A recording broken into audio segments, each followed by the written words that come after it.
Does Capitalism Have a Future?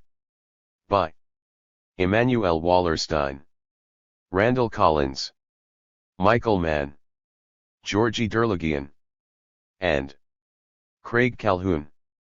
Contents. Collective Introduction, The Next Big Turn. 1. Immanuel Wallerstein, Structural Crisis, or Why Capitalists May No Longer Find Capitalism Rewarding. 2. Randall Collins, The End of Middle-Class Work, No More Escapes. 3. Michael Mann, The End May Be Nigh, But For Whom? 4. Georgi Derligian, What Communism Was. 5. Craig Calhoun, What Threatens Capitalism Now? Collective Conclusion, Getting Real. The Next Big Turn. Collective Introduction. Immanuel Wallerstein, Randall Collins, Michael Mann, Georgi Derligian, and Craig Calhoun. Coming decades will deliver surprising shocks and huge challenges. Some of them will look new and some quite old.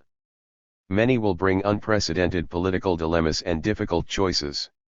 This may well begin to happen soon and will certainly shape the adult lives of those who are young at present. But that, we contend, is not necessarily or only bad. Opportunities to do things differently from past generations will also be arising in the decades ahead. In this book we explore and debate, on the basis of our sociological knowledge of world history, what those challenges and opportunities will most likely be. At bottom, most troubling is that with the end of the Cold War almost 3 decades ago it has become unfashionable, even embarrassing, to discuss possible world futures and especially the prospects of capitalism. Our quintet gathered to write this unusual book because something big looms on the horizon, a structural crisis much bigger than the recent Great Recession, which might in retrospect seem only a prologue to a period of deeper troubles and transformations. Immanuel Wallerstein explains the rationale for predicting the breakdown of the capitalist system. Over the next 3 or 4 decades, capitalists of the world, overcrowding the global markets and hard-pressed on all sides by the social and ecological costs of doing business, may find it simply impossible to make their usual investment decisions. In the last 5 centuries, capitalism has been the cosmopolitan and explicitly hierarchical world market economy where the elite operators, favorably located at its geographical core, were in a position to reap large and reasonably secure profits. But, Wallerstein argues, this historical situation, however dynamic, will ultimately reach its systemic limitations, as do all historical systems. In this hypothesis, capitalism would end in the frustration of capitalists themselves. Randall Collins focuses on a more specific mechanism challenging the future of capitalism, the political and social repercussions of as many as 2/3 of the educated middle classes, both in the West and globally, becoming structurally unemployed because their jobs are displaced by new information technology. Economic commentators recently discovered the downsizing of the middle class, but they tend to leave the matter with a vague call for policy solutions. Collins systematically considers the 5 escapes that in the past have saved capitalism from the social costs of its drive for technological innovation. None of the known escapes appears strong enough to compensate for the technological displacement of service and administrative jobs. 19th and 20th century capitalism mechanized manual labor but compensated with the growth of middle-class positions. Now the 21st century trajectory of high-tech is to push the middle class into redundancy. This leads us to another hypothesis: might capitalism end because it loses its political and social cushion of the middle class? Craig Calhoun argues to the contrary, that a reformed capitalism might be saved. Calhoun elaborates on the point, recognized by all of us, that capitalism is not merely a market economy, but a political economy. Its institutional framework is shaped by political choice. Structural contradictions may be inherent in the operation of complex markets, but it is in the realms of politics that they may be remedied, or left to go unchecked to destruction. Put differently, either a sufficiently enlightened faction of capitalists will face their systemic costs and responsibilities, or they will continue to behave as careless free riders, which they have been able to do since the waning of liberal/left challenges a generation ago. Just how radical will be the shift from contemporary capitalism to a revamped future system is an open question. A centralized socialist economy is one possibility, but Chinese-style state capitalism may be even more likely. Markets can exist in the future even while specifically capitalist modes of property and finance have declined. Capitalism may survive but lose some of its ability to drive global economic integration. Michael Mann favors a social democratic solution for the problems of capitalism, but he also highlights even deeper problems that arise from the multi-causal sources of power. Besides capitalism, these include politics, military geopolitics, ideology, and the multiplicity of world regions. Such complexity, in Mann's view, renders the future of capitalism unpredictable. The overriding threat, which is entirely predictable, is the ecological crisis that will grow throughout the 21st century. This could likely spill over into struggles over water and food, and result in pollution and massive population migrations, thus raising the prospect of totalitarian reactions and even warfare using nuclear weapons. Mann connects this to the central concern of this book, the future of capitalism. In Mann's analysis, the crisis of climate change is so hard to stop because it derives from all of today's dominant institutions gone global: capitalism as unbridled pursuit of profit, autonomous nation-states insisting on their sovereignty, and individual consumer rights legitimating both modern states and markets. Solving the ecological crisis thus will have to involve a major change in the institutional conditions of today's life. All these are structural projections akin to stress tests in civil engineering or, as we have all now heard, in banking. None of us bases our prognosis of capitalism in terms of condemnation or praise. We have our own moral and political convictions. But as historical sociologists, we recognize that the fortunes of human societies, at least in the last 10,000 years beyond the elementary level of hunter-gatherer bands, have not turned on how much good or evil they produced. Our debate is not whether capitalism is better or worse than any hitherto existing society. The question is, does it have a future? This question echoes an old prediction. The expectation of capitalism's collapse was central to the official ideology of the Soviet Union that itself collapsed. Yet does this fact ensure the prospects of capitalism? Georgy Derligian shows the actual place of the Soviet experiment in the larger picture of world geopolitics, which in the end caused its self-destruction. He also explains how China avoided the collapse of communism while becoming the latest miracle of capitalist growth. Communism was not a viable alternative to capitalism. Yet the way in which the Soviet bloc suddenly ended after 1989 in broad mobilizations from below and blinding panic among the elites may suggest something important about the political future of capitalism. Doomsday scenarios are not what this book is about. Unlike business and security experts projecting short-run futures by changing the variables in existing set UPS, we consider specific scenarios futile. Events are too contingent and unpredictable because they turn on multiple human wills and shifting circumstances. Only the deeper structural dynamics are roughly calculable. Two of us, the same Collins and Wallerstein who now see no escape for capitalism, already in the 1970s predicted the end of Soviet communism. But nobody could predict either the date or the fact that it would be the former members of the Central Committee irrationally tearing apart their erstwhile industrial and superpower positions. This outcome was unpredictable because it did not have to happen that way. We find hope against doom exactly in the degree to which our future is politically underdetermined. Systemic crisis loosens and shatters the structural constraints that are themselves the inheritance of past dilemmas and the institutional decisions of prior generations. Business as usual becomes untenable and divergent pathways emerge at such historical junctures.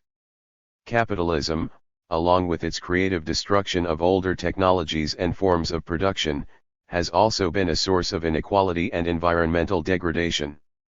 Deep capitalist crisis may be an opportunity to reorganize the planetary affairs of humanity in a way that promotes more social justice and a more livable planet.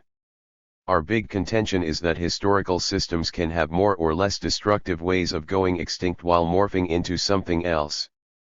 The history of human societies has passed through bursts of revolution, moments of expansive development, and painfully long periods of stagnation or even involution. However unwanted by anybody, the latter remains among the possible outcomes of global crisis in the future. The political and economic structures of present-day capitalism could simply lose their dynamism in the face of rising costs and social pressures. Structurally, this could lead to the world's fragmentation into defensive, internally oppressive, and xenophobic blocs. Some might see it as the clash of civilizations, others as the realization of an Orwellian 1984 anti-utopia enforced by the newest technologies of electronic surveillance. Ways of re-establishing social order in the midst of extreme conflict might include those reminiscent of fascism, but also the possibility of a much broader democracy. It is what we wanted to stress above all in this book. In recent decades, the prevalent opinion in politics and mainstream social sciences has been that no major structural change is even worth thinking about. Neoclassical economics bases its models on the assumption of a fundamentally unchanging social universe. When crises happen, policy adjustments and technological innovation always bring renewals of capitalism. This is, however, only an empirical generalization. Capitalism's existence as a system for 500 years does not prove that it will last forever. The cultural philosophical critics of various postmodernist persuasions who emerged as a counter-movement in the 1980s when the utopian hopes of 1968 had receded into frustration and Soviet communism was visibly in crisis came to share the same assumption of capitalism's permanence, although not without a big dose of existential despair. Consequently, the cultural postmodernists left themselves with a dislocation of the will to look structural realities in the face. We will return in our concluding chapter to a more detailed discussion of the present world situation, including its intellectual climate. We have deliberately written this book in a more accessible style because we intended to open our arguments to wider discussion. The elaboration of our arguments, with all the footnotes, can be found in the monographs that we have written individually.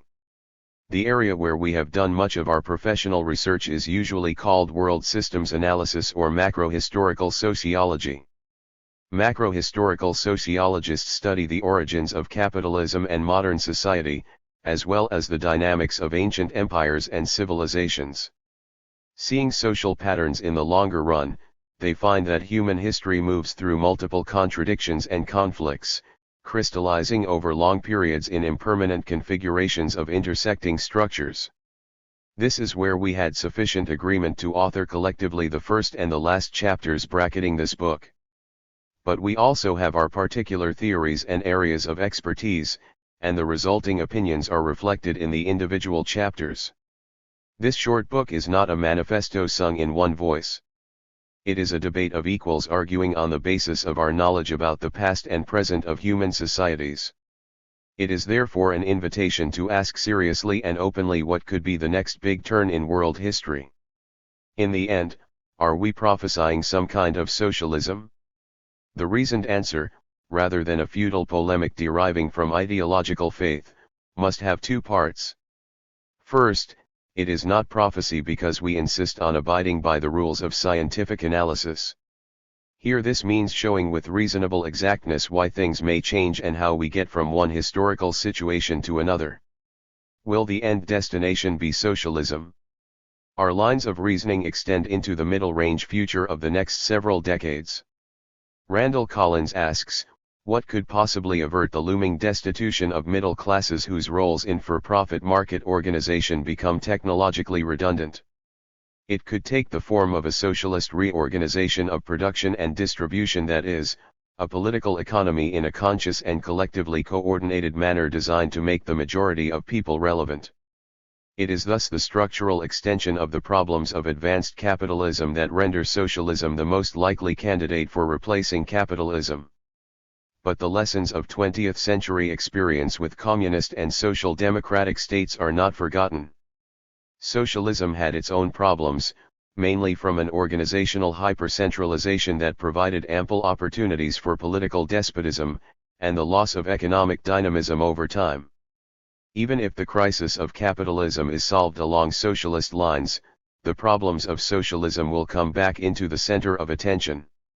Venturing even further into the long-term future, Collins suggests that socialism itself will not last forever, and the world will oscillate between various forms of capitalism and socialism as each founders on its own shortcomings. In differently optimistic projections, Craig Calhoun and Michael Mann see the possibility of an alliance of national states uniting in the face of ecological and nuclear disasters. This, they argue, can ensure the continued vitality of capitalism in a more benign social democratic version of globalization. Whatever might come after capitalism, Georgy Derlegian argues that it would never resemble the communist pattern. Fortunately, the historical conditions for the Soviet-style fortress socialism are gone, along with the geopolitical and ideological confrontations of the last century. Immanuel Wallerstein, however, considers it intrinsically impossible to tell what might be replacing capitalism. The alternatives are either a non-capitalist system that would nonetheless continue the hierarchical and polarizing features of capitalism, or a relatively democratic and a relatively egalitarian system. Possibly several world systems will emerge from the transition. Calhoun also argues that more loosely coupled systems may develop to deal with disruptions from external threats as well as the internal risks of capitalism. This runs against the widely shared assumption that the world has become irreversibly global. Yet, once again, what theory supports this ideological contention? The 20th century thinkers and political leaders of all persuasions proved to be wrong in their ideological conviction that there was a single road to the future, as passionate advocates of capitalism, communism, and fascism argued and attempted to impose. None of us subscribes to the utopian view that human will can make anything possible. Yet it is demonstrable that our societies can be put together in a certain variety of ways. The result significantly depends on the political visions and wills that prevail in the wake of major crises that produce history's founding moments. Such moments in the past often meant political collapses and revolutions. All five of us, however, strongly doubt that the past revolutions occurring within separate states and often with considerable violence anticipate the future politics of capitalist crisis at the global level. This realization gives us hope that things can be done better in the future. Capitalism is not a physical location like royal palace or financial district to be seized by a revolutionary crowd or confronted through an idealistic demonstration. Nor is it merely a set of sound policies to be adopted and corrected, as prescribed in the business editorials. It is an old ideological illusion of many liberals and Marxists that capitalism simply equals wage labor in a market economy. Such was the basic belief of the 20th century, on all sides. We are now dealing with its damaging consequences. Markets and wage labor had existed long before capitalism, and social coordination through markets will almost surely outlive capitalism. Capitalism, we contend, is only a particular historical configuration of markets and state structures where private economic gain by almost any means is the paramount goal and measure of success. A different and more satisfying organization of markets and human society may yet become possible. Grounds for this claim are in this book and our many prior writings. But for the moment, let us offer a short historical fable. Humans have dreamt about flying since ancient times, at least as long as they dreamt about social justice. For several millennia this was fantasy. Then arrived the age of hot air balloons and dirigibles. For about a century people experimented with these devices. The results, as we know, were mixed or downright disastrous. But now there existed engineers, scientists, and the social structure which supported and stimulated their inventiveness. The breakthrough eventually arrived with new kinds of engines and aluminum wings. We can all fly now. The majority are usually stuck in the cramped budget seats, while only the daring can experience the exhilaration of autonomous flight piloting small airplanes or paragliders. Human flight also brought the horrors of aerial bombardment and hovering drones. Technology proposes but humans dispose. Old dreams may come true, although this can also impose on us difficult new choices. Yet optimism is a necessary historical condition for mobilizing emotional energies in a world facing the choice of structurally divergent opportunities. Breakthroughs become possible when enough support and public attention go into thinking and arguing about alternative designs. 1. Structural crisis, or why capitalists may no longer find capitalism rewarding. Immanuel Wallerstein. My analysis is based on two premises. The first is that capitalism is a system, and that all systems have lives, they are never eternal. The second is that to say that capitalism is a system is to say that it has operated by a specific set of rules during what I believe to be its approximately 500 years of existence, and I shall try to state these rules briefly. Systems have lives. Ilya Prigozhin expressed this succinctly: we have an age, our civilization has an age, our universe has an age. 1. This means, it seems to me, that all systems from the infinitesimally small to the largest that we know, the universe, including the mid-size historical social systems, should be analyzed as consisting of three qualitatively different moments: the moment of coming into existence, their functioning during their normal life, the longest moment, the moment of going out of existence, the structural crisis. In this analysis of the existing situation of the modern world system, the explanation of its coming into existence is not our subject.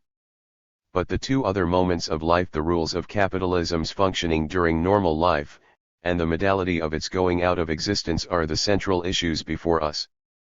What we are arguing is that, once we have understood what the rules have been that have allowed the modern world system to operate as a capitalist system, we will understand why it is currently in the terminal stage of structural crisis.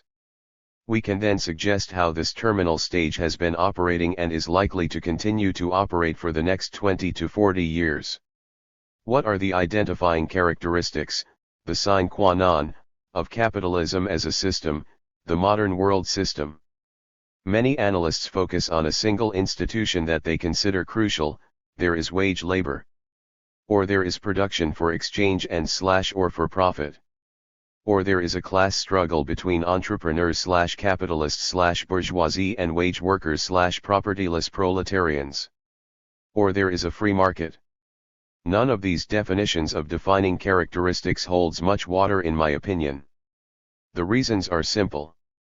There has been some wage labor across the world for thousands of years, not only in the modern world.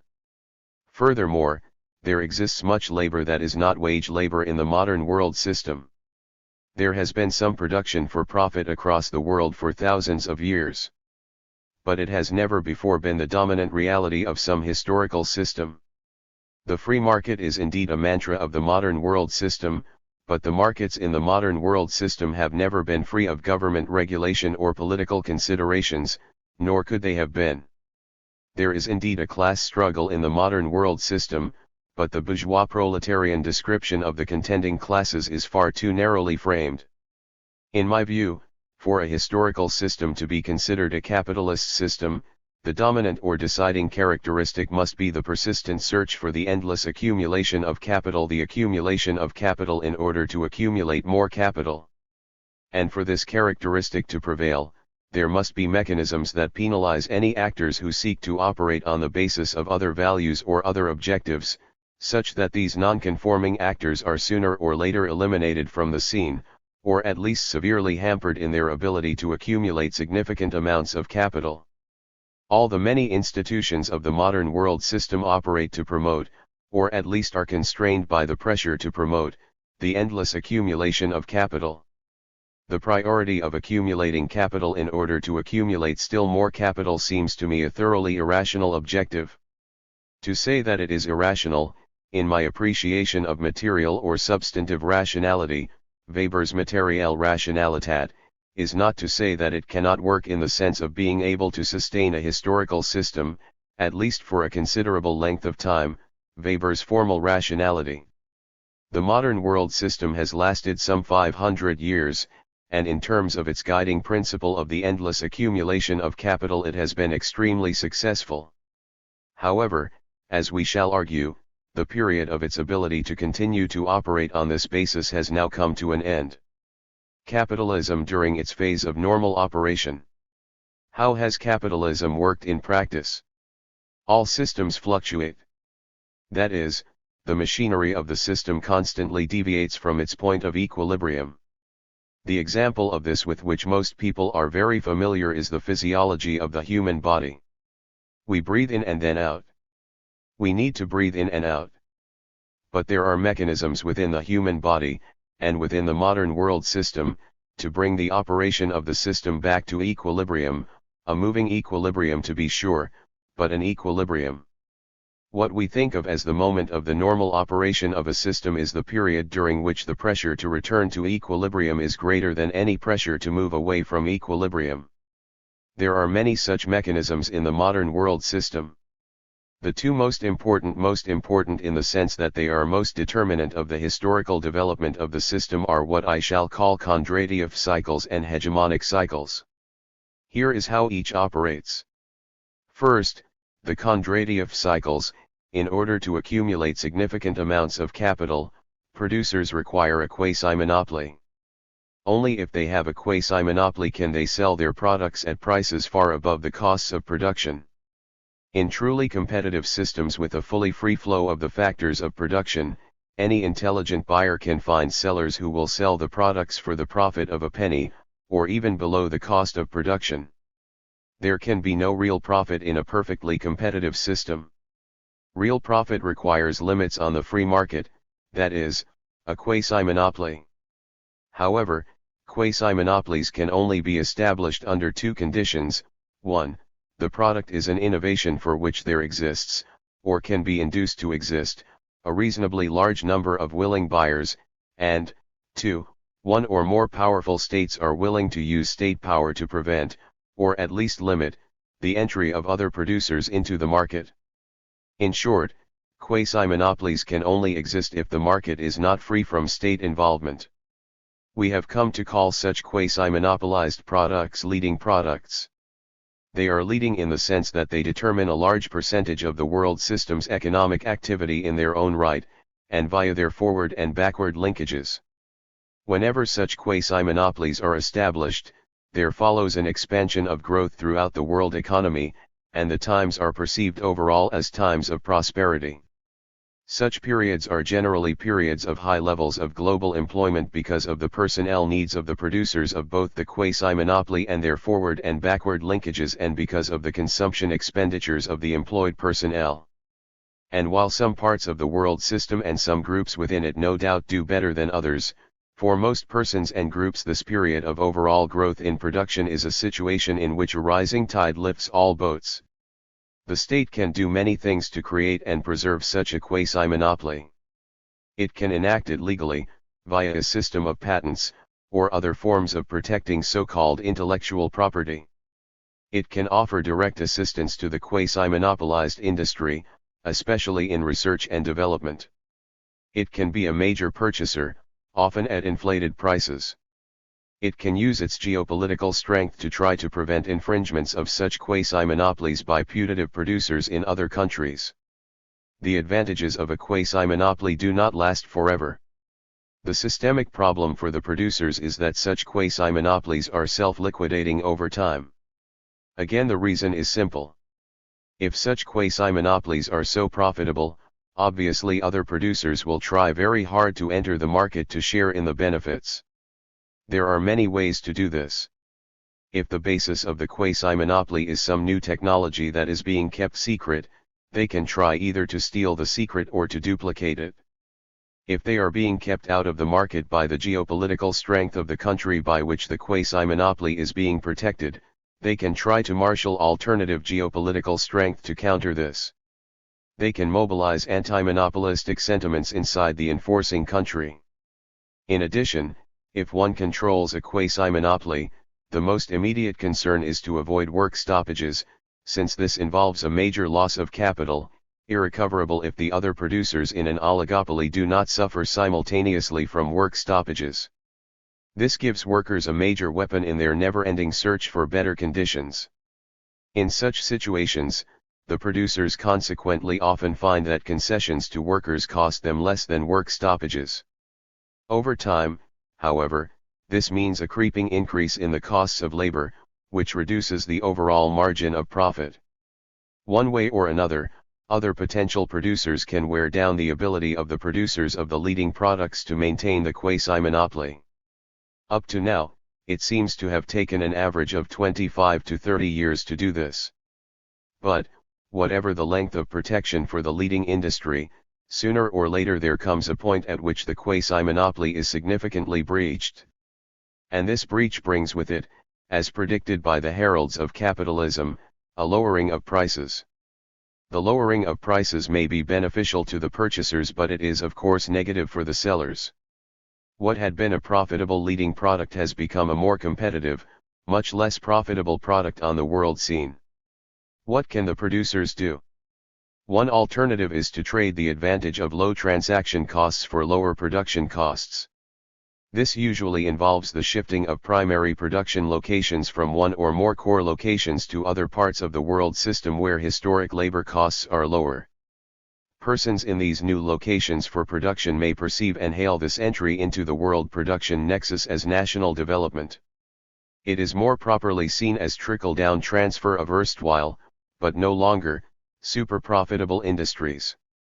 Relocation of industries is only one kind of response to the changed situation. Producers in erstwhile leading industries can try to maintain some part of this production in countries where they were historically located by specializing in a niche subproduct, one that is more difficult to reproduce quickly elsewhere. They can also negotiate with their workforce to obtain the lowering of remuneration, in all its multiple forms, by wielding the threat of still more relocation of industry, and hence still greater unemployment for the workforce in the previous location. In general, the ability of the working strata to defend their advantages gained in the period of expansion of the world economy is severely called into question by this increase in the competitiveness of the world market. They can also, in part or in whole, transfer their search for capital from the production, and even the commercial, sphere, and concentrate on profits in the financial sector.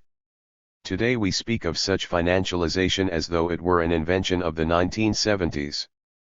But it is actually a very long-standing practice in all Kondratiev B phases. As Randall has shown, the truly successful capitalists have always been those who reject specialization in industry, commerce, or finance, preferring to be generalists who move between these processes as opportunities dictate. How does one make money in the financial sphere? The basic mechanism is to lend money, which has to be repaid with interest. The most rewarding debts to the lenders are those in which the debtor overborrows and therefore can only repay the interest but not the capital. This leads to a recurrent and ever-increasing income to the lender until the debtor is overwhelmed, bankrupt. Such a financial loan mechanism does not create new real value, not even new capital. It essentially reallocates existing capital.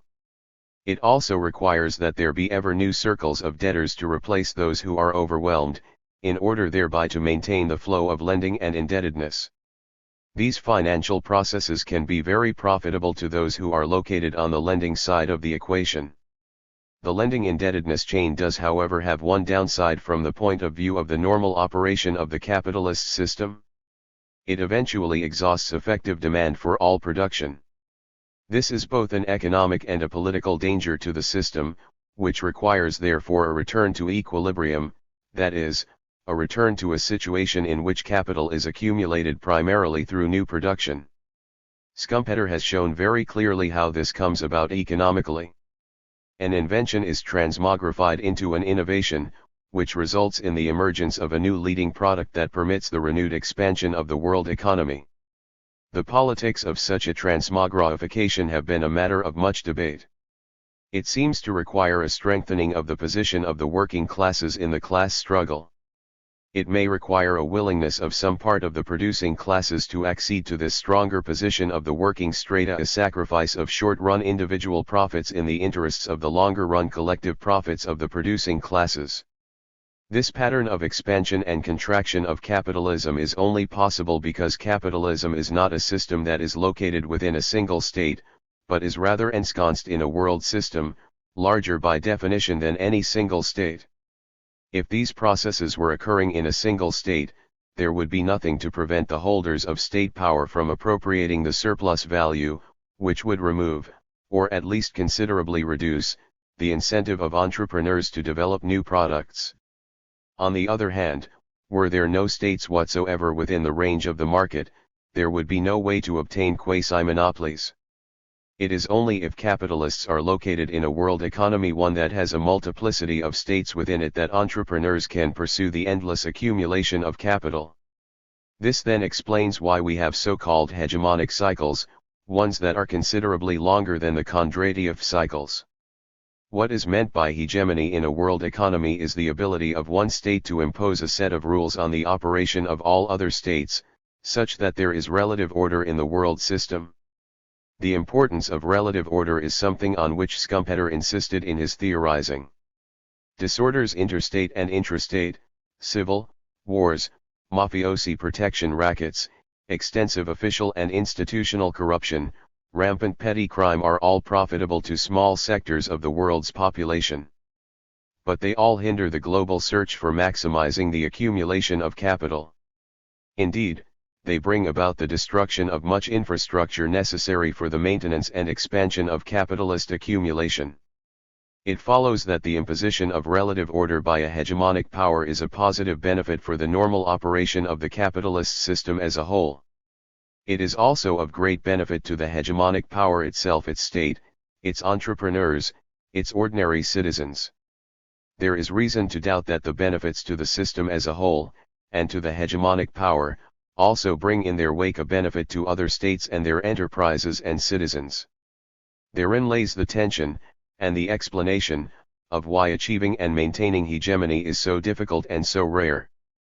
The pattern of hegemonic cycles heretofore has been that after a very destructive 30 years' war between the two powers that had been in the best position to seek to be the dominant power in the world system, one of them wins out decisively. At that point, one state combines in its economic processes marked advantage simultaneously in all three forms of economic activity: production, commerce, and finance. Such a state furthermore enjoys, as a result of its strong economic base and its successful victory in the previous struggle, a significant military edge. And to cap its overall position, it asserts cultural dominance, including the defining version of the geoculture, Gramsci's concept of hegemony. With this combination of preeminence in all spheres of the world system, it can obtain its objectives and impose its will, most of the way, most of the time. We may think of this as a quasi-monopoly of geopolitical power. At the outset, this hegemonic dominance does indeed create relative order in the world system and relative stability. The problem here, as in the case of the quasi-monopolies of leading industries, is that quasi-monopolies of geopolitical power are self-liquidating, for several reasons. First, there are always clear losers in a situation of relative stability. They begin to rebel in multiple ways. To contain their rebellions, the hegemonic power finds it necessary to engage in repressive activities, often military activities. Repressive activities may often be, in the immediate sense, quite successful. But the use of force always brings with it two negative consequences.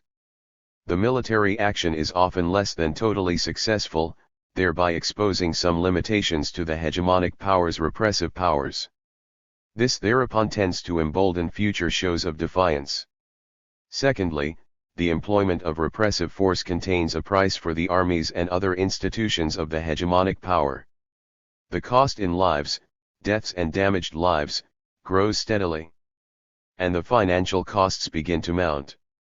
Slowly but surely, this undermines the popular support for this activity, as the populace begins to perceive more clearly the gains, usually disproportionately to a subset of the hegemonic power's population, and the losses, usually to a much larger subset. As a result, the authorities of a hegemonic power begin to feel internal constraints on their ability to impose world order. Thirdly, other states, which had fallen far behind the hegemonic power in terms of geopolitical strength at the beginning of the period of hegemonic dominance, begin to recover their strength and begin to insist on a larger geopolitical role. The world system begins to move away from a situation of undisputed hegemony to a situation of balance of powers. Since the process is cyclical, there begin to be efforts by others to seek the role of successor hegemonic power. But this is a complicated and arduous process, which explains why hegemonic cycles are so much longer than Kondratiev cycles. Point 2. Because of all this, the hegemonic power begins to experience a slow decline. There is one last element to stress in this description of the ongoing processes of the modern world system. Both Kondratiev cycles and hegemonic cycles are cycles. But they are never perfect cycles, in the sense of returning in the end to the starting point. This is because the A phases of these two cycles involve growth in real value, in geographic scope, in depth of commodification. It is never possible in the B phase to eradicate all this growth. Rather, the return to equilibrium represented by the B phase is at best a partial regression of the system, what might be better described as a stagnation of the system rather than a full regression to the system's previous positions in whatever criteria we measure. We might diagram this as a ratchet effect, 2 steps forward and 1 step backward. Thus the cyclical rhythms of the historical system create a moving equilibrium, which translates into secular trends upward of its principal curves. If we draw this on a plane, with the y-axis or ordinate measuring the percentages of some phenomenon and the x-axis or abscissa measuring time, we have curves that are slowly moving toward asymptotes, 100% of what is being measured on the y-axis. As the system approaches these asymptotes, it is thereby moving steadily further from equilibrium, since one can never cross the asymptote. It seems that once these curves reach somewhere about the 80% point, the system starts to oscillate rapidly and repeatedly, becomes chaotic, and bifurcates. We can say that this is the point at which the system has arrived at the beginning of its structural crisis. We shall now try to offer concrete evidence for how this has been occurring in our historical system. The modern world system, 1945 to circa 1970. The last great struggle for hegemony was that between Germany and the United States, a struggle that can be considered to have begun more or less in 1873 and which culminated in a 30 years war that ran from 1914 to 1945. With Germany's unconditional surrender in 1945, the United States was the clear and acknowledged victor in this struggle. The United States emerged from what we refer to as the Second World War endowed with incredible economic strength. Its economic capacity and competitiveness had already been very strong before the war began. The war enlarged this strength in 2 ways. On the one hand, all the other industrial powers in the world system from Great Britain across Europe to the Union of Soviet Socialist Republics, USSR, to Japan suffered grievous damage to their material plant. In addition, because of wartime destruction of their agricultural production, most of them were also suffering from serious food shortages in the immediate post-war period. In great contrast, on the other hand, the United States, sheltered as it had been from physical damage, was able to develop still further its industrial and agricultural base throughout the war. Not only the defeated Axis powers but even the wartime allies of the United States sought immediate relief and reconstruction aid from the United States. We can measure the degree of initial advantage in a very simple way. In any major sector of production in the first 10 to 15 years after 1945, the United States was able to sell products in all the other industrialized countries at lower levels of cost, including transport, than the local producers. The one sphere in which the United States did not have an excessive advantage was the military sphere. The Soviet Union possessed a very strong military force, and its troops were occupying a large segment of territory in East Central Europe and Northeast Asia, Manchuria and Inner Mongolia in China, the northern half of Korea, and southern Sakhalin and the Kuril Islands in Japan. It is true that as of 1945 the United States had nuclear weapons, but even this advantage would evaporate by 1949. As a result, if the United States were going to play the role of hegemonic power, it would have to come to some kind of terms with the Soviet Union and neutralize its military strength. This was particularly true since internal political pressure in the United States led to a relatively rapid demobilization of its land forces worldwide. It is my contention that what ensued was a tacit deal between the United States and the Soviet Union, to which we have given the metaphorical name of Yalta. It seems to me that this deal had three components. The first was a de facto division of the globe into two spheres of influence, more or less along the lines of the location of the armed forces of each of the two countries at the end of the war.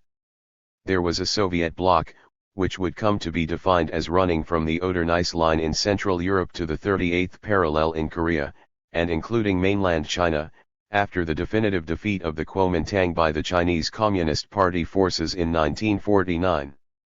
What the United States and the Soviet Union in effect agreed to observe was the primary, virtually exclusive, right of each to decide matters within its sphere. A crucial element of this de facto agreement was there would be no attempt to change these boundaries by military, or even political, means. After 1949, this accord was reinforced by the concept of mutually assured destruction based on the fact that both sides had sufficient nuclear strength to respond to any attack and destroy the other. The second part of the tacit agreement was the de facto economic disjuncture of the two zones. The United States would offer no assistance in the reconstruction of the Soviet bloc. Its aid would be limited to its zone, the Marshall Plan in Western Europe, comparable aid to Japan and later to South Korea and Taiwan in East Asia. U.S. aid to its allies was not simply altruistic philanthropy. It needed customers for its flourishing industries, and reconstructing the economy of these allies made them good customers, as well as faithful political satellites. The Soviet Union in turn developed its own regional economic structures, ones that reinforced the autarkic character of the Soviet zone. The third part of the deal was to deny that there was any deal. Each side proclaimed very loudly in its particular language that it was in a total ideological struggle with the other. We came to call this the Cold War. Note, however, that it was and remained to the end a Cold War. The purpose of the very loud rhetoric was not in reality to transform the other, at least not before some very distant moment when the other side would somehow crumble. In this sense, neither side was trying in any immediate time span to win the war.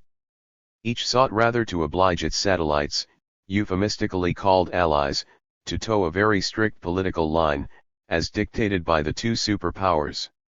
Neither side would ever support in any meaningful sense rebellious forces within the other camp, since this might lead to the undoing of the primary agreement of a military status quo between the two superpowers. Once the military status quo was achieved, the United States could proceed to realize its overall political and cultural dominance in the world system with its automatic majorities in the United Nations and multiple other transnational institutions. The sole exception was in the one agency that controlled military matters, the UN Security Council, where the veto power of each side ensured the military status quo. This arrangement worked very well in the beginning. And then the self-liquidating character of a geopolitical quasi-monopoly began to take its toll. The two most significant geopolitical changes in the 2 decades following 1945 were revolts in the Third World and the economic recovery of Western Europe and Japan. What were labeled then as Third World countries, and which we tended later to call the South, had very little to gain in the geopolitical status quo that the two superpowers were attempting to impose on the world. Some of them began to defy the arrangements. The Chinese Communist Party refused to make a deal with the Kuomintang, as the Soviet Union wanted them to do. Instead, they defeated the Kuomintang and came to state power. The Viet Minh and the Viet Cong proceeded on their own path, defeating both the French and the Americans. Fidel Castro and his guerrillas came to power, and almost upset the world apple cart in 1962. The Algerians went forward to independence to the chagrin, at least initially, of the French Communist Party. And Nasser successfully took control of the Suez Canal. Neither the United States nor the Soviet Union was in fact happy with this turmoil. Each adjusted to this reality in similar ways. Initially, each side insisted on a forced choice of loyalties in the Cold War, believing, as the then U.S. Secretary of State, John Foster Dulles, famously said, that there are no neutrals. But later, both sides felt it necessary to soften their stance and try instead to woo those who sought to be neutral. In the process, the Soviet Union lost China. and the United States paid a very heavy economic and political price for its Vietnam War. The other change, one that affected the United States more than the Soviet Union, may be seen in the political consequences of economic recovery in the midst of the incredibly expansive Kondratiev phase that prevailed.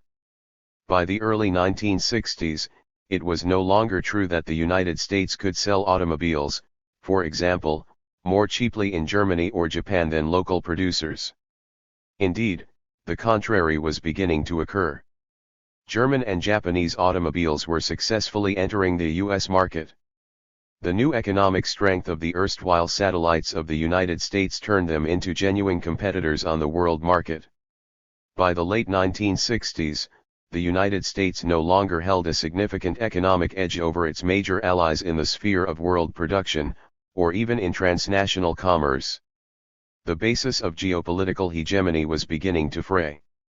After 1945, the world system enjoyed the largest, by far, expansion in capital accumulation that it had ever known since the launching of the modern world system in the long 16th century.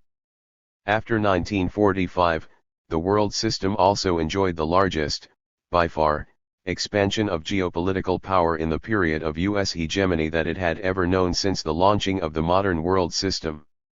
These two cycles were simultaneous and reached the point of self-liquidation more or less simultaneously.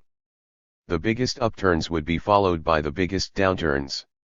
The world system had in the process moved very far from equilibrium as an historical system. Its restorative mechanism seemed to have been stretched beyond repair. It was now entering into structural crisis.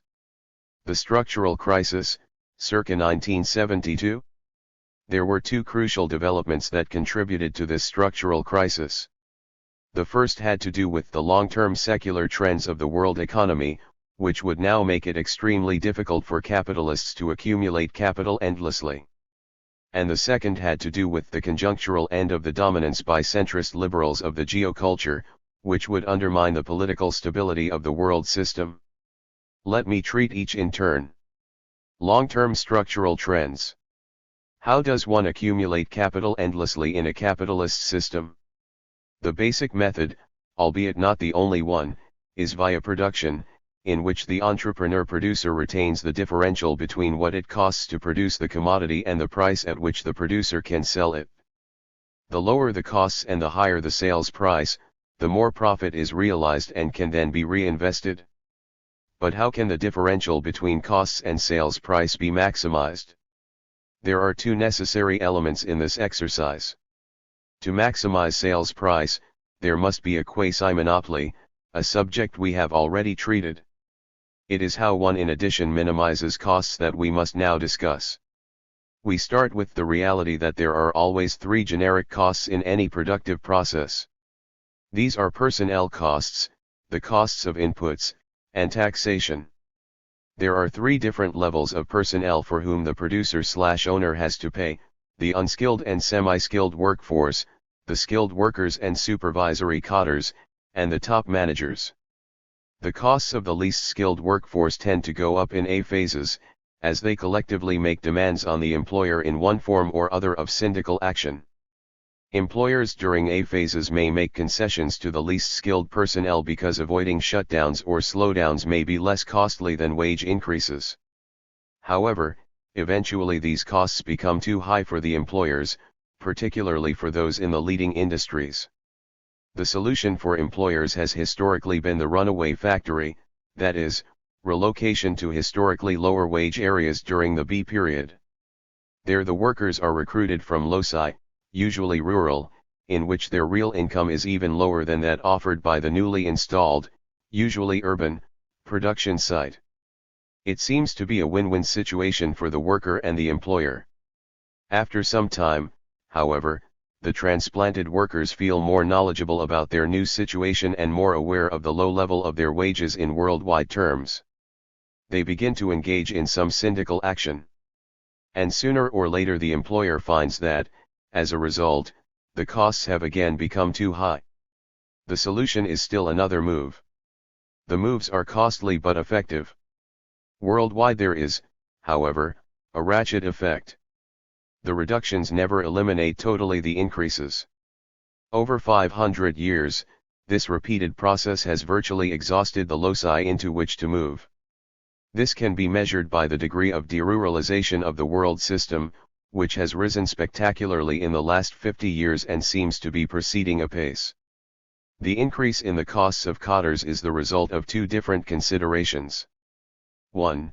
The constantly increased scale of productive units requires more intermediate personnel to coordinate it. And 2.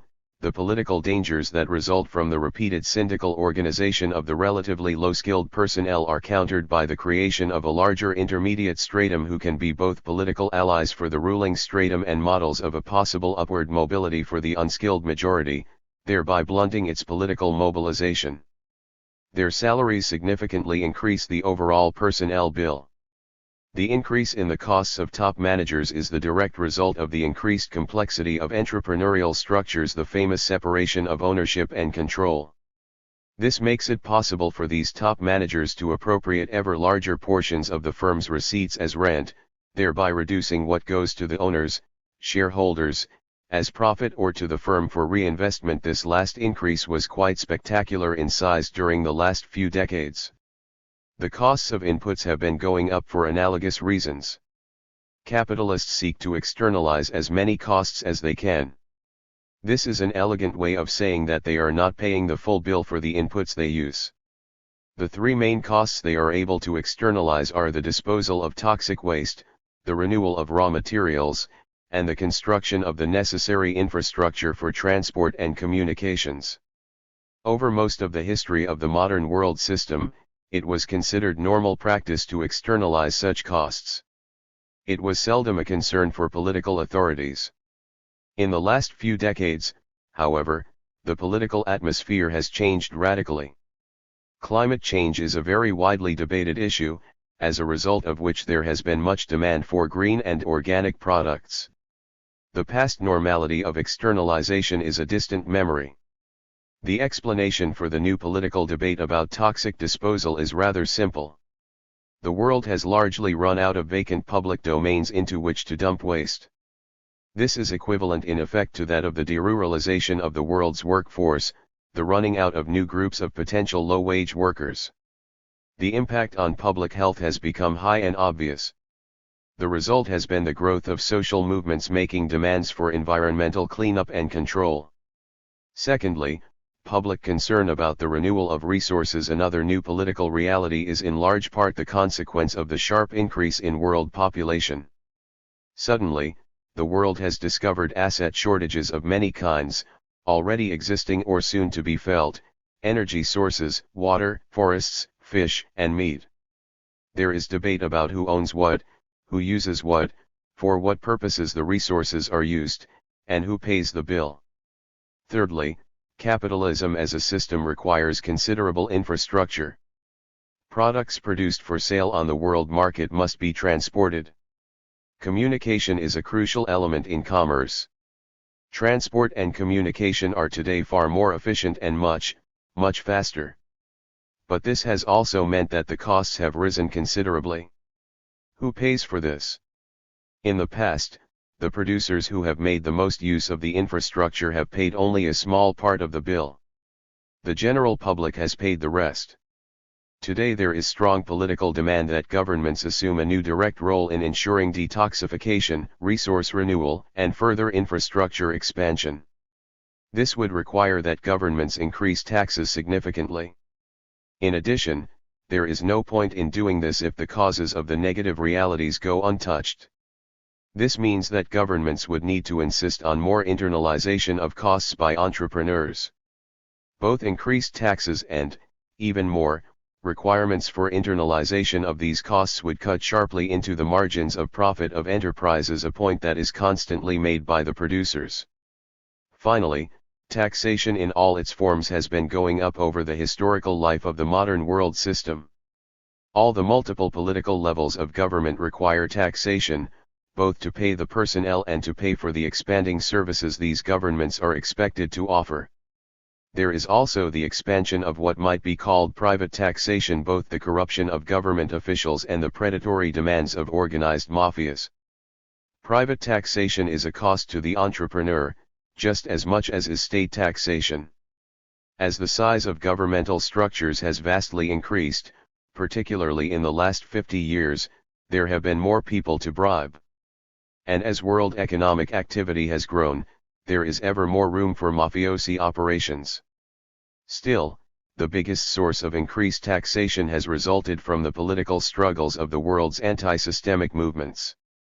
Their demands over the past 2 centuries have brought about the democratization of world politics. The program of popular movements has fundamentally been to obtain from the states 3 basic guarantees for the citizenry: education, health services, and lifelong revenue flows. The demands for each have steadily expanded in 2 ways over the past 200 years, the levels of services demanded, and therefore the costs, and the geographical locales in which the demands have been made. These expenditures are what we refer to as the welfare state, a form of which is now part of the normal political life of virtually every government in the world, even if the level of what is offered varies, in large part according to the wealth level of the country. We can sum this up by saying that the 3 basic costs of production have risen constantly and have now each approached close enough to their asymptotes that the system cannot be brought back to equilibrium via the multiple mechanisms that have been used for 500 years. The possibilities for producers to achieve an endless accumulation of capital seem to be ending. A major geocultural change. The profit squeeze for capitalist producers has been compounded by a colossal cultural change. This is the end of the dominance of centrist liberalism in the geoculture, which is the meaning and the consequence of the World Revolution of 1968. The story of the World Revolution of 1968 is in large part the story of the anti-systemic movements in the modern world system, their birth, their strategy, their history up to 1968, their importance for the political operation of the modern world system. During the 19th century, the Old Left, as it came to be called during the World Revolution of 1968, consisted essentially of the 2 varieties of world social movements, the Communists and the Social Democrats, plus the national liberation movements. These movements grew slowly and with great effort, primarily during the last third of the 19th century and the first half of the 20th century. For a long time, they were weak and politically somewhat marginal. And then in the period 1945 to 1968, they became extremely strong rather rapidly, again in almost all parts of the world system. It seems somewhat counterintuitive that they should have achieved such strength precisely during the period of both the extraordinary Kondratiev phase expansion and the height of US hegemony. I do not think, however, that this was fortuitous. Recall that I argued that capitalists have a strong desire not to experience interruptions of their production processes, strikes, slowdowns, sabotage, when the world economy is flourishing, especially those capitalists involved in the most profitable processes, the leading industries. Given that the expansion at this time was exceptionally profitable, the producers were ready to make significant wage concessions to their workers, believing that such concessions would cost them less than the profit losses resulting from such interruptions. To be sure, this meant middle-term rising costs of production, which would become a major factor in the decline of the quasi-monopolies in the late 1960s. But most entrepreneurs, then as always, calculated their interests in terms of short-term profits, feeling unable to predict or control what might happen after about 3 years. The hegemonic power thought about its interests in somewhat similar ways. Its primary concern was to maintain a relative stability in the geopolitical arena. Repressive activity on the world scene against the anti-systemic movements seemed very costly. Where possible, it was not always possible. The United States favored a decolonization that was negotiated, resulting in a regime that presumably could be expected to be more moderate in its future politics. This had the effect of bringing nationalist/national liberation movements to power in a very large swath of Asia, Africa, and the Caribbean. In the great internal debates of the movements in the late 19th century, Marxists versus anarchists in the social movements in the industrialized countries, political versus cultural nationalism in the anti-colonial movements, the Marxists and the political nationalists argued that the only credible program was the so-called two-step strategy: first take state power, then change the world. By 1945, the Marxists and the political nationalists had clearly gained the upper hand in the intra-movement debates and controlled the most powerful organizations. Point 3. These relatively permissive attitudes of the megacorporations and the hegemonic power had the consequence that, by the middle of the 1960s, the old left movements had achieved their historic goal of state power almost everywhere. Communist parties were in power in one-third of the world, called at the time the Socialist Bloc. Social democratic parties were in alternating power in most of another third of the world, the pan-European world. Point 4. And, by 1968, in almost all of the colonial countries, the nationalist and national liberation movements had come to power. Point 5. However moderate many of these movements seemed when in power, the world system was pervaded at the time by a significant triumphalism that all these movements affected.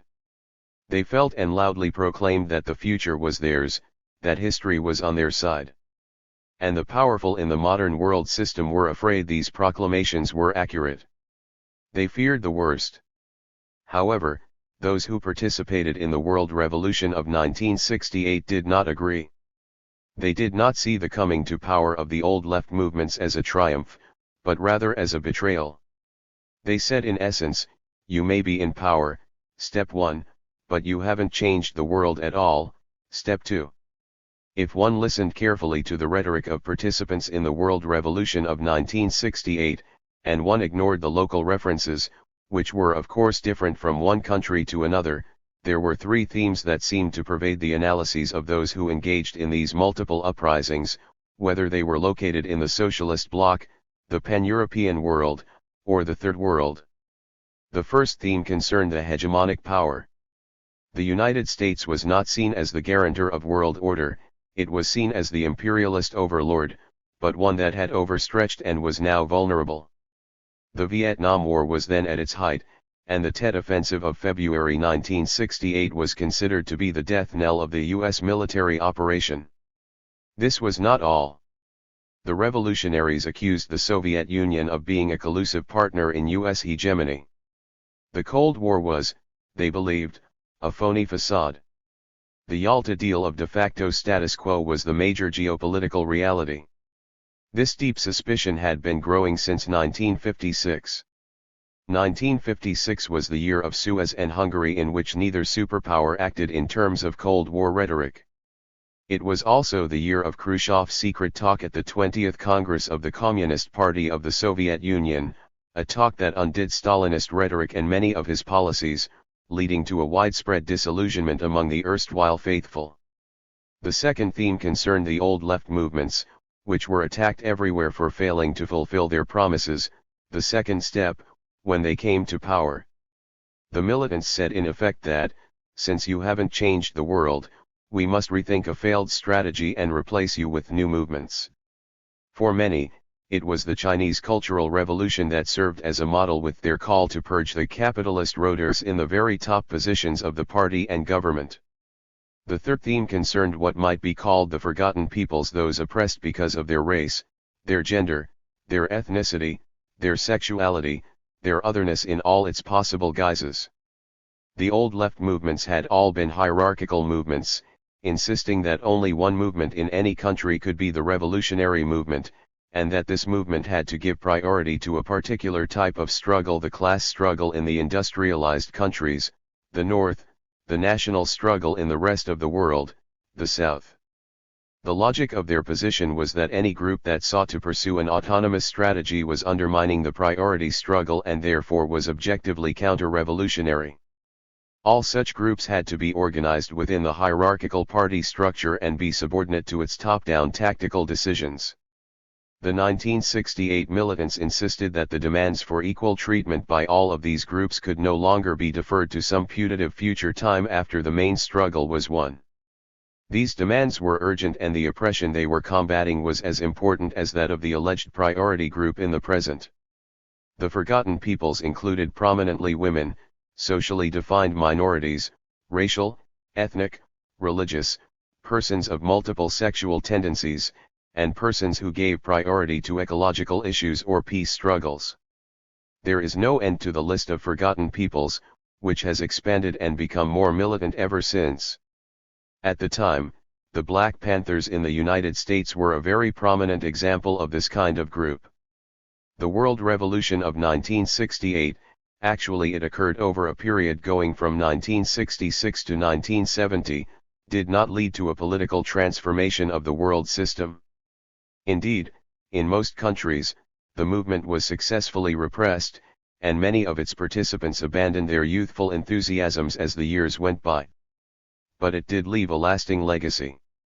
The ability of centrist liberals to insist that their version of the geoculture was the only legitimate one was destroyed in the process. Exponents of truly conservative and truly radical ideologies resumed their autonomous existence, and began to pursue autonomous organizational and political strategies. The consequence of this cultural political change for the operation of the modern world system was enormous. Having entered into a critical situation in terms of the ability of capitalists to pursue the endless accumulation of capital, the political stability of the modern world system was no longer guaranteed by the overwhelming strength of centrist liberalism with its assurances of an ever better future for everyone, provided only one patiently submitted to the wise actions of the persons with the specialized capacity to bring about this ever better future, eventually. The chaos that ensued. The World Revolution of 1968 was an enormous political success. The World Revolution of 1968 was an enormous political failure. It seemed to spread and flourish across the globe, yet by the mid-1970s seemed to be extinguished almost everywhere. What had been accomplished by this wild brush fire? Actually, quite a bit. Centrist liberalism had been dethroned as the governing ideology of the world system, the de facto only legitimate ideology. It was now reduced to being simply one alternative among others. In addition, the old left movements were destroyed as mobilizers of any kind of fundamental change. Still, the immediate triumphalism of the revolutionaries of 1968, liberated from any subordination to centrist liberalism, proved shallow and unsustainable. The world right was equally liberated from any attachment to centrist liberalism. It took advantage of the world economic stagnation and the collapse of the old left movements, and their governments, to launch a counter-offensive, which we call neoliberal, actually quite conservative, globalization. The prime objectives were to reverse all the gains of the lower strata during the Kondratiev period. The world right sought to reduce all the major costs of production, to destroy the welfare state in all its versions, and to slow down the decline of U.S. power in the world system. The onward march of the world right seemed to culminate in 1989. The ending of Soviet control over its East Central European satellite states, and the dismantling of the Soviet Union itself in 1991, led to a sudden new triumphalism of the world right. The offensive of the world right was a great success. The offensive of the world right was a great failure. With the onset of the world economic stagnation in the 1970s, the Kondratiev phase, large capitalist producers did shift significant amount of productive activity to new zones, which did seem to develop significantly. But however beneficial this was to the local middle strata in these countries, whose numbers now expanded considerably, the amount of capital accumulation, seen at a global level, was not all that impressive and did not begin to match what these corporate producers had been able to accumulate during the 1945 to 1970 period. To maintain a level of massive appropriation of world surplus value, capitalists had to turn to obtaining it in the financial sector, what has come to be called the financialization of the world system. As suggested previously, such financialization has been a cyclically recurring feature of the modern world system for 500 years. What was sustaining the accumulation of capital since the 1970s was the turning from seeking profits via productive efficiency to seeking profits via financial manipulations, more correctly called speculation. The key mechanism of speculation is encouraging consumption via indebtedness. This is of course what has happened in every Kondratiev phase. What was different this time has been its scale and the ingenuity of the new financial instruments used to pursue speculative activity. The biggest A-phase expansion in the history of the capitalist world economy has been followed by the biggest speculative mania. It is not hard to follow the successive targets of indebtedness, each producing a bubble and each finally collapsing. The first big one was the OPEC-induced large oil price rises in 1973 and 1979. The OPEC price rise was sponsored not by the radical members of OPEC but by Saudi Arabia and Iran, of the Shah, the two closest allies of the United States among the OPEC members. There has long been reason to believe that the United States encouraged their moves. In any case, the financial consequences of the oil price rises were clear. A great deal of money flowed into the coffers of the OPEC countries. This had a double negative effect on non-oil exporting states in the South and the Socialist bloc. They had to pay more for the needed oil and all products made with oil, and their export income was reduced because of the recession in North America and Western Europe. The balance of payments difficulties of these countries were leading to popular unrest. The OPEC countries could not utilize immediately all of the increased income and deposited the rest in Western banks. The banks sent emissaries to the countries of the South and the Socialist bloc to offer them loans to alleviate the balance of payments difficulties, which almost all of them readily accepted. These countries found it difficult, however, to keep up with repayments to the banks, eventually causing the so-called debt crisis. It was publicly signaled by Mexico's default in 1982. Actually, however, it really started with Poland's near default in 1980. The austerity measures that the Polish government put into effect in order to make debt payments were the trigger for Solidarnosc. The next set of debtors was the wave of large corporations which, beginning in the 1980s, issued the famous junk bonds as a means of overcoming their liquidity problems. This led to acquisitions by a group of ravenous investors, who made their money by stripping the enterprises of material value. The 1990s saw the beginning of extensive individual indebtedness, especially in the North, made possible by extensive use of credit cards and then later investment in housing. The first decade of the 21st century saw the remarkable rise in public indebtedness of the United States resulting from the combination of enormous war costs and large-scale reduction in tax income. With the collapse of the U.S. housing market in 2007, the world's press and politicians took public note of a crisis, the efforts to bail out the banks and, in the case of the United States, to print currency. This was followed by the ever-widening circle of indebtednesses of governments, leading to pressures everywhere for austerity measures to reduce state debt, which reductions simultaneously have reduced effective demand. The first decade of the 21st century has also seen the geographic relocation of capital appropriation. The rise of the so-called emergent countries, notably the BRICS, Brazil, Russia, India, China, and South Africa, is the kind of slow reordering of the hierarchy of the modern world system that has been seen regularly before. However, this presumes that there is room in the system for new productive leading industries, something the generalized profit squeeze seems to counter-indicate. Rather, the rise of the BRICS has involved a widening of the numbers of persons involved in partaking of the distribution of world surplus value. This actually reduces, not increases, the possibilities of the endless accumulation of capital, and intensifies rather than counteracts the structural crisis of the world system. Furthermore, the austerity measures now so widespread are reducing the customer base for the exports of the BRICS. The most likely financial result of the economic turmoil will be the final eviction of the United States dollar as the world's reserve currency, followed not by another currency performing this function, but a multi-currency world that allows for the constant fluctuations of exchange rates, a further inducement to the freezing of the financing of new productive activity.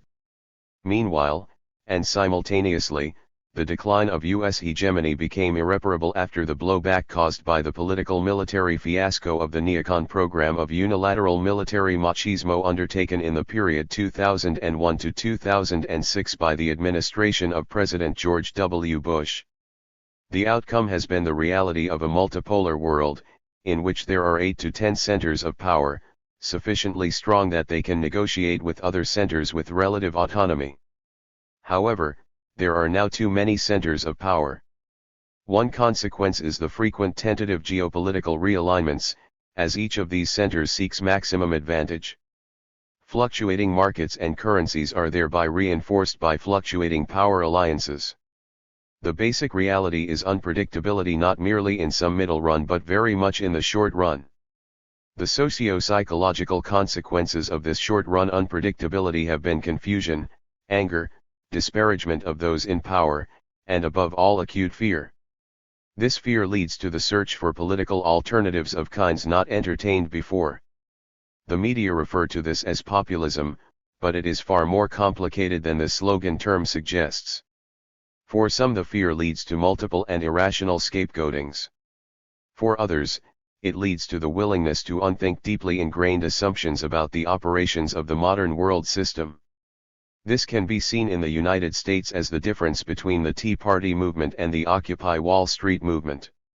The main concern of every government in the world, from the United States to China, from France to Russia to Brazil, not to speak of all the weaker governments on the world scene, has become the urgency of averting an uprising of unemployed workers joined by middle strata whose savings and pensions are disappearing. One reaction has been that the governments have all become protectionist, while vigorously denying this. The reason for this protectionist thrust is that governments are seeking to obtain short-term money, however they can and at whatever price they have to pay.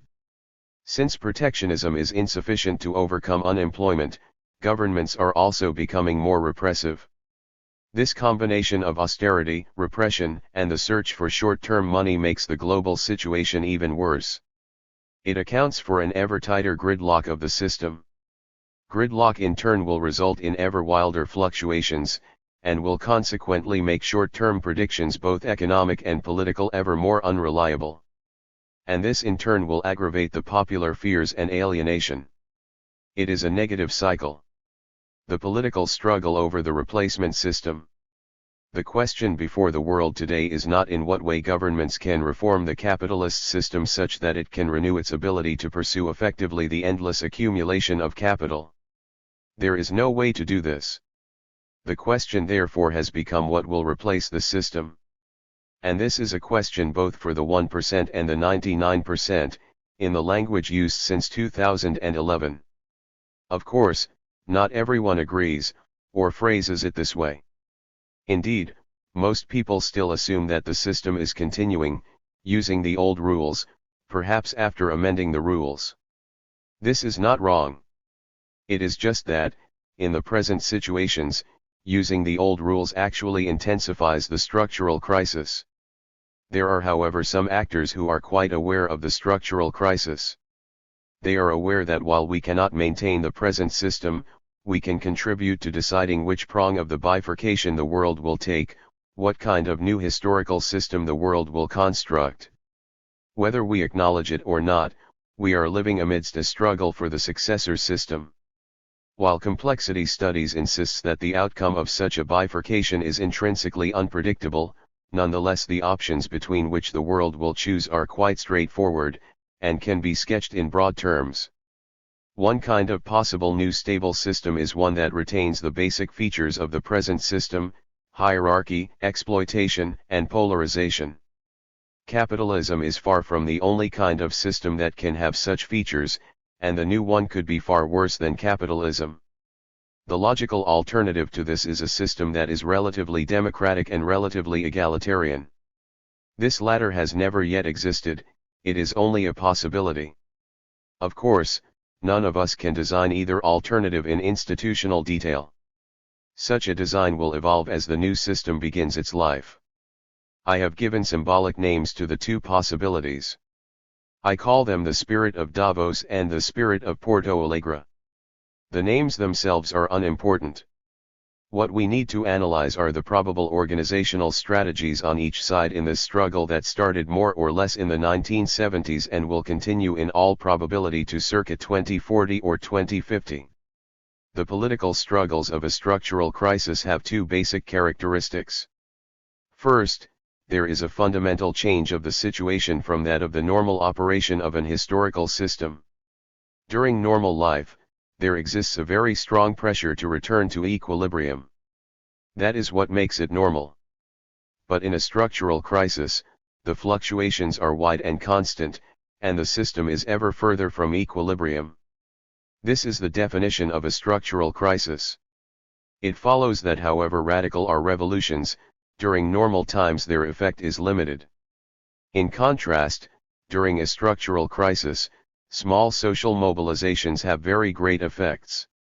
This is the so-called butterfly effect, when free will prevails over determinism.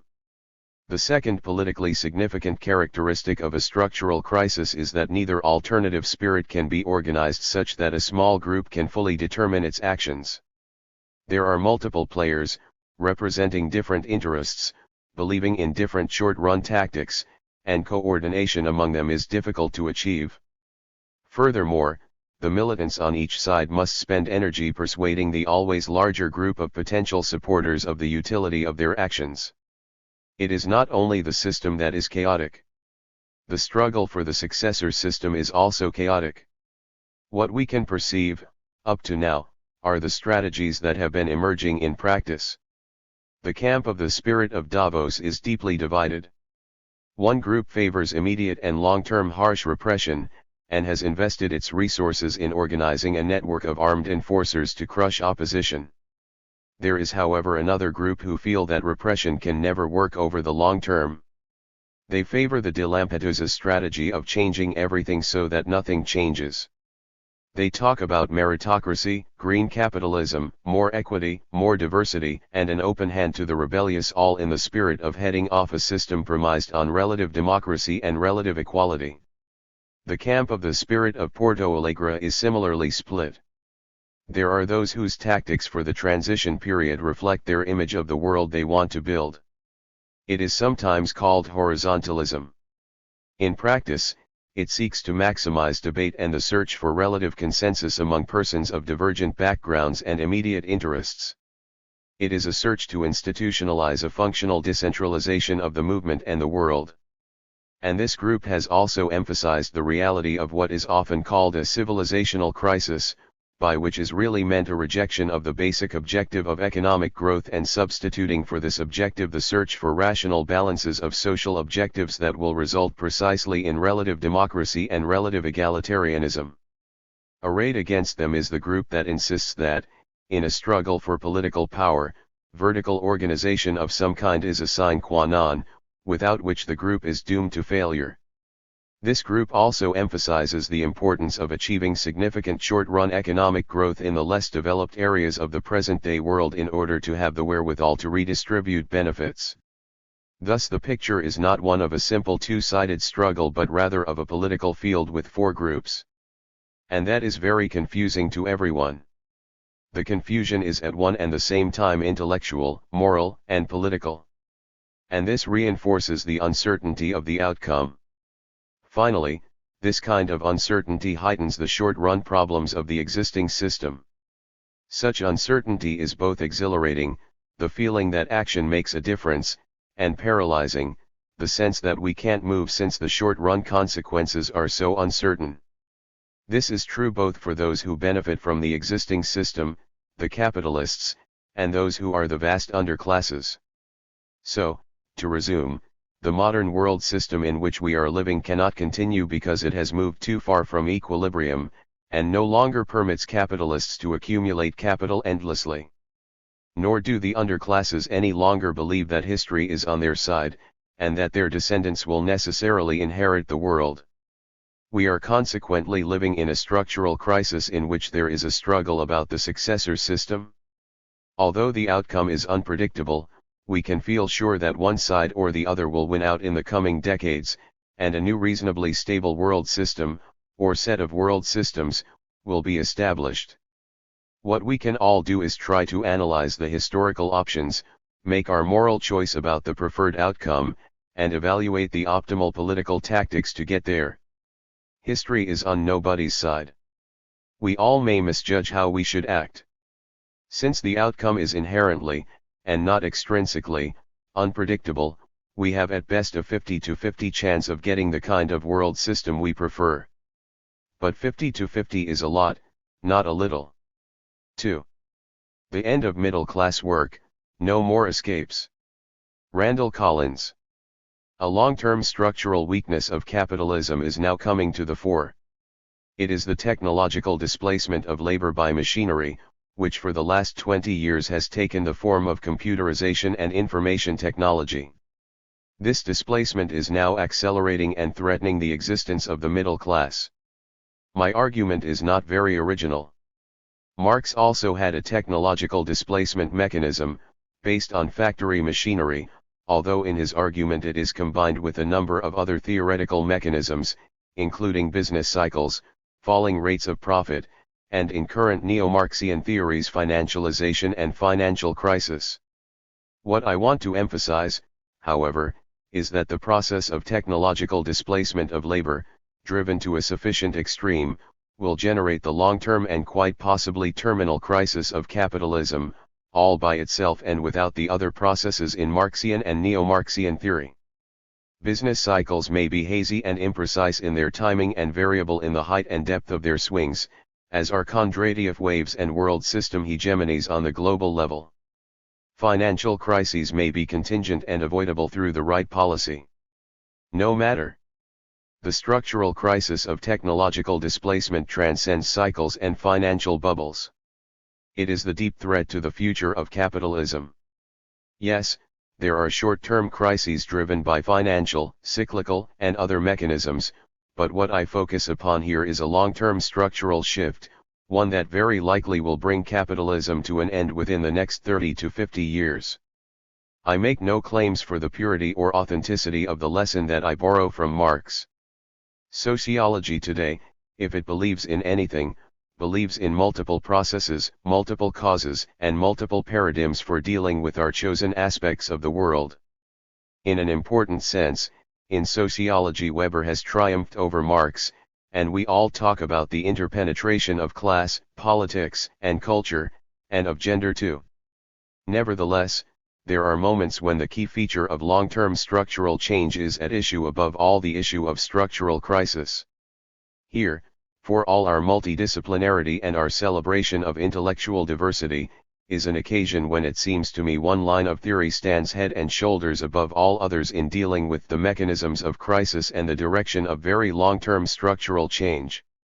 The theory I will extol is a stripped-down version of the fundamental insight that Marx and Engels had formulated already in the 1840s. It is a stripped-down Marxism indeed. No labor theory of value, no reference to expropriation of labor from the means of production, no alienation from species being.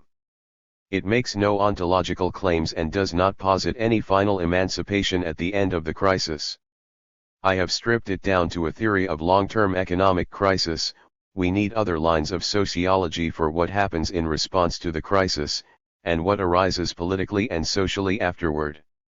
Moreover, it is not a theory of the conquest of the state as result of economic crisis, not by itself alone a theory of revolution, although at the end I will discuss what sociologists have learned about the causes of revolution.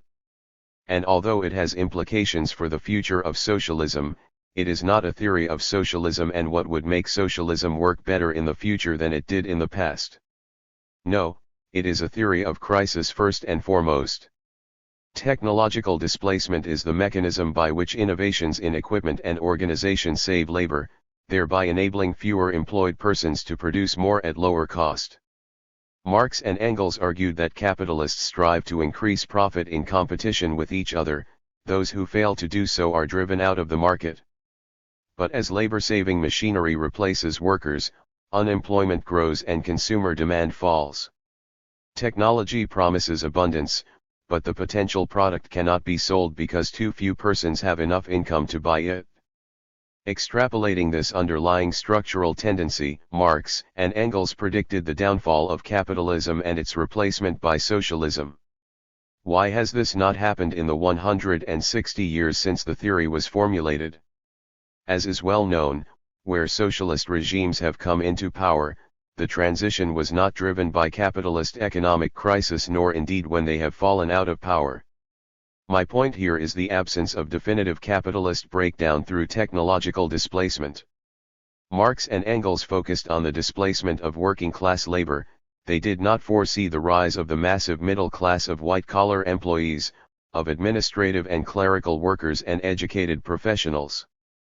But this is why I now argue for the return of technological displacement crisis. Until the 1980s or 1990s, mechanization chiefly displaced manual labor. In the most recent wave of technology, we now have the displacement of administrative labor, the downsizing of the middle class. Information technology is the technology of communications, and it has launched the second great era of contraction of work, the displacement of communicative labor, which is what middle-class employees do. Mechanization is now joined by robotization and electronicization, an ugly and ungainly term to add to our vocabulary of ugly terms dictating our long-term future. As the working class shrunk through mechanization, capitalism was saved by the rise of the middle class. Now computerization, the internet, and the wave of new microelectronic devices are beginning to squeeze out the middle class. Can capitalism survive this second wave of technological displacement? In the past, capitalism has escaped from technological displacement crises by 5 main escape routes. I will argue that all 5 of these now are becoming block dead ends. Escape number 1, new technology creates new jobs and entire new job sectors. Pessimism about new technology has long been considered futile and wrong-headed. The Luddites in 1811 who broke machines that destroyed the jobs of handicraft workers did not see that their system of production was giving way to a factory system which would vastly expand industries and increase, for over a century, the numbers of factory workers.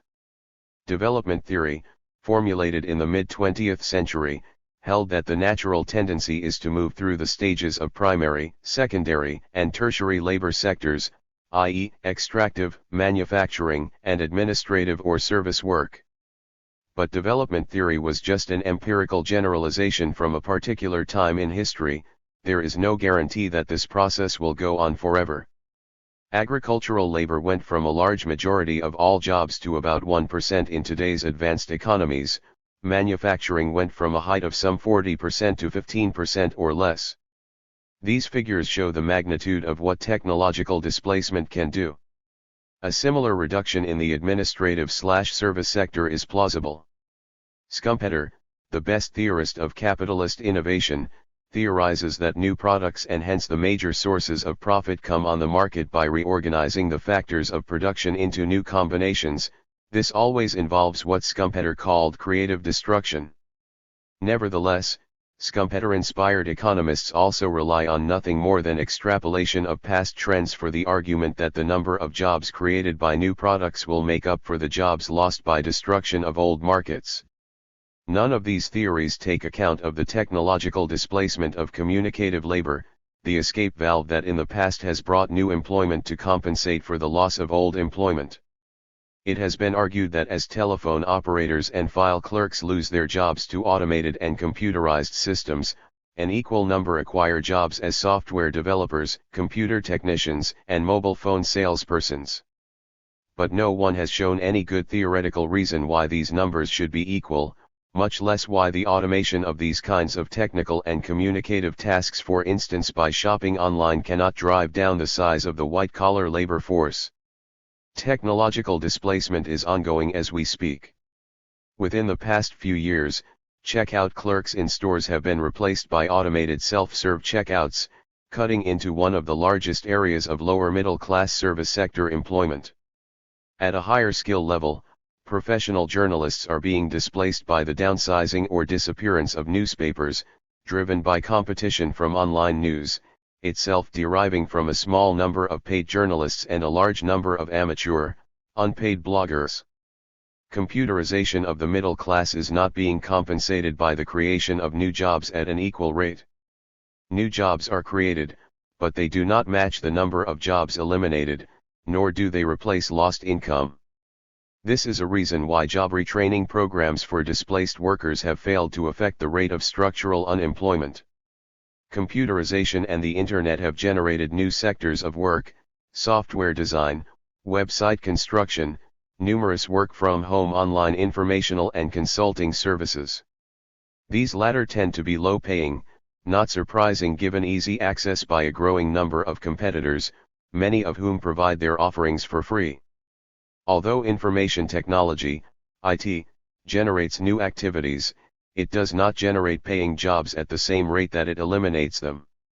The proliferation of opinion blogs does not make up for the elimination of paid occupations in journalism. Focusing solely on the paid employment generated by IT as compared to the jobs displaced by IT, and extrapolating trends over a period of decades, is it plausible that 70% or more of world employment will be computer programmers and designers of software and computer applications? Bear in mind that computerization is still in its youth, past its infancy but not yet into maturity. The metaphor is overly biological, but the point is that more sophisticated computation is still to come, artificial intelligence, in which machines take over higher cognitive processes from humans. When computer programming itself is done entirely by computers, as well as the creation of new applications, the displacement of middle-class labor will be nearly complete. Jobs for computer programmers will no longer be an escape route. It never has been an equalizer compensating for the numbers of jobs lost, and over time, the amount of job creation for humans compared to work taken over by computers will be a steadily decreasing slice, a channel whose walls grow steadily narrower. In an advanced economy such as the United States, jobs in the service sector have grown to about 75% of the labor force, a result of the decline in industrial and agricultural/extractive occupations, Autor and Dorn 2013. But the service sector is becoming squeezed by the IT economy, itself little more than 25 years old. Sales jobs are rapidly becoming automated by computer-generated messaging and by online buying. In brick-and-mortar stores, retail clerks are being replaced by electronic scanners. Management positions too will come under increasing pressure as artificial intelligence grows. There is no intrinsic end to this process of replacing human with computers and other machines. The displacement of human work will go on, not just for the next 20 years but the next 100, even the next 1,000 years, unless something extrinsic happens to change the underlying mechanism driving technological displacement of work: capitalist competition. The future world run by computers will not necessarily be that depicted by George Orwell in 1984, where high-tech is used for surveillance and autocratic state control. Orwell missed the economic dimension, how electronic high technology affects not just politics but employment. Similarly, with the benign version of the future depicted in space-age adventure films, the question of who owns the robots and computers never comes up. In the real world, the answer is, the big computer systems will be, and are, owned by big capitalist property holders. The manufacture of IT hardware as well as software is capitalist enterprise. The popular communications companies, Facebook, Google, Amazon, Twitter, and whatever their names will be over the coming decades, show the same pattern as the historical development of any other form of capitalist enterprise: rapid innovation chained to other innovations, proliferation of competitors, winnowing out of many through the growth of a few, enthusiastic investment by financial markets, then financial pressure and collapse of former front-runners. Consolidation into oligopoly in the IT era happens just as it did in previous waves of new technology. Since the IT period is still quite new, it isn't yet clear whether the pace toward oligopoly is different than in the era of the railroads or the era of the automobile industry. So far it looks like the current speed toward oligopoly is much faster than in previous periods. This is a side question from the main issue of technological displacement of the middle class. As long as that goes on, whether there is a high degree of oligopoly or not does not much affect the long-term crisis of capitalism. But, one might object, information technology is different. Computerization is not just something that happens to big companies and big employers, it is something that ordinary people use and enjoy. Computers are not owned just by the capitalists, they are owned by all of us. That is like saying, in 1925 or 1955 automobiles are not capitalist industries. Since I own one myself, I have the freedom to drive all over, escape, get laid in the back seat, drag race on the highway if I want to. Enthusiasm for products of capitalist industry is part of what makes capitalism successful. That's fine, enjoy it while you can. The fact that you can hear portable music at any time and place, post and view images and texts and all the other things that consumer IT devices enable contemporary consumers to do, all this says nothing about whether or not there are jobs for persons like yourself. The popularity of automobiles was not just consumer enjoyment, it reflected an industry which, for several decades, generated a large number of well-paying jobs. Subsequently, technological displacement and capitalist consolidation have drastically reduced jobs in the automotive sector.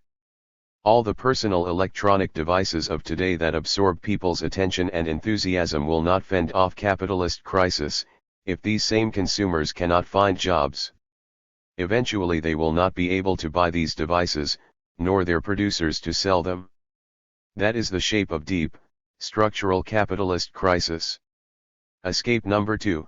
Geographical spread of markets.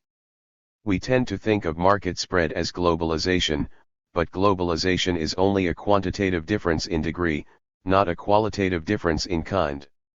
Even within the confines of state borders, markets have grown by spreading to regions where a product was initially unknown, thus local conditions favored profit for the innovator coming from elsewhere. Geographical spread works in tandem with product innovation, keeping up the ongoing existence of market frontiers. Dynamic markets always have the buzz of newness, the cultural prestige of being a center or keeping up with a center, or the negative prestige of striving to escape from backwardness. The liberal version of this mechanism, on the global or interstate scale, is modernization theory or development theory. Each part of the world successively ascends the stages, until presumably all will be fully developed, tertiary sector service economies. We are now seeing this come into being, the argument goes, in India and China, the big nations of the Third World making their way inexorably to modernity. The neo-Marxist version of this process is World System Theory, Arrighi 1994, Chase-Dunn 1989, Wallerstein 1974-2011. This is a less benign version of the geographical spread of capitalist markets. World market domination is buttressed by military power and political influence. The hegemonic center exploits the labor or raw materials of the periphery, with the aid of a transmission belt of semi-peripheral regions. World system theory complicates the pattern by a succession of hegemonies marked by major wars, and keyed to long Kondratief waves of relative expansion and stagnation in world markets. But these cycles of serial hegemons, Spain, Holland, Britain, the United States, conjecturally China, logically come to an end when the periphery is exhausted, and every region of the globe is fully brought into the capitalist market. There are no more safety valves, no more regions for exploitation, capitalist profit dries up. Leaving aside the specific merits of world system theory predictions, the point I would emphasize is that globalization of markets is now undercutting middle-class jobs.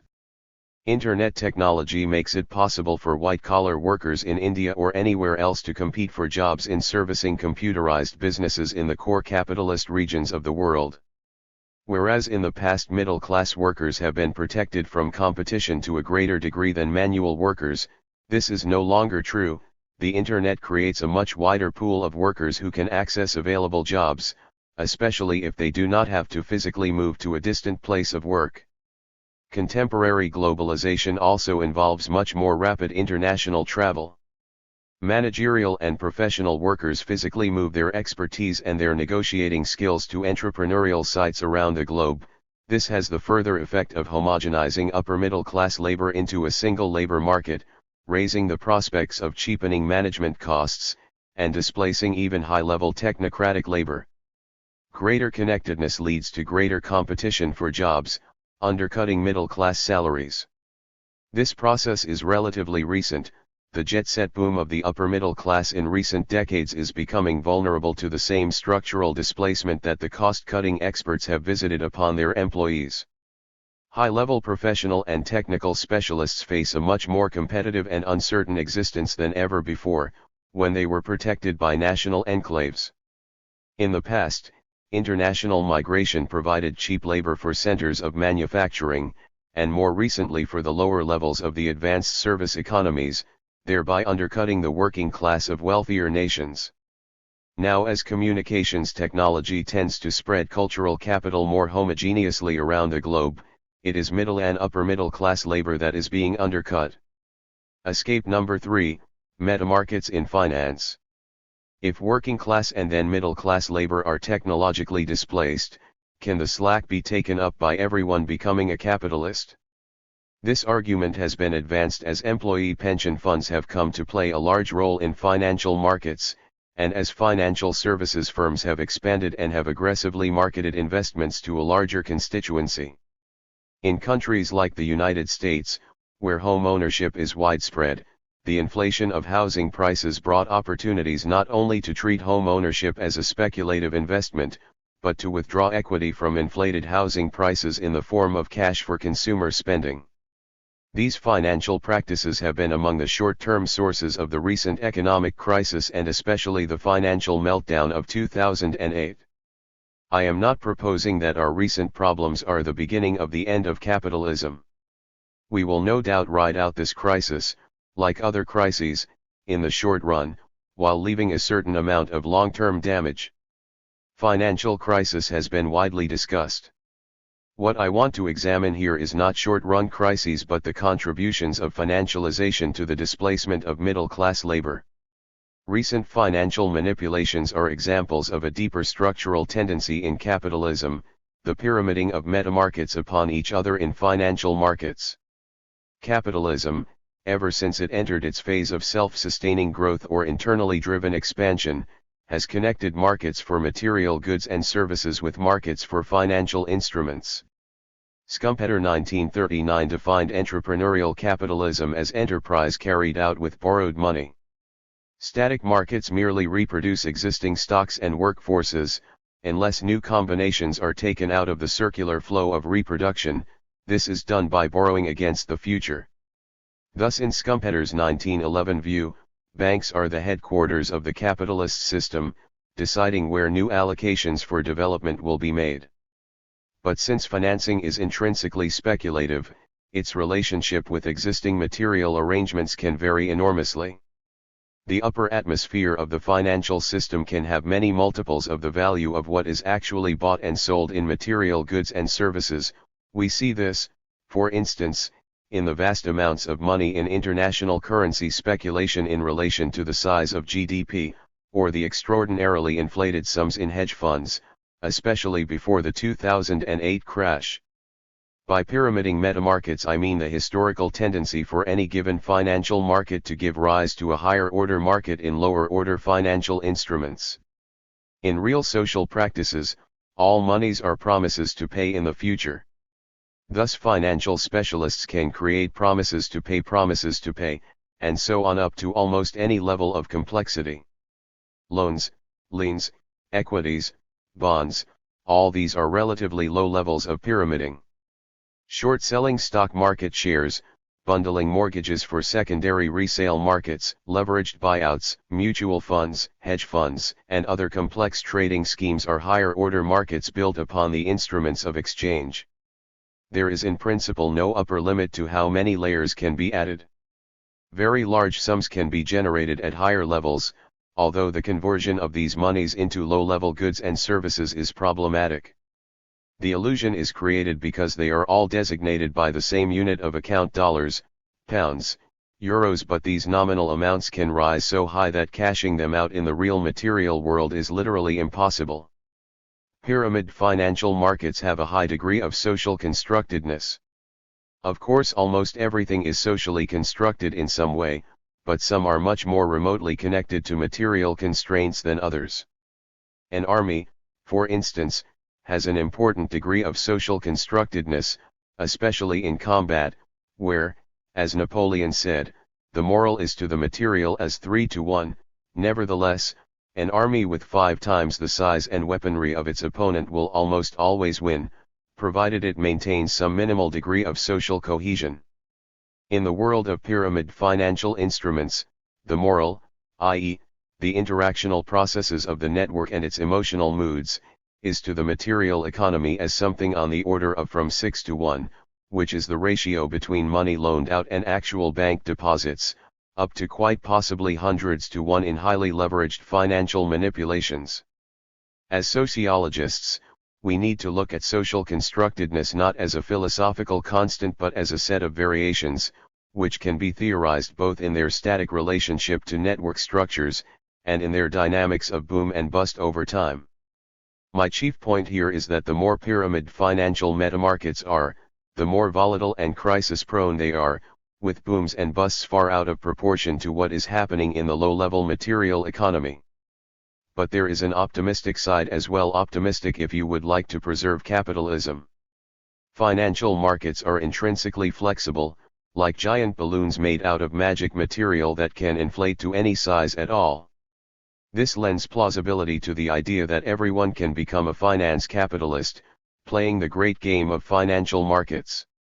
And indeed, popular participation in financial markets has grown a good deal during the late 20th century and the early 21st, through employee pension funds, millions of small stock market investors, and speculating through mortgaged home ownership in the Ponzi scheme of the inflationary housing market. How far can this go? Can it save capitalism? It would surely be a rocky road, given the inherent volatility of financial markets, their tendency to booms and busts. This has been a long-term historical pattern, ever since the Dutch tulip investment mania in 1637 and the South Sea bubble in 1720. Speculative collapses have been so common that Schumpeter 1939 regarded business cycles as intrinsic to capitalism, and their presence a historical marker of the existence of self-driven capitalist dynamics. One could turn the historical argument around.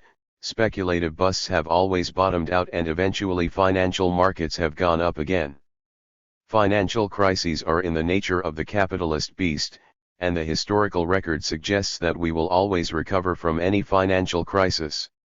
Again, we have an empirical generalization without good theoretical basis. What happens when financial crisis is coupled with structural depletion of middle-class jobs, and a technological displacement crisis throughout virtually the entire labor force? Can income from the financial sector reach so far that it supplants salaries and wages as the primary source of income for everyone? There are two possibilities here: either everyone becomes a capitalist living off of investment returns, or the financial sector itself becomes the major area of employment, i.e., the growth of financial labor.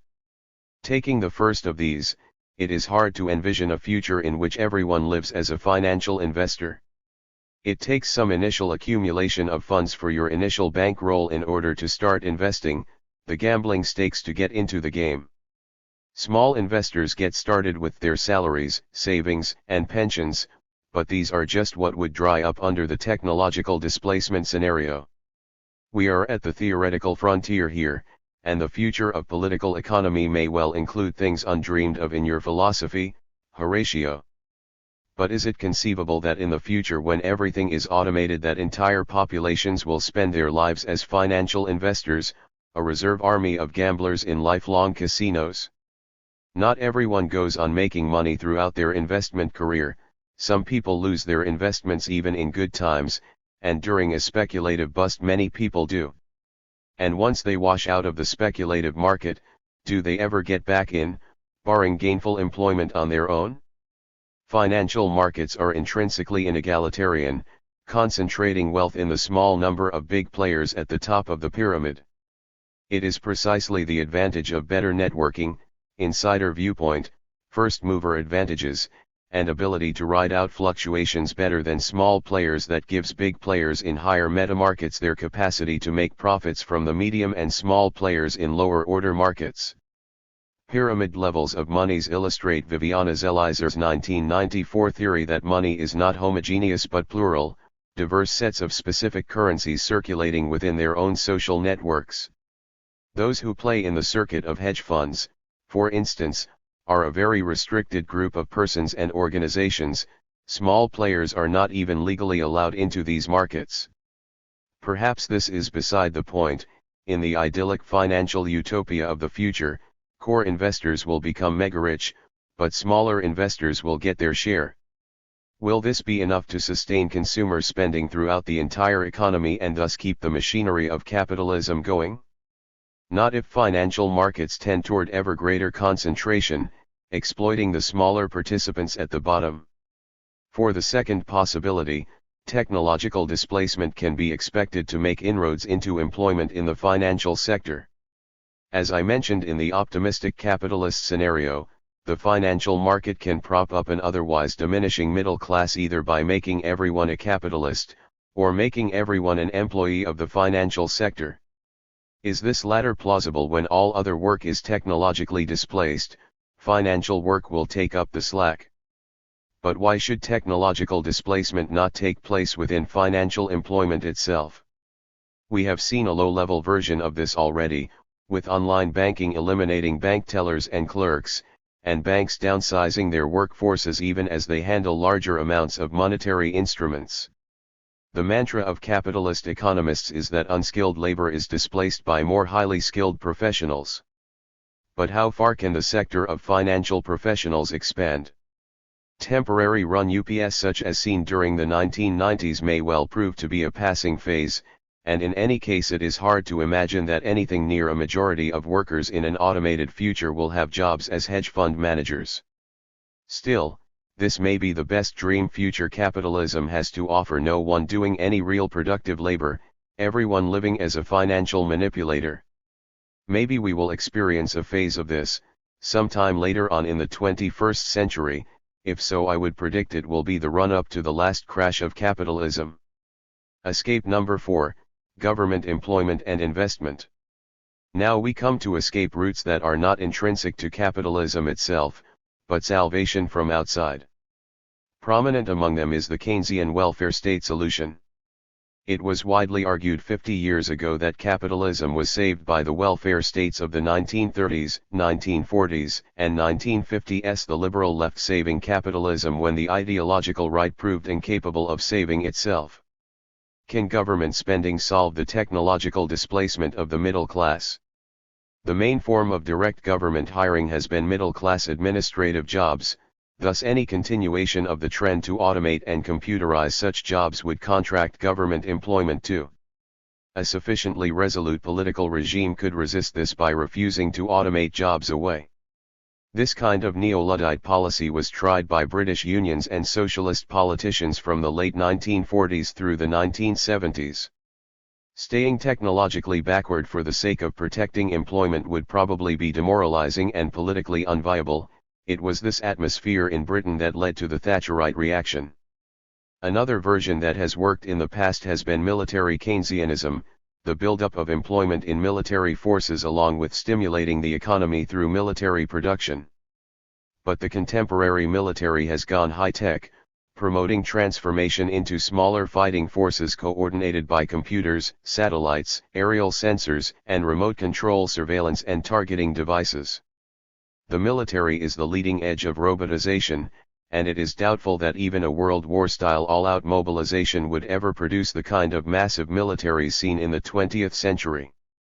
Besides direct government employment, there is government spending, the favorite tool of today's stimulus packages. Most of those invest in material infrastructure: roads, bridges, airports, energy, as well as the so-called information highway. But these areas too undergo computerization and automation, adding to the trend of technological displacement. Even less likely to stem the tide of job displacement is government investment in the private sector. Especially with the mantra to carry out such investments efficiently, government assumes the role of capitalist or at least capitalist overseer, all too willing to cut labor costs, and therefore to cut employment. Another version of market intervention is regulation of the private marketplace, mandating a shorter work week, and protecting jobs from cuts. These policies have been widely practiced by continental European states, but have not done much more than slow the drift to technological displacement. On the whole, such policies tend to protect existing job holders, but to freeze out youth. That problem could be solved by government deliberately hiring youth in massive numbers. This has rarely been attempted, except in the military version, although in escape number 5 I will suggest that this has been done surreptitiously through inflating educational credentialing. In principle, political policies could do anything whatsoever, constrained only by political will, which is to say mobilized political power and its vision as set by political cultures. Obviously political cultures have a long way to go from here if the state is going to do anything significant about technological displacement of the middle class. Mixed liberal government policies propping up the private economy can keep capitalism limping along quite a way into the future. But the mixed approach is not likely to solve the long-term problem of technological displacement, as long as private profit-making drives the economy. We need to think of the pressure, not merely in present-day, U.S., terms of 10% unemployment with small fluctuations of a few percentage points, but into the computerized future where the base unemployment rate could be 3 or 5 times higher. In other words, a situation of massive employment crisis, and governments elected to take action by the welfare state pathway. Obstacles to this are easy to envision, since they fill the political sphere at present. One is the anti-tax movement, likely to continue strongly among small businesses including struggling internet entrepreneurs, as the internet exposes them to heavy competition. These push against government acting to bolster employment, thus contributing to system crisis. On the other side is the demand from political constituencies, above all the unemployed and underemployed, who are now coming increasingly from the ranks of the educated and therefore highly mobilizable population. Contending forces are in play. Which ones will win, and to what extent? Unrestricted free market capitalism, left to itself, has no way of heading off such crisis. Its favorite reforms reducing taxes and government regulation, encouraging capitalists to engage in still further expansion in any way they wish, all have the effect of pushing technological displacement, as well as generating other kinds of problems including financial manipulations and crises. The pro-welfare state forces in principle may have a solution to unemployment, but they run up against the budgetary problems of the state. A state which funds an expensive welfare state opens itself up to the pressure of financial markets, risking destruction of the purchasing power of its currency. Thus it would appear that a welfare state policy is caught in a damned if you do, damned if you don't position. But let us see this in a long-term perspective, not just as an immediate stumbling block in everyday politics. A state caught in a deep structural dilemma is moving toward a revolutionary breakdown of the system. The fiscal crisis of the state is one of the main components of state breakdown. We need only add the other two components, a split between state elites over which solution to seek, and mobilization of a radical movement from outside. The split between state elites here just means a radicalization of the opposition between those who maintain their alliance to the financial markets, and those who are committed to using the state to alleviate unemployment and inequality. In the context of 10% unemployment and a limping post-recession economy, polarization between these positions is not strong. But if we extrapolate this to 50% unemployment, and the deep depression sure to accompany it, the chances for full-scale state breakdown will be strong. At this point, a revolutionary overturn of the property system will be the most obvious solution, including seizing control of the financial system so that it cannot destroy a government's own currency. Not just particular features of capitalism, but its institutional underpinnings, would give way. Escape number 5, educational credential inflation, and other hidden Keynesianism. Credential inflation is the rise in educational requirements for jobs as a rising proportion of the population attains more advanced degrees. The value of a given educational certificate or diploma declines as more people have one, thereby motivating them to stay in school longer. In the United States, high school, i.e., 12-year secondary school, diplomas were comparatively rare before World War II. Now high school degrees are so commonplace that their job value is worthless. University attendance is now over 60% of the youth cohort, and is on the way to the same fate as the high school degree. It is a worldwide trend. In South Korea, 80% of high school graduates now go on to higher education. The main thing that inflated degrees are worth is to plow them back into the educational market, seeking still higher degrees. This in principle is an endless process. It could very well reach the situation of the Chinese Mandarin class during the later dynasties Chaffee 1985, when students continued sitting for exams into their 30s and 40s. Only now this would affect the vast majority of the population instead of a small elite. Different countries have gone through educational inflation at different rates, but from the second half of the 20th century onward, all of them have followed this path. Brown and Bill's 2011. Educational degrees are a currency of social respectability, traded for access to jobs. Like any currency, it inflates prices, or reduces purchasing power, when autonomously driven increases in monetary supply chase a limited stock of goods, in this case chasing an ever more contested pool of upper-middle-class jobs. Educational inflation builds on itself. From the point of view of the individual degree seeker, the best response to its declining value is to get even more education. The more persons who hold advanced degrees, the more competition among them for jobs, and the higher the educational requirements that can be demanded by employers. This leads to renewed seeking of more education, more competition, and more credential inflation.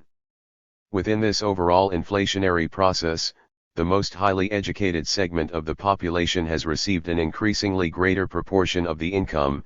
At least this has been so in the United States since the 1980s. One should be wary about extrapolating this particular historical period into an eternal pattern for all times and places. Those at the top of the inflationary competition for credentials have benefited from several processes. They were in the relatively safe havens when technological displacement was hitting, initially, the last of the decently paid manual labor force, and then low-paid clerical work. The quality of work performance between different levels of the educational hierarchy has apparently widened. What has been insufficiently recognized is that the inflationary spiral in schooling has brought increasing alienation and perfunctory performance among students who are not at the top of the competition, those who are forced to stay in school more years but get no closer to elite jobs. Grade inflation and low standards of promotion are symptoms of this process. There is considerable evidence, from ethnographies of teenagers, of youth culture, and especially youth gangs, that the expansion of schooling has brought increasing alienation from official adult standards. Milner 2004. The first youth gangs appeared in the early 1950s when working-class youth were first being pressured into staying in school instead of going into the labor force, and their ideology was explicitly anti-school. Schneider 1999, Cohen 1955. This is the source of the oppositional youth culture that has grown so widely, both among the minority who belong to gangs and the majority who share their antinomian stance. Employers today complain that jobs in the lower half of the service sector are hard to fill with reliable, conscientious employees. But this is not so much a failure of mass secondary education to provide good technical skills. One hardly needs high school math and science to greet customers politely or ship packages to the right address, as a pervasive alienation from doing menial work. The mass inflationary school system tells its students that it is providing a pathway to elite jobs, but spills most of them into an economy where menial work is all that is available unless one has outcompeted 80% of one's school peers. No wonder they are alienated. Although credential inflation is the primary mechanism of educational expansion, overt recognition of this process has been repressed from consciousness, in virtually a Freudian manner. In this case, the idealizing and repressing agent, the superego of the educational world, is the prevailing technocratic ideology. Rising technical requirements of jobs drive out unskilled labor, the argument goes, and today's high-skilled jobs demand steadily increasing levels of education. 30 years ago, in the Credential Society Collins 1979, I assembled evidence to show that technological change is not the driving force in rising credential requirements. The content of education is not predominantly set by technological demand. Most technological skills, including the most advanced ones, are learned on the job or through informal networks, and the bureaucratic organization of education at best tries to standardize skills innovated elsewhere. In updated research on credential inflation vis-a-vis technological change Collins 2002, Brown and Bill's 2011, I have seen nothing that overturns my conclusions published in 1979. It is true that a small proportion of jobs benefit from scientific and technical education, but that is not what is driving the massive expansion of education. It is implausible that in the future most persons will be scientists or skilled technicians. Indeed, the biggest area of job growth in rich countries has been low-skilled service jobs, where it is cheaper to hire human labor than to automate outdoor and door. 2013. In the current U.S. economy, one of the biggest growth sectors is tattoo parlors. Halnan & Co. In 2006, a non-credentialed occupation, small-scale business, low-paying and thus far immune from corporate control and selling emblems of alienation from mainstream culture. Although educational credential inflation expands on false premises, the ideology that more education will produce more equality of opportunity, more high-tech economic performance, and more good jobs, it does provide some degree of solution to technological displacement of the middle class.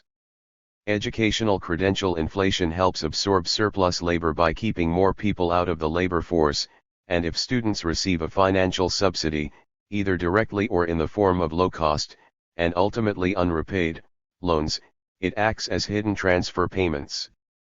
In places where the welfare state is ideologically unpopular, the mythology of education supports a hidden welfare state. Add the millions of teachers in elementary, secondary, and higher education, and their administrative staffs, and the hidden Keynesianism of educational inflation may be said to virtually keep the capitalist economy afloat.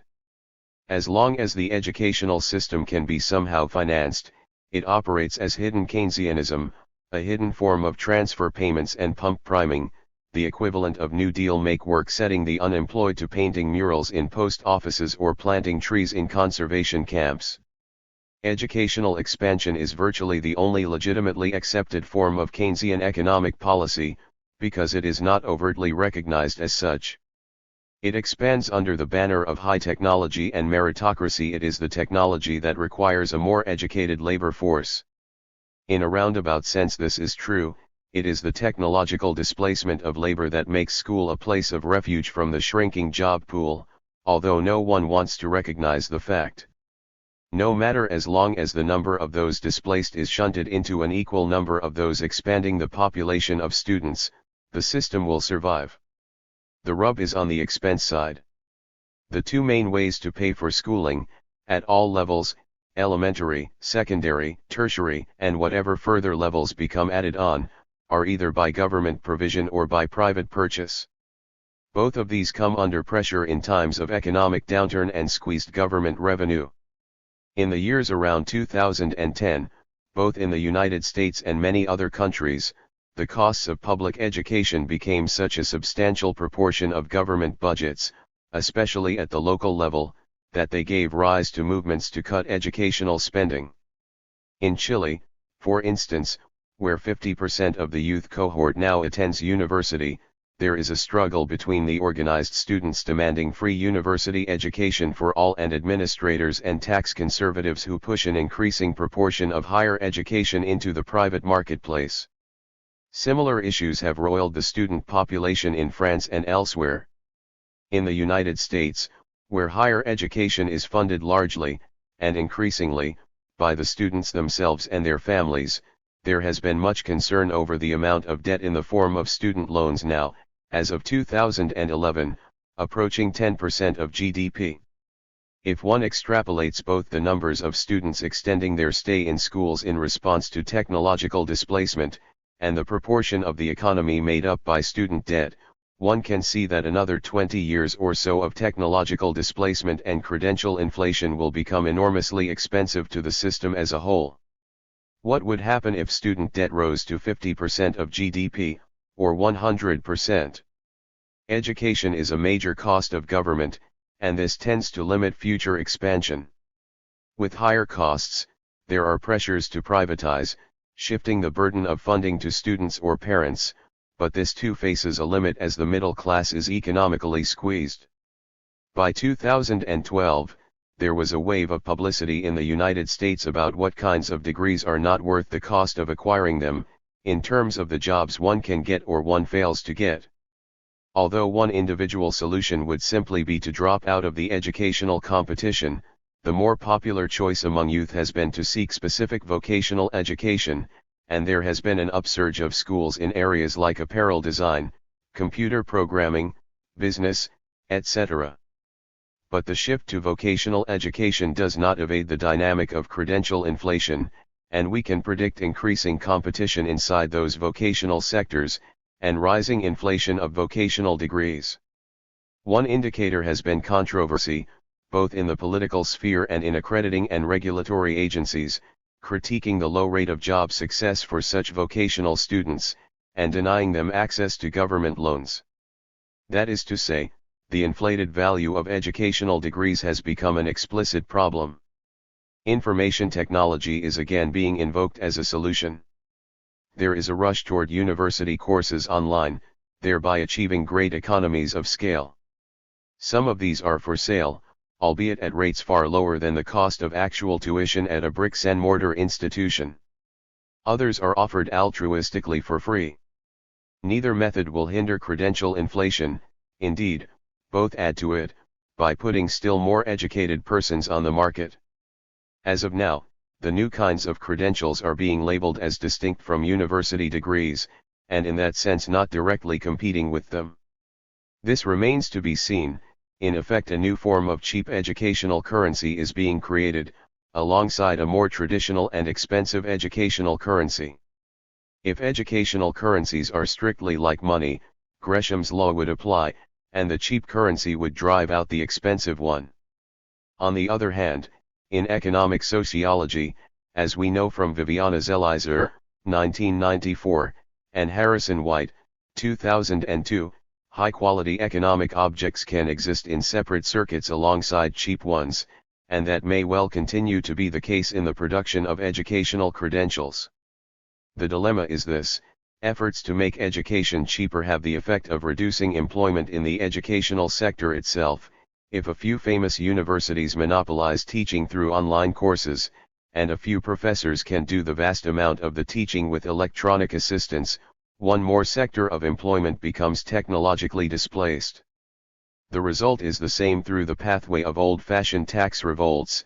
A short-term reduction in the population's tax burden has the roundabout effect of reducing jobs available for that same population. Of the 5 escape routes from capitalist crisis, continued educational inflation seems to me the most plausible. An expanding educational system driven by credential inflation reaches a potential crisis point within the educational system itself. This is not necessarily final. One can envision a series of such plateaus, stopping and restarting as our secular faith in salvation through education goes through disillusionment and revival. But if this becomes increasingly government-sustained, it amounts to socialism in the guise of education. It is conceivable that liberal governments might find their way to keep expanding educational systems, using them as a Keynesian safety valve, and a form of transfer payments from the capitalists and the diminishing sector of the employed, to sustain the otherwise unemployed. But to get such a government might well take a near-revolutionary disillusionment with capitalism. When will full-blown crisis happen? Computerization of middle-class labor, since the last decade of the 20th century, is proceeding at a much faster pace than the mechanization of the manual labor force, which took approximately the entire 19th century and 3/4 of the 20th. Technological displacement of middle-class labor is not much more than 20 years old, whereas it took almost 200 years to destroy the working-class labor force. Another estimate of the timing of future capitalist crisis is provided by World System, WS, theory. In earlier writing on the capitalist world system, Wallerstein and colleagues presented a theoretical model of systemic long cycles. The core regions of the WS in their expansive phase generate their advantage by resources extracted under favorable conditions from the periphery. Hegemony is periodically threatened by conflicts within the core, and especially by semi-peripheral zones rising to threaten the hegemon. Eventually the core gets caught up with, just as increasing competition in a new area of entrepreneurial profit brings down the profits once gained by the early innovator. In this respect, the WS operates like Schumpeter's cycle of entrepreneurship, but on a global scale. With each new cycle, New opportunities for expansion and profit arise, under the leadership of a new hegemon.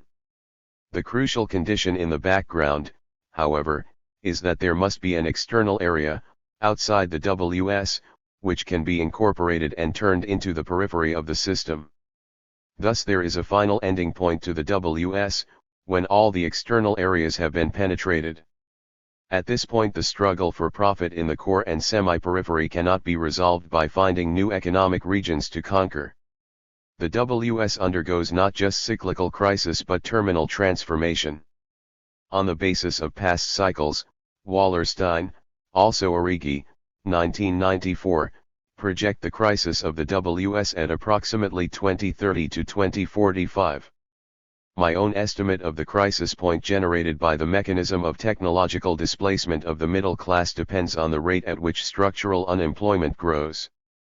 This must be measured not merely in convenient technical terms such as, in the United States, the number of applications for unemployment compensation, but by our best measure of the proportion of the adult population unable to find work and driven out of the employment sector entirely. An unemployment rate of 10% is painful, by American standards. 25%, found in crisis economies, is big trouble, but it has been sustained in the past. But when unemployment reaches 50% of the work-capable population, or 70%, the capitalist system must come under such pressure both from underconsumption and political agitation that it cannot survive. If we think such unemployment rates are unimaginable, let us imagine again, through the lens of technological displacement of all categories of work by electronic machinery. It is clear that the rate of technological displacement has accelerated in the last 15 years. We could well reach 50% structural unemployment by the year 2040, and 70% not long after that. In gross terms, this agrees with the WS projection of a terminal crisis of capitalism around the middle of the 21st century. Anti-capitalist revolution, peaceful or violent. If the crisis of technology displacement becomes severe enough, a highly automated, computerized world in which very few people work, and most of the population is unemployed or competing for menial low-paid service jobs, would there be a revolution? Here we must leave economic crisis theory and examine theory of revolution. Since the 1970s, the theory of revolution has been revolutionized. Skocpol 1979, Goldstone 1991, Tilley 1995, and others, by their comparative researches on the rise and fall of state regimes, have established what can be called the state breakdown theory of revolution. Successful revolution depends on what happens at the top, not on disaffected and impoverished masses from below.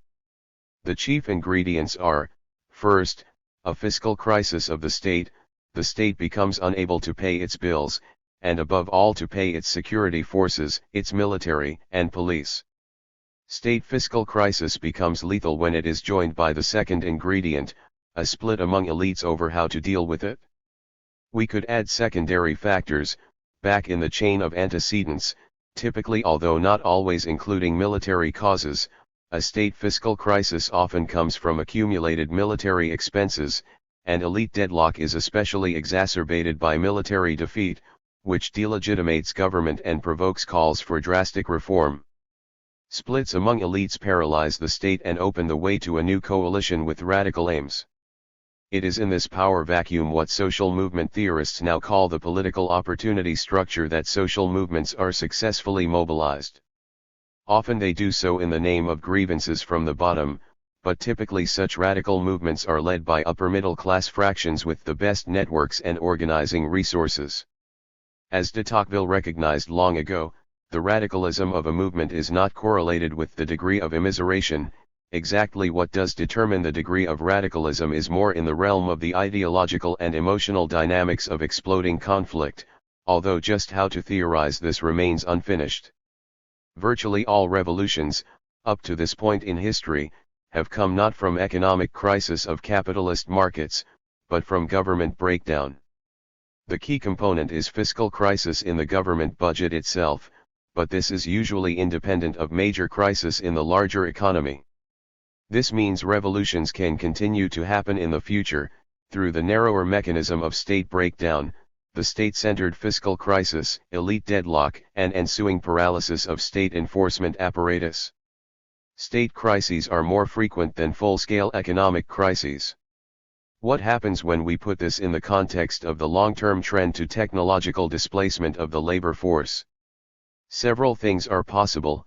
Revolutions can happen in particular states, not necessarily those with the greatest amount of technological displacement. Or, revolutions can happen that do not act on a policy of solving technological displacement. But also, revolutions can happen which do take an explicitly anti-capitalist turn. Since history is driven by multiple causes, the future is like rolling multiple dice, as in the Chinese game Yahtzee, waiting for success to come up on all 5 dice simultaneously. Thus we could have the general anti-capitalist revolution sometime in the future, through the right combination of state breakdown, perhaps plus war defeat, plus the omnipresent technological displacement. The crisis of capitalism sets the agenda. At some point the politically mobilized populace will have to deal with it. This could happen by the classic route of state breakdown.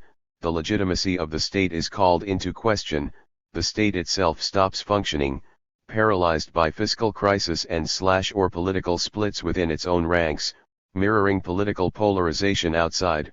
The monopoly over organized violence breaks apart, as police and the military lose organizational coherence and factionalize. This may or may not produce extensive violence, whether in riots and crowd suppression, or in civil war. In some moments of revolution, for instance the French Revolution of February 1848, the period of tense crisis was resolved with relatively little violence, as the existing regime lost organizational coherence. No one wanted to take charge of continuing the existing regime, and a new parliamentary power was quickly constituted. Similarly in Russia in February 1917, after several days of sporadic violence and wavering between crowds and soldiers, the Tsarist regime ended in a flurry of abdications and refusals to pick up the reins. These cases also show that in ensuing months and years the new revolutionary regime may have trouble consolidating power, especially when restorationist movements mobilize against it, and later violence is often more severe than the initial revolutionary transition. Separating the revolutionary moment from its aftermath, the process of revolutionary state breakdown need not be very violent. Political sociology has not yet taken up the issue of under what conditions post-revolutionary consolidation of government is peaceful or violent. All we can say is that the range of violence seen in historical revolutions and their consolidation would also be possible in the terminal crisis of capitalism.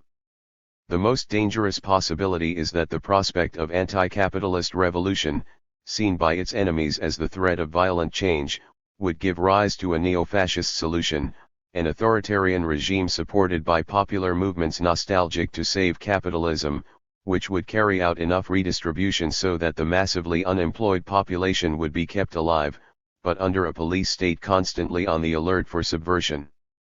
We do not know how to estimate the chances of an attempted fascist solution, compared to a democratic post-capitalism. Wallerstein has conjectured that it may be 50-50. But a favorable alternative may be quite likely.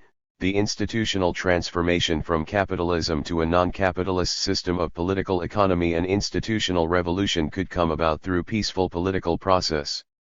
If the crisis of capitalism is severe enough, a majority of the population structurally unemployed, robots and computers doing almost all the income-generating work but owned by a small number of wealthy capitalists, the economy in deep depression, at some point a political party could win electoral power on an anti-capitalist program. Some governing party or coalition would have to replace capitalist production, distribution, and finances with a system that redistributes wealth outside the system of labor market and profit-taking. This kind of electoral politics might seem far-fetched in the political atmosphere on the present, just 20 years after the fall of the Soviet bloc, coinciding with an enormous market expansion in nominally communist China and with the triumph of market ideologies everywhere. But political moods are prone to wide swings every 20 or 30 years. Think back through each 20-year segment of the 20th century. If the structural trend to technological displacement continues to deepen, A vast reversal of opinion another 20 years into the future is not at all unlikely. A peaceful institutional revolution is possible. The deeper the structural crisis of the middle class, the more mobilization for electoral politics is facilitated. Along that route lies the prospect for a relatively nonviolent transition. Complexities of how structural crisis will unfold. The world is the product of multiple intersecting causalities. Everything is clothed in particularities of locality, sequence, and memory. Thus the structural crisis of capitalism will have many variations. What is at issue here are not the names, dates, and dramas, but the big dimensions of complication, major processes that can drastically change the nature of the crisis as capitalism becomes too self-destructive to continue. A host of processes and problems will complicate the future: aging populations, explosion of medical costs, ethnic and religious conflict, ecological crisis, huge intercontinental migrations, perhaps wars of varying scope. To keep the focus on the central point, how will these affect the technological displacement crisis? Some of them will exacerbate it, some will add pressures for state breakdown and thus raise the chances of revolutions, the rolling of multiple success on the dice. Will any of these complications turn back technological displacement, increasing middle-class employment, creating new jobs to offset automation and computerization, and in sufficient degree that capitalism will be saved? Let us consider a brief checklist of complications, with these questions in mind. Global unevenness. The mechanisms driving capitalist crisis operate with different intensity in different countries and regions of the world. An advanced crisis of technological displacement of middle-class work in the United States or in Western Europe would not necessarily coincide with the depth of such crisis in other parts of the globe: China, India, Brazil, or other places of significance in future decades. Is it possible to have a successful anti-capitalist transformation inside particular states while the rest of the world remains capitalist? This would depend on the size and weight of that particular state's economy in the world. Revolutions in small states with minor economies would have little influence and might easily be overturned. Those in big states with a large proportion of the world economy would be more robust and trend-setting. Given the tendency for militarily strong regimes to intervene in other regimes, to protect their own economic interests, and to support their ideological cousins, the staggered sequence of anti-capitalist regime changes could lead to interventions of the sort we have seen in the aftermath of the 2011 Arab Spring. If there were a massive economic crisis in the United States, for instance, or the EU, in the year 2030, resulting in a shift to an anti-capitalist regime, possibly some other still thriving capitalist state, China, perhaps, would intervene to stop it. Whether such interventions are successful or not will depend on geopolitical factors of relative resources, logistical extension, and geographical position. Collins, 1995. Weighing against such scenarios is a larger process. The structural crisis of capitalism is a universal tendency. Even if local hitches occur, the advance of computerization and displacement of all kinds of work will continue everywhere. No one can remain the capitalist hegemon under these conditions for long. Post-capitalist regimes, with better redistribution, may be able to generate consumer demand and get their economies back into a growth mode, pulling ahead of recalcitrant capitalist states who will be stuck in their own crises. Muddying capitalist crisis with other dimensions of contention. In a multidimensional world, many different conflicts go on at the same time.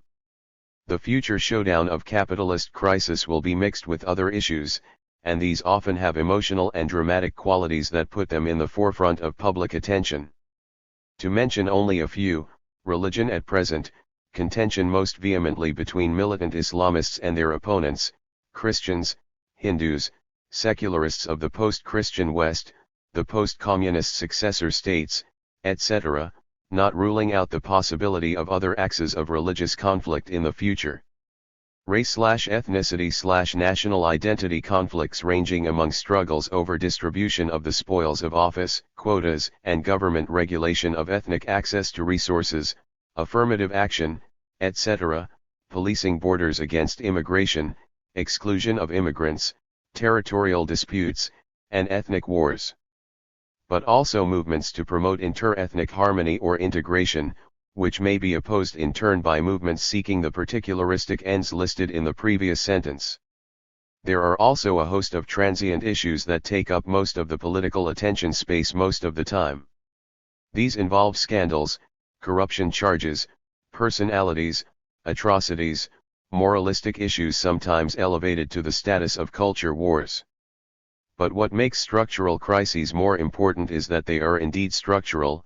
They concern inescapable conflicts in the institutional arrangements that affect the material and organizational basis of ongoing social life.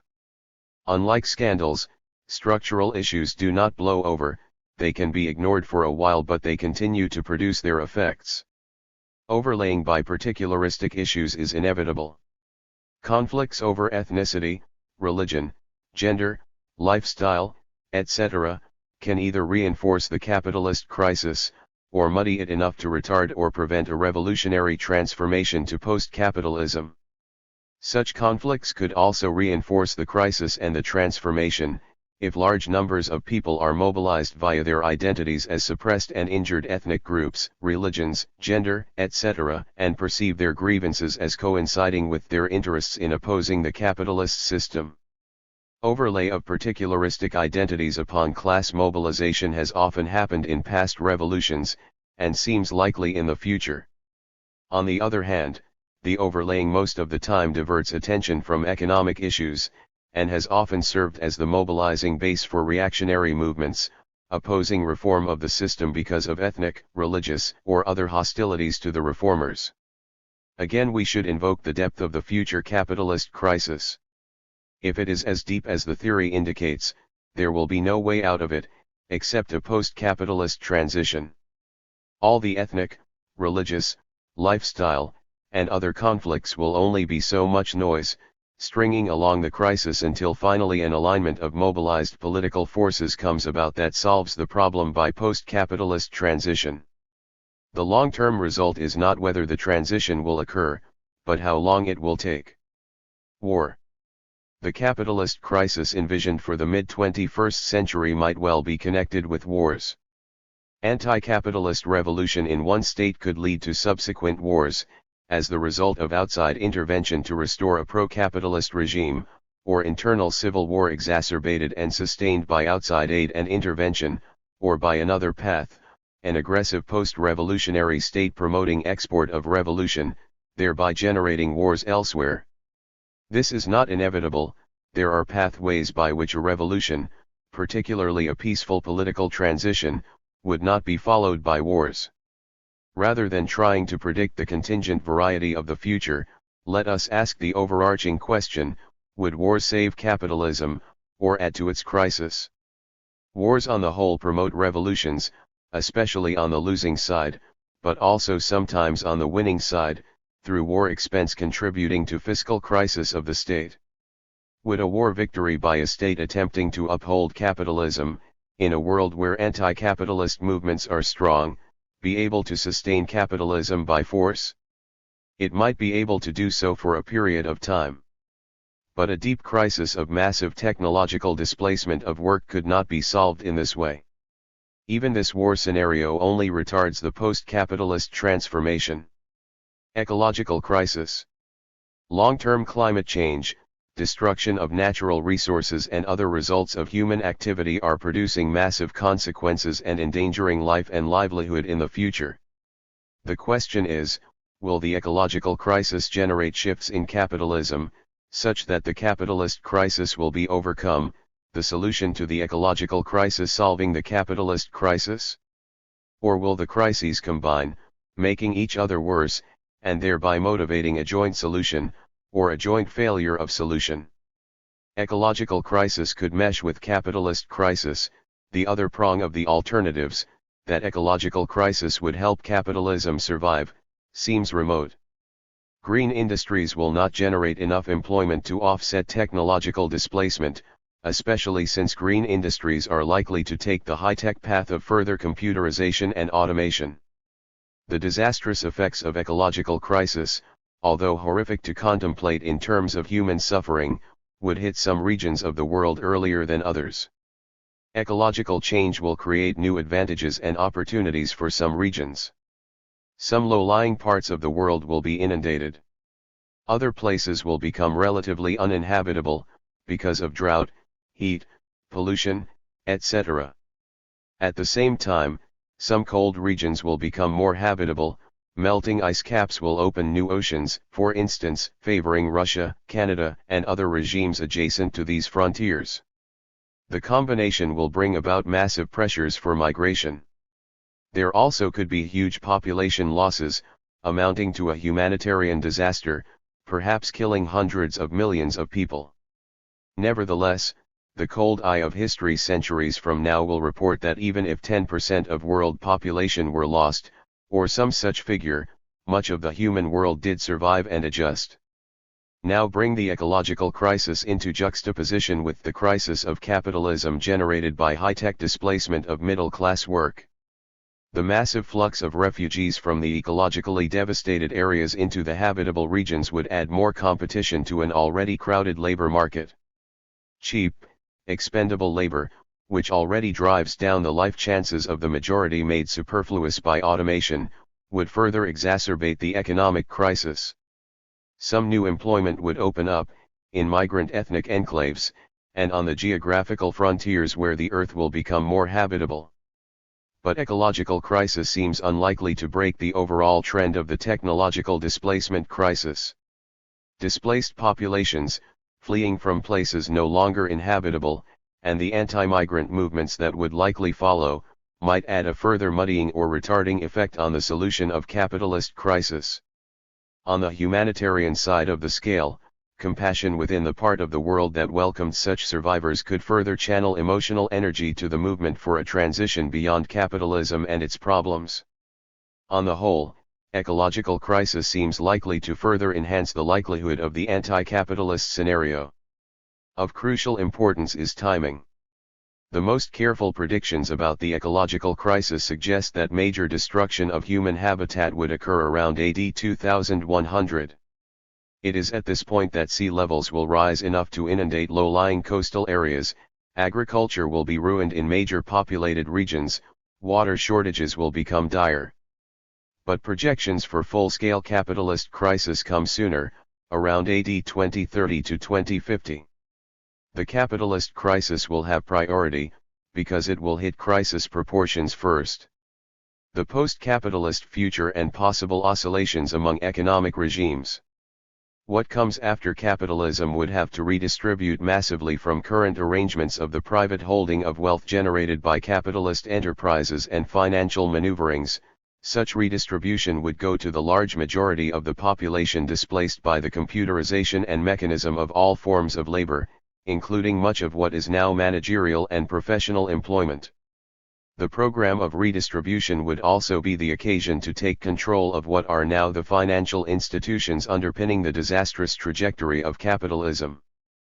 Perhaps such post-capitalist institutions could be constituted in a more decentralized form than the classic 20th century experiments with state socialism. Will the end of capitalism be the end of history?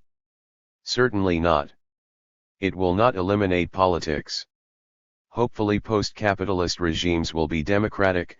Certainly there will be stronger efforts this time around, recognizing that democracy is not simply a bulwark of capitalism, but has value in itself. And politics always has the potential for new changes of direction. Will the anti-capitalist revolution make people happy? Durkheim 1893 argued that the level of happiness in human history is always about the same. Perhaps we should say the level of unhappiness. New situations create new desires and new levels of comparison. In any case, conflict is intrinsic to human organization. One thing we have learned from the history of socialist regimes in the 20th century is that they have their own struggles, and that we should not expect too much from them. Chiefly they have the merit of not being capitalist, the merit of escaping from capitalist crisis. I would not even predict that anti-capitalist regimes would be permanent. Quite possibly they themselves will change, either through electoral shifts, or future revolutions another 50 to 100 years down the road. There is no deep reason why socialist regimes should be more peaceful than capitalist ones. As Max Weber argued, all organizations of state power strive for power prestige, when opportunities in the world arena exist, and the military expense path to revolution can be repeated again. In fact, it was what brought down the USSR. Collins, 1995. Far from being the end of history, future centuries may see a series of oscillations between capitalist and socialist forms, and perhaps others not yet envisioned. It has been argued that the experience of state socialist regimes has been too unpleasant, not to say disastrous, for them to become attractive again. That has to be put in balance with the potential horrendousness of a future capitalism where a tiny elite owns all the big businesses and sells or operates all the computer equipment and the robots, leaving the great bulk of the population to scrap among themselves for jobs servicing the elite and their machines. I am not predicting the revival of utopian socialism with its grandiose hopes, but only a phase when political actors, recognizing the flaws of the alternatives, choose the escape route when one system becomes too crisis-ridden to bear. When capitalism gets bad enough, there will be turns to socialism. When state socialism has cleared up the problems for a while, its own onerous characteristics may well give rise to a reaction. Hence oscillations between the two kinds of systems of political economy, over future centuries. Post-capitalism likely will not end all economic inequality. Past experience with socialist regimes shows they have cut the level of inequality by about 1/2. Compare Gini coefficients of socialist and capitalist societies, and the drastic increase in inequality following the downfall of the USSR. After socialism does something to fix the rampant inequality generated by capitalism, and to restore decent terms of employment to the majority, people may well become bored and disgruntled. Another 50 years down the line, there could be a repeat of the disenchantment with communism that took place in the 1980s. The centralized planned economy of the future may or may not be authoritarian. Certainly it would have all the computerized technology, the robots, and means of coordination and surveillance to produce a heavy-handed social presence, even in its more benevolent forms. Power politics inside this kind of system will not go away, and that is another pathway toward future contention. In addition to disgruntlement with future socialism, there would likely be rebirths of the market.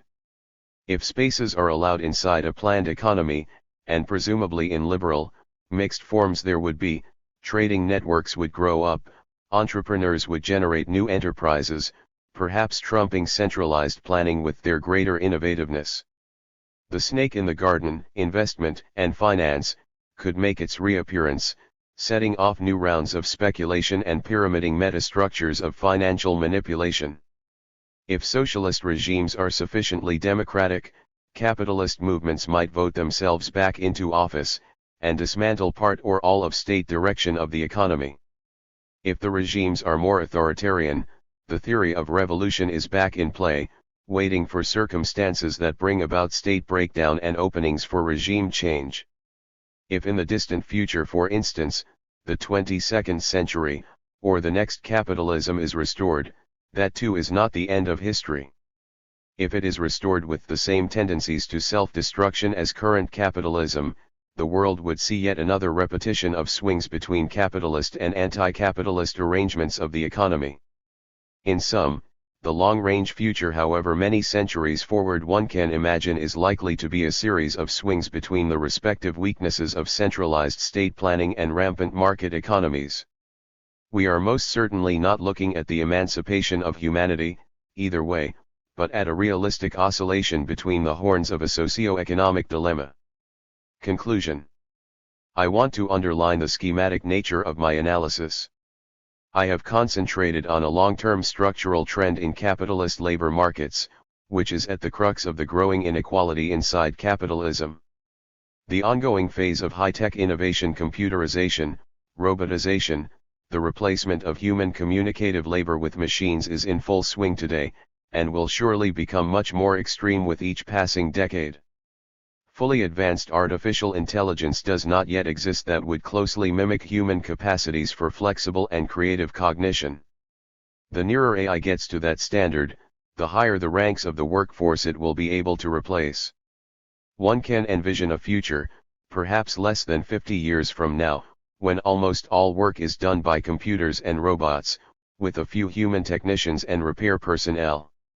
Robots are the equivalent of working-class manual labor, and factory robots have already contributed to displacing the bulk of decently paying manufacturing jobs. More advanced robots, with capacity for mobility and equipped with sensors and onboard computers, could develop into humanoid robots that would take over upper working class and middle class skilled work, and then displace managers and expert professionals as well. This will not resemble the thrilling fantasies of science fiction. The real threat of the future is not some Frankensteinian revolt of the robots, but the last stage of technological displacement of labor on behalf of a tiny capitalist class of robot owners. Whatever the details of the technologized future turn out to be, the structural trend, the technological displacement of labor, pushes toward capitalist crisis, over and above whatever short-term, cyclical, or contingent crises occur. This tendency toward increasing inequality also will undercut consumer markets, and thus eventually make capitalism unsustainable. Schematically, the only way to solve the crisis will be to replace capitalism with a non-capitalist system, which means socialist ownership and strong central regulation and planning. How and where the transition will occur is much more historically singular and complicated than my theoretical scheme. The bottom line remains, technological displacement of the middle class will bring the downfall of capitalism, in places where it is now dominant, before the 21st century is over. Whether these transitions will be peaceful or horrific remains to be seen. References: Arrighi, Giovanni. The Long 20th Century. London, Verso, 1994. Autor, David, and David Dorn. The Growth of Low-Skill Service Jobs and the Polarization of the U.S. Labor Market. American Economic Review 103, 2013, 1553-97. http://econ-www.mit.edu/files/1474. Brown, David K., and David B. Bills, eds. Special Issue, New Directions in Educational Credentialism. Research in Social Stratification and Mobility 29, 2011, 1-138. Chaffee, John W. The Thorny Gates of Learning in Sung China. Cambridge, Cambridge University Press, 1985. Chasedon, Christopher. Global Formation. Structures of the World Economy. Oxford, Blackwell, 1989. Cohen, Albert K. Delinquent Boys, The Culture of the Gang. New York, Free Press, 1955. Collins, Randall. The Credential Society, An Historical Sociology of Education and Stratification. New York, Academic Press, 1979. Collins, Randall. Prediction in Macro, Sociology, The Case of the Soviet Collapse. American Journal of Sociology 100, 1995, 1552-93. Collins, Randall. Credential Inflation and the Future of Universities.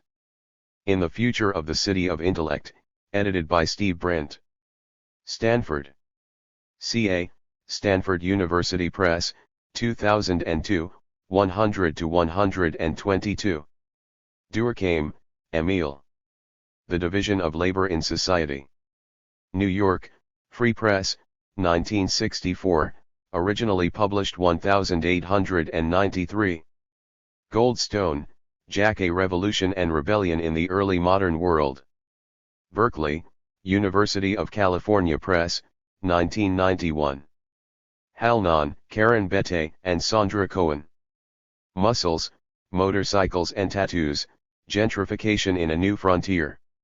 Journal of Consumer Culture 6, 2006, 33-56. Milner, Murray Jr. Freaks, Geeks, and Cool Kids, American Teenagers, Schools, and the Culture of Consumption. New York, Routledge, 2004. Schneider, Eric C. Vampires, Dragons, and Egyptian Kings. Youth Gangs in Post-War New York. Princeton, Princeton University Press, 1999. Schumpeter, Joseph A. The Theory of Economic Development. New York, Oxford University Press, 1911. Schumpeter, Joseph A. Business Cycles, A Theoretical, Historical, and Statistical Analysis of the Capitalist Process. New York, McGraw-Hill, 1939. Skocpol, Theta. States and Social Revolutions. New York, Cambridge University Press, 1979. Tilley, Charles. Popular Contention in Great Britain, 1758 to 1834. Cambridge Mott, Harvard University Press, 1995. Wallerstein, Immanuel. 1974 to 2011. The Modern World System. Volumes 1 to 4. Berkeley, University of California Press. White, Harrison C. Markets from Networks. Princeton, New Jersey, Princeton University Press, 2002. Zelizer, Viviana. The Social Meaning of Money. New York, Basic Books, 1994. 3. The End May Be Nigh, but for whom? Michael Mann. Introduction. Historical sociologists like myself are good at predicting the past, but the future is another matter. It is especially difficult to predict the future of major social institutions like the nation-state or capitalism. It becomes easier if one believes that the institution in question is a system with its own internal logic of development, its own cycles, its own contradictions. Then we could identify the current logic of development and project a likely future. Many do believe this is possible in the case of capitalism. Neoclassical economists believe that capitalism involves regular business cycles with an inherent tendency to move toward equilibrium.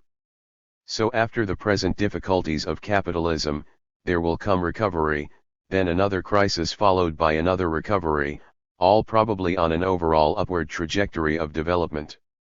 Those who perceive deeper, less frequent but more threatening cycles, like Kondratiev or Schumpeter, have also seen them as having some internal regularity and, in the case of Kondratiev, predictability. Even Keynes, who regarded the concept of equilibrium with some skepticism, did not deny that in the long run it would be re-established, though with a little help from the state. These models tend to convey the image of capitalism as eternal, though not Schumpeter. Marxists also see capitalism as having an inner logic of development, but they see it as they see all modes of production as possessing systemic contradictions which will eventually bring it down. The systemic element is explicit in what is called world systems theory, whose major theorist is Immanuel Wallerstein. The only difficult part of prediction for such Marxists and systems theorists lies in the question of what will succeed it, for many of them have lost their confidence that the future is socialist. Since most intellectuals pontificating about capitalism come from the West, and since Western capitalism is obviously experiencing contemporary difficulties, doom scenarios for capitalism are currently increasing in popularity. I wish I could share these confident visions of the future, whether optimistic or pessimistic. There are 3 reasons why I cannot. First, the main obstacle is my general model of human society. I do not conceive of societies as systems but as multiple, overlapping networks of interaction, of which 4 networks: ideological, economic, military, and political power relations are the most important. Geopolitical relations can be added to the 4 as a distinctive mix of military and political power, the mix varying between what are conventionally called hard and soft geopolitics. Each of these 4 or 5 sources of power may have an internal logic or tendency of development, so that it might be possible, for example, to identify tendencies toward equilibrium, cycles, or contradictions within capitalism, just as one might identify comparable tendencies within the other sources of social power. Take, for example, the cycles of attack versus defense, or mobility versus solidity, or the continuous escalation of firepower, all of which are internal tendencies of military power relations, or the long-term growth of the modern state, or the replacement of empires by nation-states, which are predominantly tendencies internal to political power relations. Ideologies, however, have distinct cycles of development, according to whether a dominant ideology seems to work or not, and which of the alternative ideologies currently on offer as a solution to crisis is adopted. These different dynamics are orthogonal to one another. That is to say, they interact but not in a systematic way. This means that we can only identify up to a certain degree internal dynamics within a power source, since each is not absolutely autonomous from the others, and the development of each affects the development of the others. Once we admit the importance of such interactions, we are into a more complex and uncertain world in which the development of capitalism, for example, is also influenced by ideologies, wars, and states. I will demonstrate this when I seek to explain two previous crises of capitalism, the Great Depression and the present Great Recession. Unfortunately, it makes predicting the future much more difficult. Second, complexity is heightened by the fact that planet Earth is a very big place, in which nation-states and macro-regions differ considerably from each other, so that the general tendencies just identified affect some countries and regions more than others. There might now be a really serious capitalist crisis in Greece, but only a slight one in neighboring Turkey, and almost none in China. These differences might also generate different trajectories of world historical development, indicating for example that China might be economically overtaking the United States, or Asia the West. Macro-regional shifts have many historical predecessors. Yet the emergence of nuclear weaponry ensures for the first time in the history of the world that any rivalry between them is unlikely to be resolved by war. But not impossible, and this raises the third complexity. Human beings are not rational calculating machines.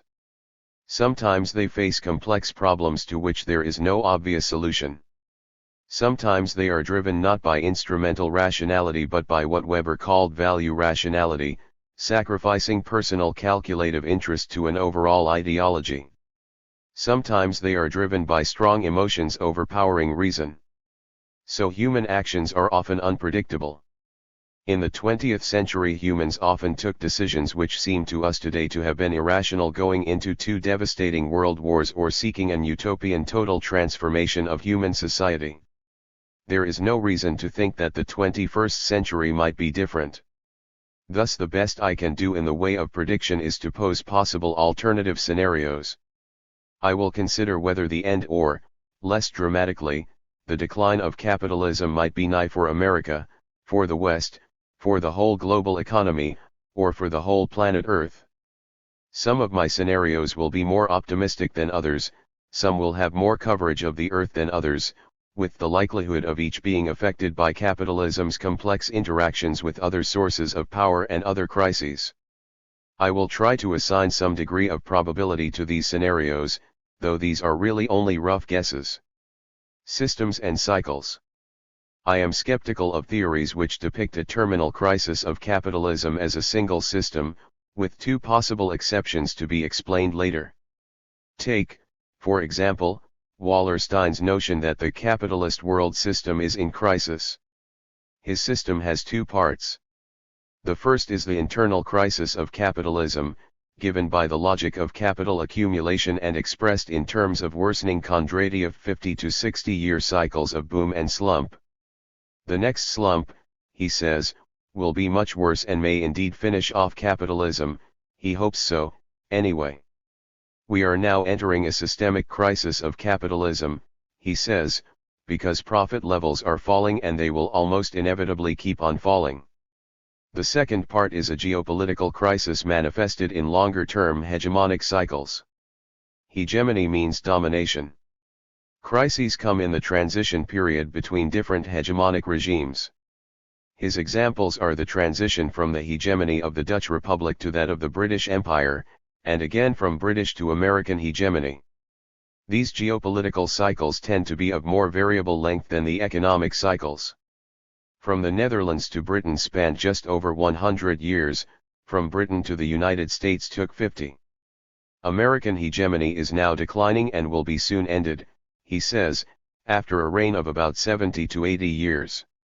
He is understandably unsure of what is to follow. He does posit Chinese hegemony as one possible future, but he seems to think it more likely that there will be no single hegemon. Given his Hobbesian view of the human need for a single sovereign, that bodes ill. He does not see the two crises of capitalism and hegemony as undercutting or complicating each other. Instead, at certain junctures, crises of both the capitalist and the hegemonic cycles coincide and reinforce one another to produce a systemic crisis of the whole. This is a succinct theory, full of insights, but I have difficulty in accepting either half of it. First, consider his list of historical hegemons. The Dutch Republic seems a bizarre choice as Europe's first hegemon. In the late 17th century, the Dutch pioneered some capitalist institutions, they defended themselves well on both land and sea, and they acquired a few colonies. But they never dominated Europe, let alone the rest of the world.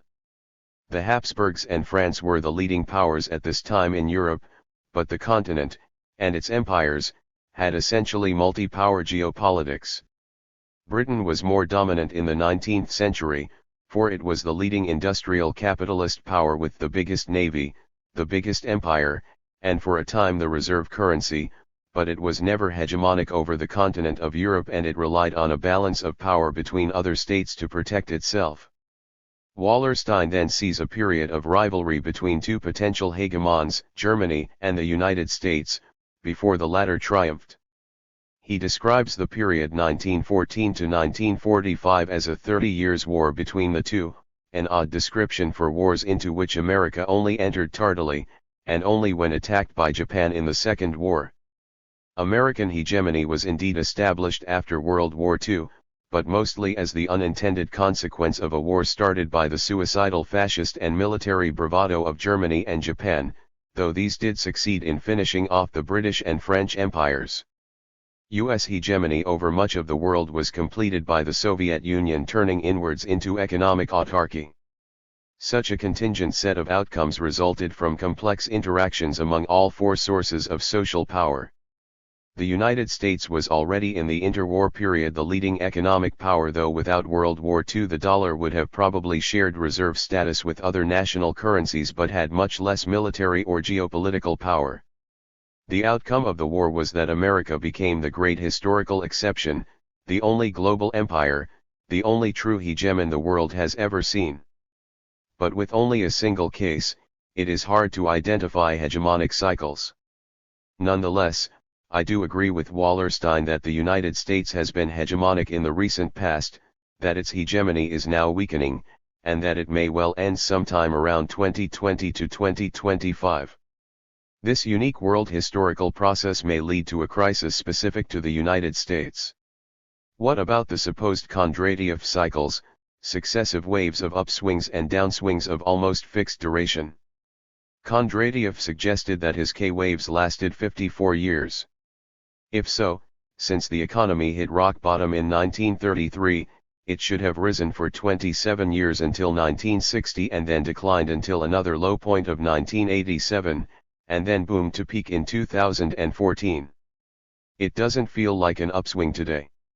Those following in his footsteps have dated cycles in two different ways according to whether they are measuring swings in prices or production volumes.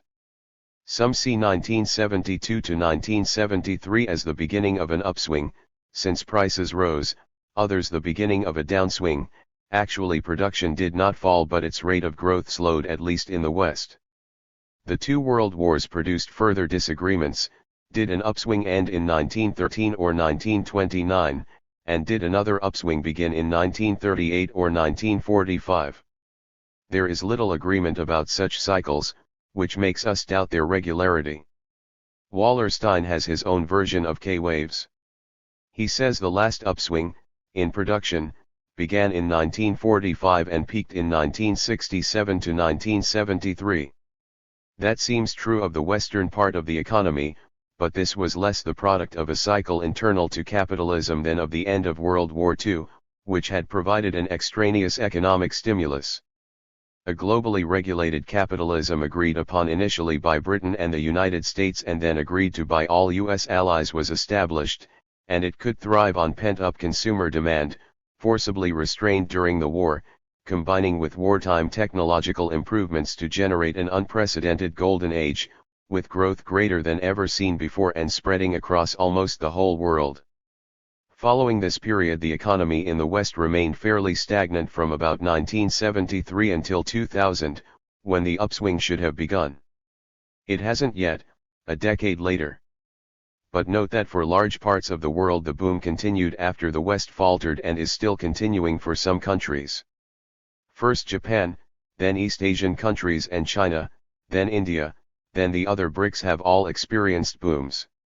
K-waves are controversial even among economists studying the West, but for much of the rest they seem irrelevant. Upswings and downswings are inevitable in capitalism, and it may be that after a long upswing actors become overconfident and head for a harder fall. Certainly bankers and home buyers did in the first decade of the 21st century. But any precise, regular patterning seems elusive, while truly global patterns are rare. Yet it may be possible that past crises might give us some kind of guide to a future crisis of capitalism. So, being a believer that theories must be based on detailed empirical study, I turn to the two most severe, best evidenced crises in the history of capitalism, the Great Depression and the present Great Recession. Point 1. The Great Depression. Both crises had multiple causes. Most of these were predominantly internal economic causes, as we might expect since these were economic events and capitalism does have a degree of internal logic. But some causes came from outside the economy, and some were rather contingent. In both cases crisis began with one serious problem which then turned by stages into something greater as it found out and exacerbated other weaknesses, hitherto overlooked, some economic, some not. The whole process might easily have gone otherwise. It also hit unevenly across the world, leaving some national economies virtually unscathed, while some countries escaped quite quickly through effective policies. All these are reasons for doubting that there is a single systemic logic at work. Unfortunately, they also lessen the chances of predicting economic crises in the future. The Great Depression began with overproduction in agriculture, partly due to World War I, and was then ratcheted upward by a gold standard no longer maintained, as in the pre-war period, neither by cooperation between the central banks of the great powers nor by British hegemony, as Barry Eichengreen has shown. Individual countries returned after the war to the gold standard in an ad hoc way, mostly at unrealistic levels driven by ideologies of national pride and honor more than by pragmatic economic analysis. Also contributing were geopolitical tensions between Germany and Austria, on the one hand, and France and Britain on the other. France and America hoarded gold. There was ideological attachment by old regimes to laissez-faire economics, a stock market bubble, and an uncompleted transition from old to new forms of manufacturing, all of which lowered the employment potential of the economy. In America, the eye of the storm, grave policy mistakes were also made by Congress and by the Federal Reserve Board, rooted in the market fundamentalism of this period, which reached its ghastly climax in what was called liquidationism, the pursuit of austerity measures in order to destroy inefficient firms, industries, investors, and workers. Absent any two or three of these varied causes cascading on top of each other, and we would have been labeling this a cyclical recession. But the cascade was by no means inevitable. The Depression is often treated as being global, but it struck unevenly. It struck Western Europe and the Anglophone countries hard, though even in these zones the United States, Canada, and Germany lost 6 times as much per capita income as Britain did, and 3 times as much as France did. But after the first dip, the Depression barely affected large swaths of the world. China was only slightly affected, while the Soviet Union, Japan, its colonies Korea and Taiwan, and Eastern Europe continued to grow through the Depression. So the Depression was in reality less than global. Perhaps we should really label it the Great White Depression, for the white race was the worst affected. Some countries then got out of the depression relatively quickly by leaving the gold standard and reflating their economies. The United States eventually did this, but the Roosevelt administration's overconfidence that recovery was underway led it to deflate in 1937, which produced a double-dip recession. In fact, only the enhanced industrial demand of World War II enabled a full recovery in the United States. It is obvious from all this that non-economic causes were quite important. As an example, I pick out the role of military power relations in the crisis. World War I had significant influences on the Depression. During the war, many poorer countries had been able to greatly increase their agricultural exports. When agriculture in the combatant countries came back on stream after the war, this generated overproduction, and so there were serious price falls. But the war had also destroyed the consensual gold standard, and the failure of the peace treaties to solve geopolitical rivalries made international cooperation over political economy more difficult. Crisis was not the necessary outcome of multi-power geopolitics, for these had produced economic stability before the war. It was a consequence of the geopolitical legacy of a particularly terrible war. The systemic argument could be supported if the war had been caused by either capitalism or declining British hegemony, but neither was the case. Europe had for centuries before the arrival of capitalism been an unusually warlike continent. War was still the default mode of diplomacy, and this war, like many previous wars in the continent, was started when major powers went to the defense of their minor clients, now Serbia and Belgium. Militarism was a European tradition. See The Sources of Social Power Volume 3, Chapters 2 and 5. In the Great Depression, different causal chains came together like tributaries swelling into a great river, with various mini-crises cascading into a deeper crisis as they found out further weaknesses, that the different shocks kept coming had not been anticipated by anyone. The Great Recession, 2008. The vital question here is whether the present recession will continue, worsen, and even perhaps set in motion forces which might bring down capitalism. However, let me first briefly analyze its causes. We also find a cascade pattern here. The recession began as primarily an American crisis with several causal chains coming together. First, American hegemony and consequent global imbalances enabled the government and ordinary Americans to borrow vast sums of money from abroad at negligible interest rates, building up debts that eventually proved unsustainable. Second, the consequent increase in interest rates burst the mortgage bubble, and this triggered the first actual shock. However, this causal sequence also required input from politicians' ideological commitment to creating a property-owning democracy, a nation of home buyers. The third main cause was that this occurred after a demolition of financial regulation, and the fourth was grossly widening inequality in the United States. Both of these last two were inspired by the conjunction of neoliberal ideology and bankers' and top managers' power within the American political system. This can be partly attributed to an American shift from manufacturing to financial services, which helped make short-term shareholder value the main corporate goal. Similar causes operated in the United Kingdom, for finance capital and neoliberalism were dominant in both countries. These causes were not so pronounced in most other countries, though the German phobia concerning inflation, caused by the historical myth that inflation had caused the rise of Hitler, was compatible with the policies urged by neoliberals, and German economic power within Europe transmitted this fiscal conservatism across the continent. Military power did not matter in the Great Recession, but ideological power did, in the form of neoliberalism and inflation phobia. These pressures then found out the whiz kids of the financial services sector. Their mathematical equations had led to a misplaced confidence in abstruse financial instruments with less and less relationship to the real economy. They had converted the ideology of neoclassical economics into mathematical models of risk, falsely believing that economies are purely market systems, all of whose principal parameters can be precisely calculated and predicted.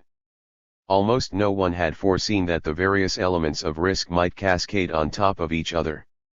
Crisis was then diffused internationally, not because American hegemony was in decline, but because America, its economy, its dollar, and its mathematical economists remained hegemonic.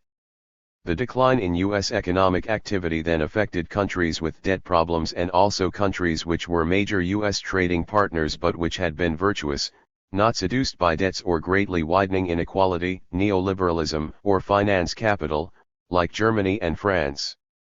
Closer scrutiny by scared investors then found out sectors and countries whose debts were also revealed to be unsustainable once the recession and capital contraction started. In 2007, just before the recession, IMF figures for European states show that only Greece and Italy had public debt levels slightly higher than their GDPs. The average level of government debt across the EU was slightly lower than among the OECD countries as a whole, 71% to 73%. Only in Greece was the level of government debt the real problem. In Ireland, Spain, and Italy, as in America and Britain, it was private debt that had rocketed, though the main weakness of the Italian economy was its low level of productivity. These economies all had different weaknesses which might not have been found out without the American-driven financial crisis. But when recession struck and was worsened by austerity policies, lesser economic activity meant lesser revenues, and so government debt now rocketed everywhere. The crisis in Europe then worsened when the recession found out a quite extraneous weakness of the Eurozone, which turned the recession into a major sovereign debt crisis, caused in the first place by the zone's own internal imbalances. There had been a big outflow of capital from the richer EU countries to the poorer ones, with the Greek government contributing its distinctive dose of fiscal dishonesty. But this crisis had only intensified because of the enthusiasm of the elites of the 17 Eurozone countries, not their peoples, and not the elites of the remaining 10 EU countries, for deepening the union through a common currency without ensuring adequate backing of the euro by a central bank with treasury and fiscal functions. This was a structural political weakness. The elites knew they would not be able to adequately back up the euro if weaker countries the size of Italy or Spain went to the wall. But as convinced Europeanists, they were willing to take this risk even though their national electorates would have rejected any proposal to create a single treasury, and they knew this because the voters had opposed a milder deepening of the EU in each of the last 3 national referenda held in Eurozone countries. For these elites' political ideals had trumped their economic sagacity to produce a terrible policy mistake. The European crisis was then worsened by the depth of the austerity programs being pushed for different ideological reasons by both Britain and Germany and forced on the weaker European economies.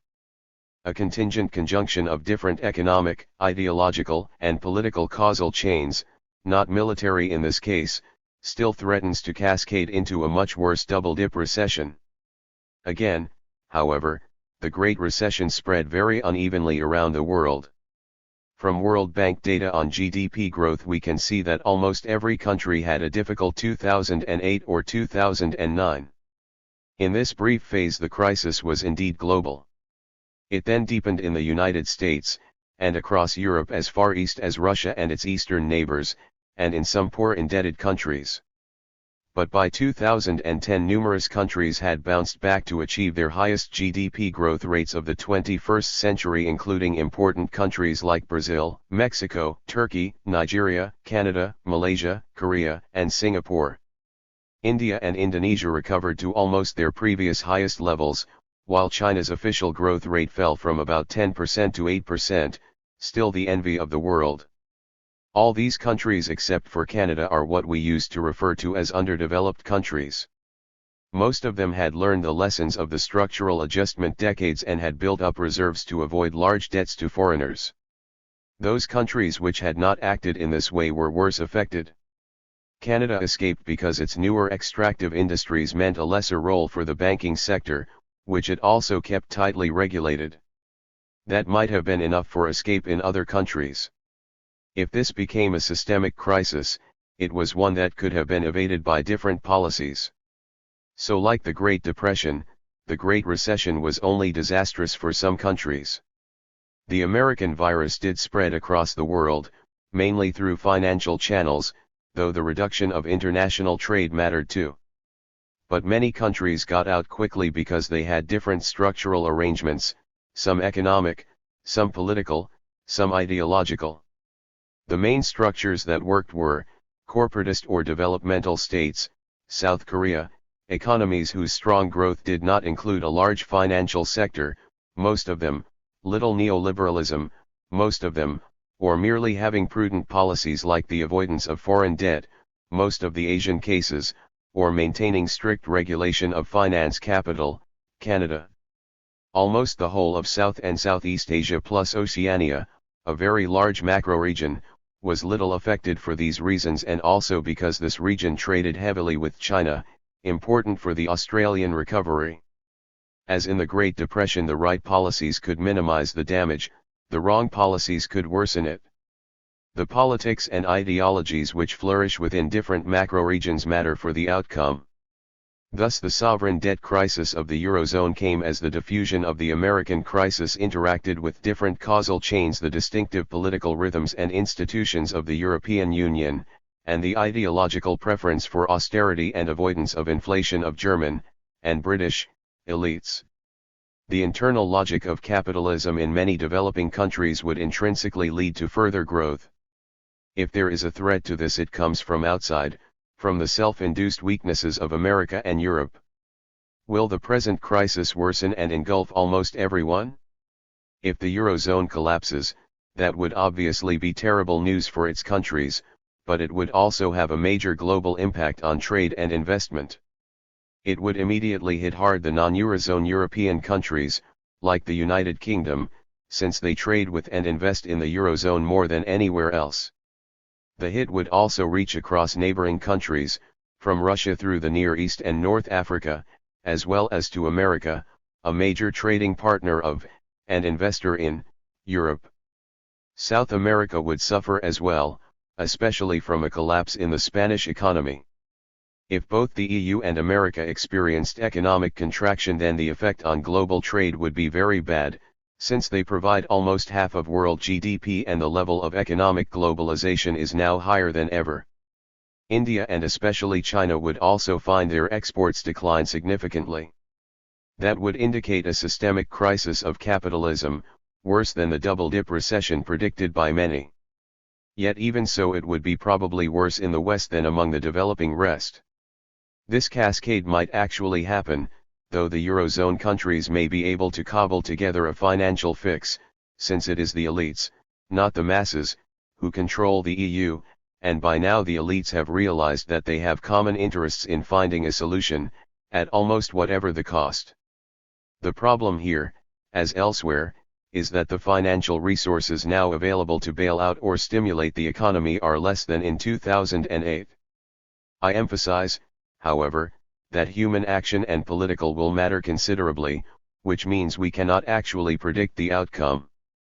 However, I will predict that if many more countries take the neoliberal austerity route through this recession, as proposed by American Republicans and actually implemented by the British Conservative government, and if the inflation phobia of Germans reinforces this, then another Great Depression, this time quite likely to be more globally systemic, will follow. If, however, the Europeans realize and act on their collective interests, and if countries take the more Keynesian route being advocated by the French government of financing a stimulus, partly by higher taxes on those who are more able to pay, then this might prevent further worsening. In either case, recovery would probably eventually happen, though more slowly in the former case and this time without the benefit of a world war. Whether recovery would ever restore full employment is something I will discuss later. Capitalism is subject to cycles, though whether they have a regular patterning through time is another matter. Occasionally the recession phase of the cycle gets much worse, partly through internal economic causes, partly through costly wars, stalemated politics, or ideologies generating policies inappropriate to the crisis. In both major cases of depression/recession, this was an important cause of worsening, the first time because no other plausible macroeconomic ideology had yet emerged, the second time because it came after a long period of market growth ended by the apparent failure of the Keynesian alternative, followed by deregulation, especially of the financial sector. Political and geopolitical relations matter as well, and they seem much less predictable. There do seem to be economic lessons to draw from these crises which in theory might reduce the likelihood of future crises. but it is far from clear that powerful elites have drawn the appropriate lessons. Neoliberal austerity programs inflicted on economies in recession unfortunately recall the unhelpful role of liquidationism at the beginning of the 1930s. Note also that in the 20th century the two terrible wars had absolutely contrary effects, further worsening the problem of prediction.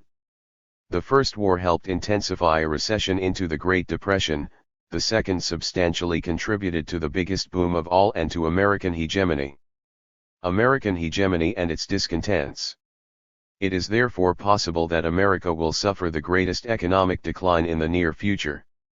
Wallerstein suggests that the period of greatest American strength was 1945 to 1970, after which there has been continuous decline. I am not so sure. The American share of the world's total GDP actually declined from 1950 to 1970, because of the recovery of Japan and Europe. It then remained virtually static from 1970 to 2005 as the United States successfully exploited the advantages of having the dollar as the reserve currency of the world. A relative decline has occurred since then, largely a product of the higher growth of India and China, but the dollar remains almighty. America can still borrow unlimited cash at an interest rate of lower than 2%, and in most years it still outperforms Europe and Japan in economic productivity and growth.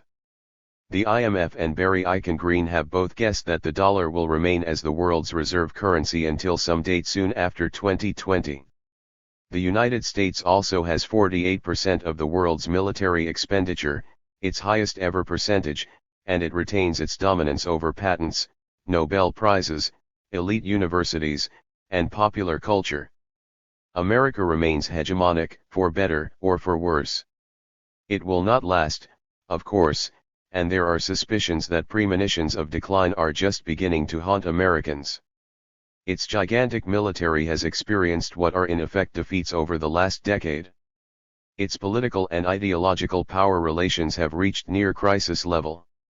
Rising divisive inequality has been deliberately encouraged by politicians. The merging of top management and big corporate investors, especially the bosses of insurance and pension funds, so that they are essentially paying themselves exorbitant salaries and bonuses, on which they only have to pay 15% rather than 35% tax rates, also grossly widens inequality. The combination of regressive taxes, corporate plundering, and anemic economic growth has led to economic recession and to ideological alienation. But American alienation is not currently leading toward a political solution, since it has generated two opposed notions of what should be done. One, led by the Republican Party, blames government for the economic ills of the country and proposes to reduce its size, its regulatory powers, and its taxes in order to restore a market-driven prosperity. Its preference for austerity measures as a way out of recession makes it uncomfortably close to the liquidationist strategy which deepened the Great Depression. The other solution, proposed by liberal Democrats, blames big corporations and banks, symbolically labeled as Wall Street, and proposes more government regulation, more redistributive taxes, and a more state-sponsored Keynesian path to growth through increased public expenditures. The current political stalemate and especially the deeply reactionary, backward-looking stances of the Republican Party do not augur well for America's ability to meet these enormous future challenges. America suffers from anomie, an absence of shared norms, as well as alienation. Durkheim as well as Marx. As Durkheim argued, anomie lessens social cohesion and fosters decline. Republicans' proposals of austerity for the masses but prosperity for the rich are seen by them as job-creating measures, but the rich do not consume much. Instead they save, producing capital surpluses and lower interest rates, encouraging the consumer debt which brought on the recession in the first place. This threatens the basis of the mass consumer demand economy on which American wealth has rested during the post-war period. Republican ideology has also turned increasingly against science, which does not bode well for the future of America. The Republicans are more united over economic policies than are the Democrats, whose main problem is internal divisions. This has allowed the Republicans to dictate recent policy agendas. Republican leaders used to be ideological in their rhetoric but pragmatic in their actual policies. But free market fundamentalism is more resonant in American popular culture than is state interventionism. In the post-war boom period, real economic policy took the form of commercial Keynesianism, state-steered markets, a compromise between market and state. But the political rhetoric of the time, especially on the Republican side, focused almost entirely on free markets and free enterprise. Americans had actually gotten a large state, but they pretended they had not. So appealing to free markets has a political edge today because it is more ideologically rooted in America than are appeals to a beneficent state. The electorate as well as the politicians may not be able to embrace useful economic policies. There are other American weaknesses too. There are very high military and health expenditures, both more than double those of any other country. These achieve very poor outcomes in terms of military interventions abroad and in terms of mortality and longevity statistics at home. Yet they are still regarded by politicians as being near sacrosanct, as is the credo of no new taxes. Thus their draining of economic resources and their increasing of the public debt are likely to continue, adding further burdens on the country. These weaknesses in all four sources of social power might bring America down. We cannot know for sure. Americans remain highly inventive and hard-working. Their industries remain mostly dynamic. They might be able to put their ideological, financial, military, and political houses back together again. If they don't, then when the dollar loses its reserve currency status, Americans will be less able to borrow and their military will decline unless they are willing to pay much higher taxes, which seems unlikely. U.S. hegemony will end sooner or later in this coming half-century, and the end might not be graceful. But that need not cause a systemic crisis of capitalism. The successor to American hegemony is unlikely to be another single hegemonic power, not China, not India, not any other individual state. Their growth rates are stratospheric now, but they will inevitably decline toward more normal levels once they reach a more mature level of industrialism and post-industrialism. They will also have crises of their own to surmount. No country will be as powerful in the future as the United States has recently been. Human society will be in uncharted waters, moving toward more multi-power politics and to a coordinated basket of reserve currencies. This has been the normal state of affairs in human history, and it has not served the world economy too badly. It was accompanied in the first half of the 20th century by devastating war, but there are now reasons to believe that interstate war is a thing of the past, especially when Americans lose their enthusiasm for war. But that list of countries who have so far escaped lightly does reinforce the sense that economic power is shifting from the Old West to the successfully developing countries of the rest of the world, including most of Asia. The likeliest scenario in the medium term is a sharing of economic power between the United States, the European Union, and the four BRICS, Brazil, Russia, India, and China, but amid world peace. Since the BRICS economies, and especially those of Russia and China, contain more state regulation than most Western countries and especially the United States, the capitalism of the medium term is likely to be more statist. The exhaustion of capitalist markets? Here I shift to the long term. So far I have been skeptical of notions that capitalism has general laws of motion that lead regularly to systemic crises. I have depicted major crises of the past and present less as singular and systemic than as cascades of distinct causal chains, both economic and non-economic, piling unexpectedly on top of each other, sometimes rather contingently. So far crises have also struck unevenly across the world, and they have been responsive to shifts in geoeconomic and geopolitical power. Previous crises have not really signaled world system weaknesses. Instead, they have indicated geographical shifts in power within global capitalism and within global geopolitics. But in this book neither Immanuel Wallerstein nor Randall draws on previous or present crises when envisaging the possible end of capitalism across the globe. Rather, they identify secular tendencies of capitalist development which they believe may doom it in the future. They argue that there are finite limits to capitalism's ability to sustain profit and employment. They firstly cite the geographic limits of planet Earth's markets. They note that capitalist growth is steadily filling up planet Earth. They also note that capitalists in the advanced countries solved the problem of low growth phases by exporting manufacturing to places where cheaper, less regulated labor yielded them greater profit. This is what some have called the spatial fix to capitalist crisis. Jobs were moved from the American North to the American South, then to Latin America, then China, then Vietnam, and the process will continue into Africa and Central Asia. Collins is especially worried by what he sees as the export of middle-class intellectual labor to other countries of the world. So what happens when all these regions are absorbed and capitalist markets fill up the earth? Wallerstein suggests that it takes about 30 years from the entry of major investment in a rural country to get workers sufficiently organized to force wages up and capital out.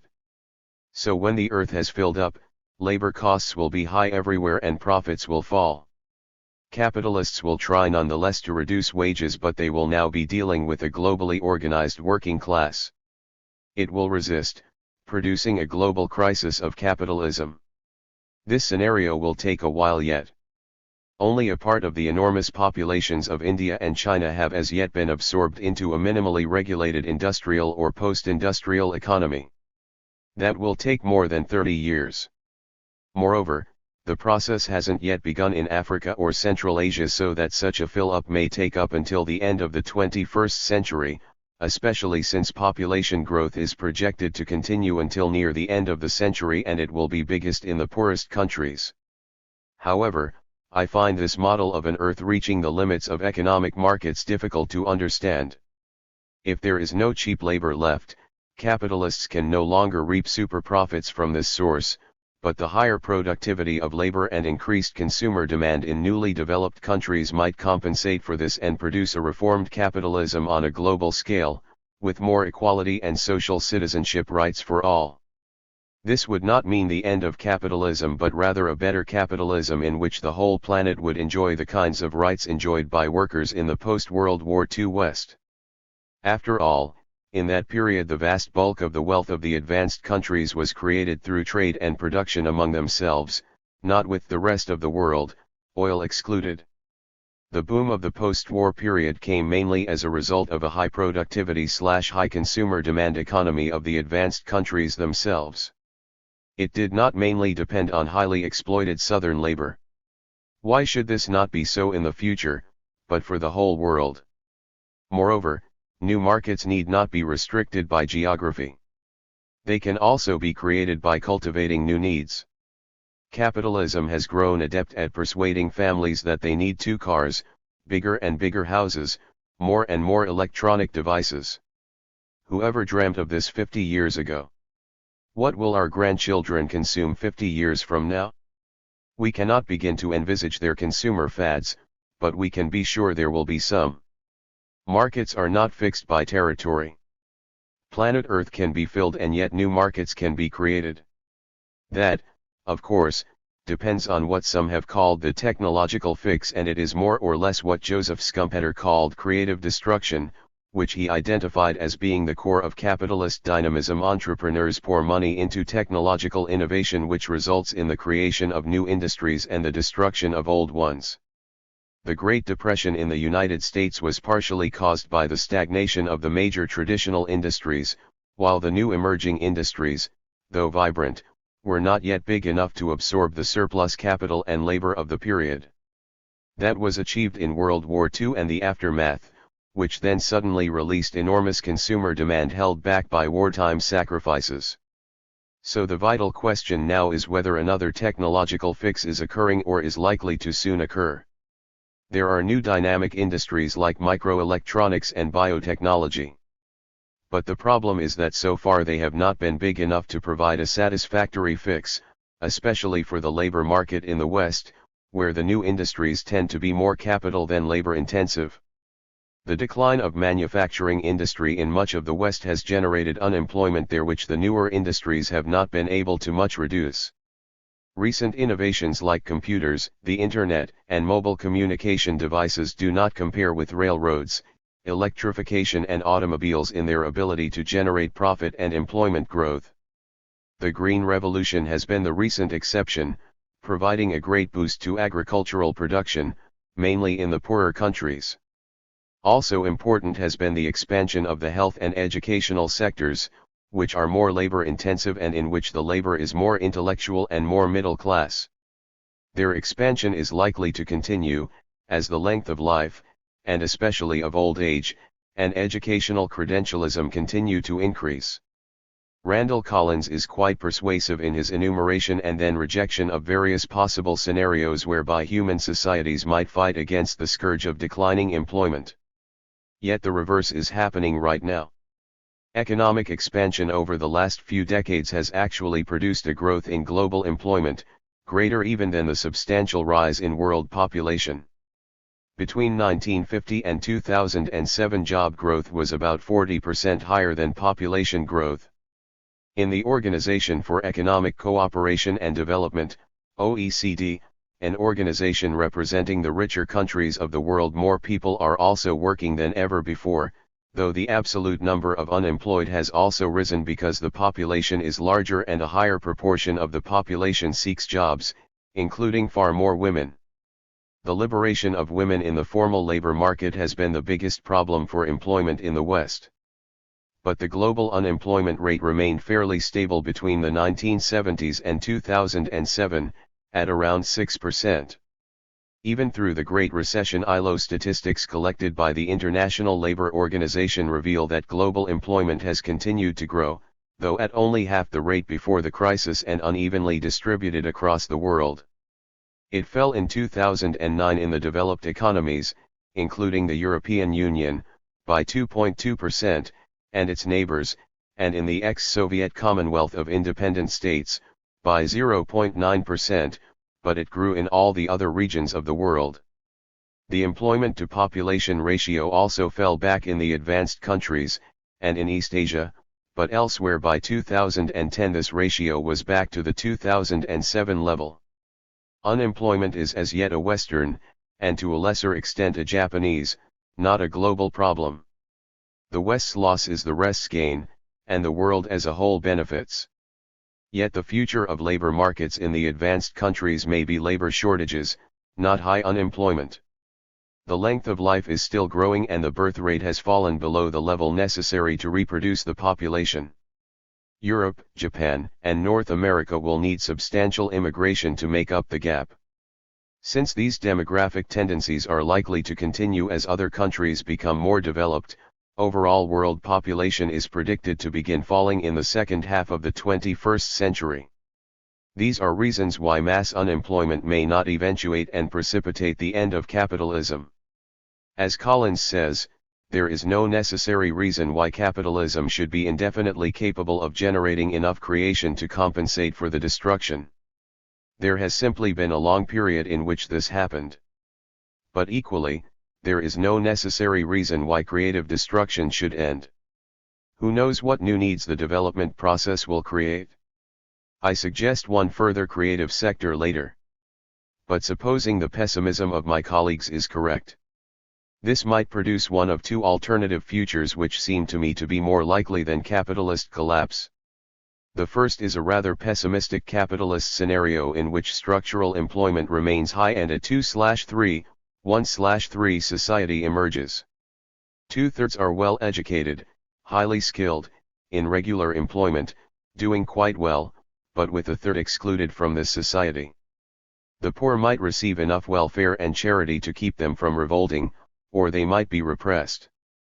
They would be a minority, so their chances of successful revolution would be small. It is a distinct possibility that the included would not sympathize much with the excluded. They might have negative views of them as worthless dropouts, scroungers, welfare queens, etc. In some countries ethnic or religious minorities would be overrepresented among the poor, and negative ethnic/religious slurs would be added to these stereotypes.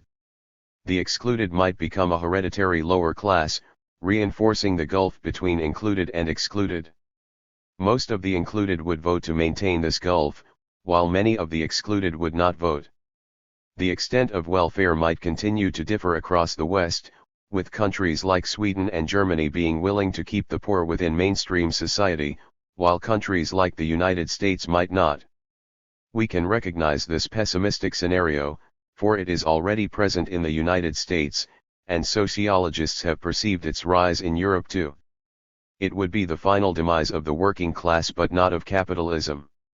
It would produce an asymmetric class structure such as existed through most of history, now with capitalists well organized, workers divided and less organized.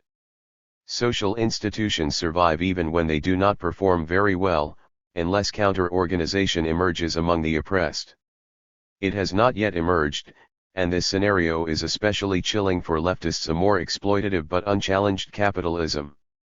Never has the global left been so weak as today. The World Social Forum, a global organization of radicals headquartered in Porto Alegre, Brazil, has been a significant force in the period during which Southern protests against Northern/Western oppression were rooted in global capitalist exploitation by the West. But the South is developing yet also ceasing to exist as a coherent whole. This is now evident in recent climate change discussions in which China, India, and Brazil have joined forces with the West and Japan to delay emissions reductions, against the objections of poorer countries. The second alternative scenario is more optimistic. It agrees that capitalist markets will fill up the planet and that profit and growth rates will fall. But it suggests that this will stabilize into an enduringly low-growth capitalism. That would not be new, of course. Capitalism's great breakthrough came in 18th and 19th century Britain. Yet the British growth rate never exceeded 2% in any one year. The British success story was rather that an average growth of just above 1% per annum continued for a very long time. In the 20th century, however, the pace quickened. Between the wars, the most successful developing countries, Japan, its colonies, and the Soviet Union, achieved historically unprecedented growth rates of around 4%. Then in the late 20th century China and India, and now others, achieved growth rates of around 8%. Though those rates have endured for at least 2 decades, they will inevitably decline. Then Africa and Central Asia might do even better. But they all have a lot of time before they might be reduced down to the 1% level of the historic British success story. Maybe the American and European rates might decline more quickly to this level, but in the current Great Recession only a few countries saw negative growth rates, and then only for a year or two.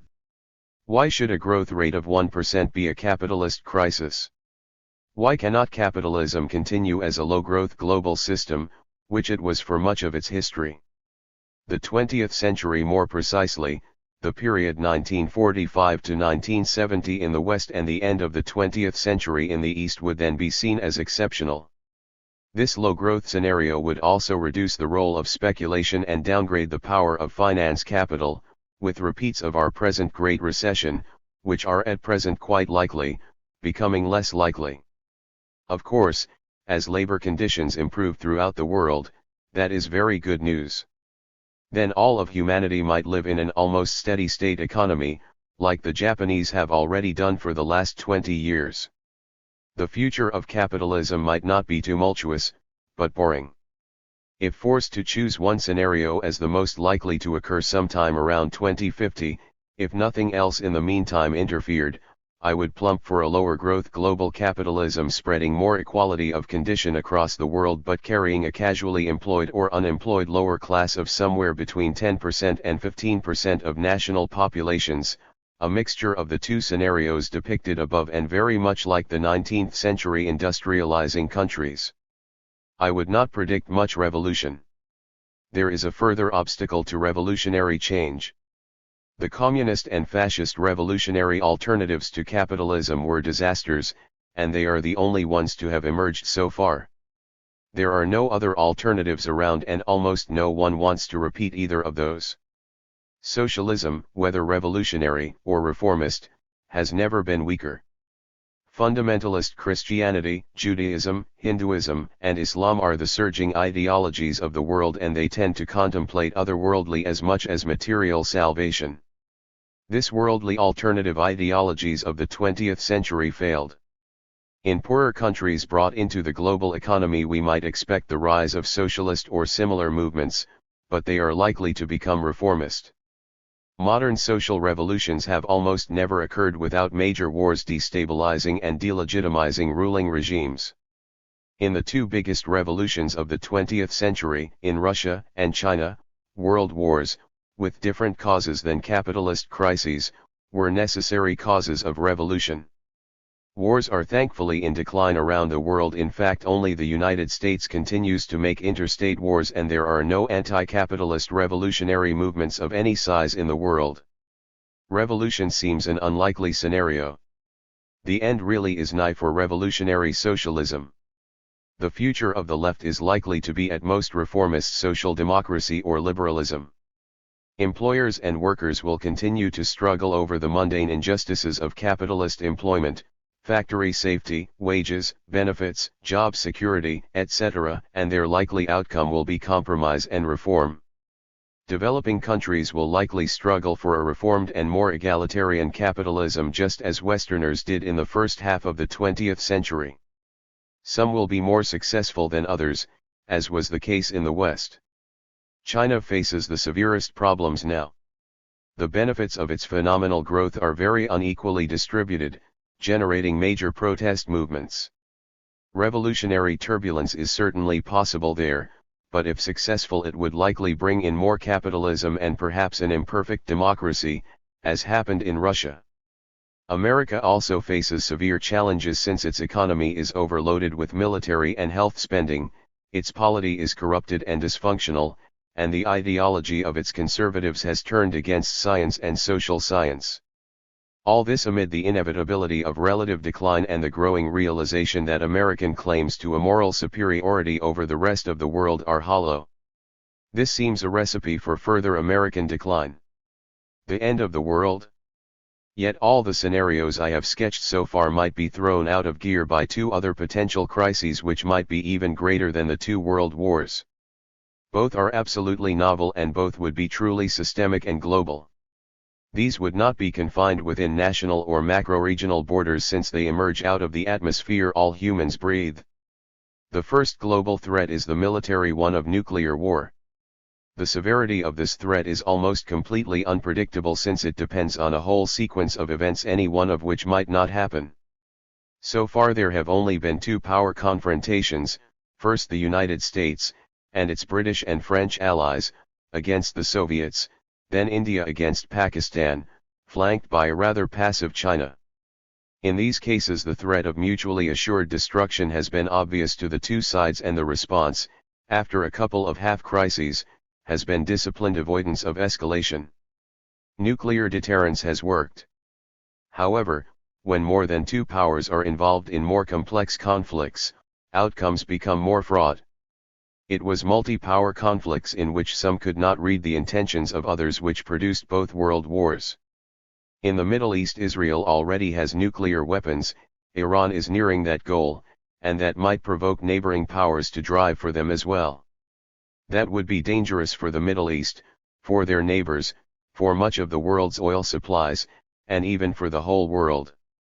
These arms races have little to do with capitalism. If nuclear war did break out, then capitalism would be seen by any survivors as having been only a minor player in the disaster. However, maybe Iran will be persuaded away from nuclear weapons, maybe Saudi Arabia, Iraq, and Turkey will not retaliate by acquiring them, and maybe human reason can even surmount the dangers posed by multiple rival powers armed with nuclear weapons. Yet then there is the possible scenario of terrorists stealing a nuclear weapon. Who can predict the outcome here, since some terrorists do appear to be motivated by otherworldly goals? Theirs might be the most dangerous ideology ever. The second systemic crisis is in contrast highly predictable unless extraordinary evasive action is taken. Climate change is happening. I deal with this in Volume 4, Chapter 12. The air, sea, and land are warming while also experiencing more fluctuations in temperatures, predominantly because of human actions. The threat is global, since greenhouse gas emissions anywhere affect people everywhere. These emissions come flanked by other disaster scenarios, food and water shortages, polar ice cap and tundra melting, seawater inundations, etc. Millions of people are already dying prematurely as a result of global warming, and the survival of a few poorer countries will be threatened within 20 to 30 years unless human societies radically change the direction of their development. If humanity does act in time to substantially reduce emissions, it has to radically challenge and reform the three major institutions which have achieved such success over the last century. The first one is capitalism, though only because this is now the dominant mode of production in the world. State socialism in its heyday was just as destructive of the environment. As radical environmentalists say, we have to get society off the treadmill of profit. This might mean disciplining business through a severe regulatory command and control state, or through taxation levied on the throughput of resources in enterprises, or through market mechanisms like stringent cap and trade programs which provide incentives for capitalists to turn toward investment in virtuous low-emissions industries. If such policies are pursued rigorously, capitalism will survive, even if far more regulated. Since many industries are not high emitters, there need not be united capitalist opposition to such policies. This might also provide another phase of creative destruction, in which low-emissions technologies generate profits and new jobs. Some entrepreneurs are already banking on this and switching into investment in alternative fuels, wetland and forest preservation, and other environmental novelties. At present, alternative energy technologies do not create more net jobs in the world, but this might change if they became the norm. A recent report from the Copenhagen Consensus Center suggests that net job gains could be made in the alternative technology sector if several conditions were met: rapid technological innovation, rapid progression of economies of scale, global implementation of similar green policies, and perhaps adoption of protectionist measures such as tariffs or local content requirements. Tax policy could also be directed at job creation. If taxation is levied on the total throughput of non-renewable resources and not on either business or labor in general, as at present, then that would encourage the hiring of labor. This could be the next wave of creative destruction. It would certainly destroy the fossil fuel industries. Not only capitalism has to be reined in. We have to also rein in the treadmill of the nation-state's obsession with growth. All nation-states measure national success by GDP growth, and yet this increases environmental degradation. That means reining in political elites who believe that they can only retain power by promoting short-term growth within the period of a single electoral cycle. A low-emissions regime would certainly reduce growth in the short run, while hopefully increasing it more in the long run, given that in the long run the do-nothing business-as-usual scenario will prove disastrous for the planet and its inhabitants. But who lives in the long run? Politicians certainly do not, and nor do electorates. Moreover, politicians and voters still live in the era of nation-state sovereignty, where there is great resistance to any curtailment of that sovereignty by foreigners. Yet regulation would have to be international, with intergovernmental agreements severely limiting the autonomy of any nation-state to do its own thing. Maybe the environmental movement will eventually persuade capitalists, political elites, and voters to begin serious reduction of emissions.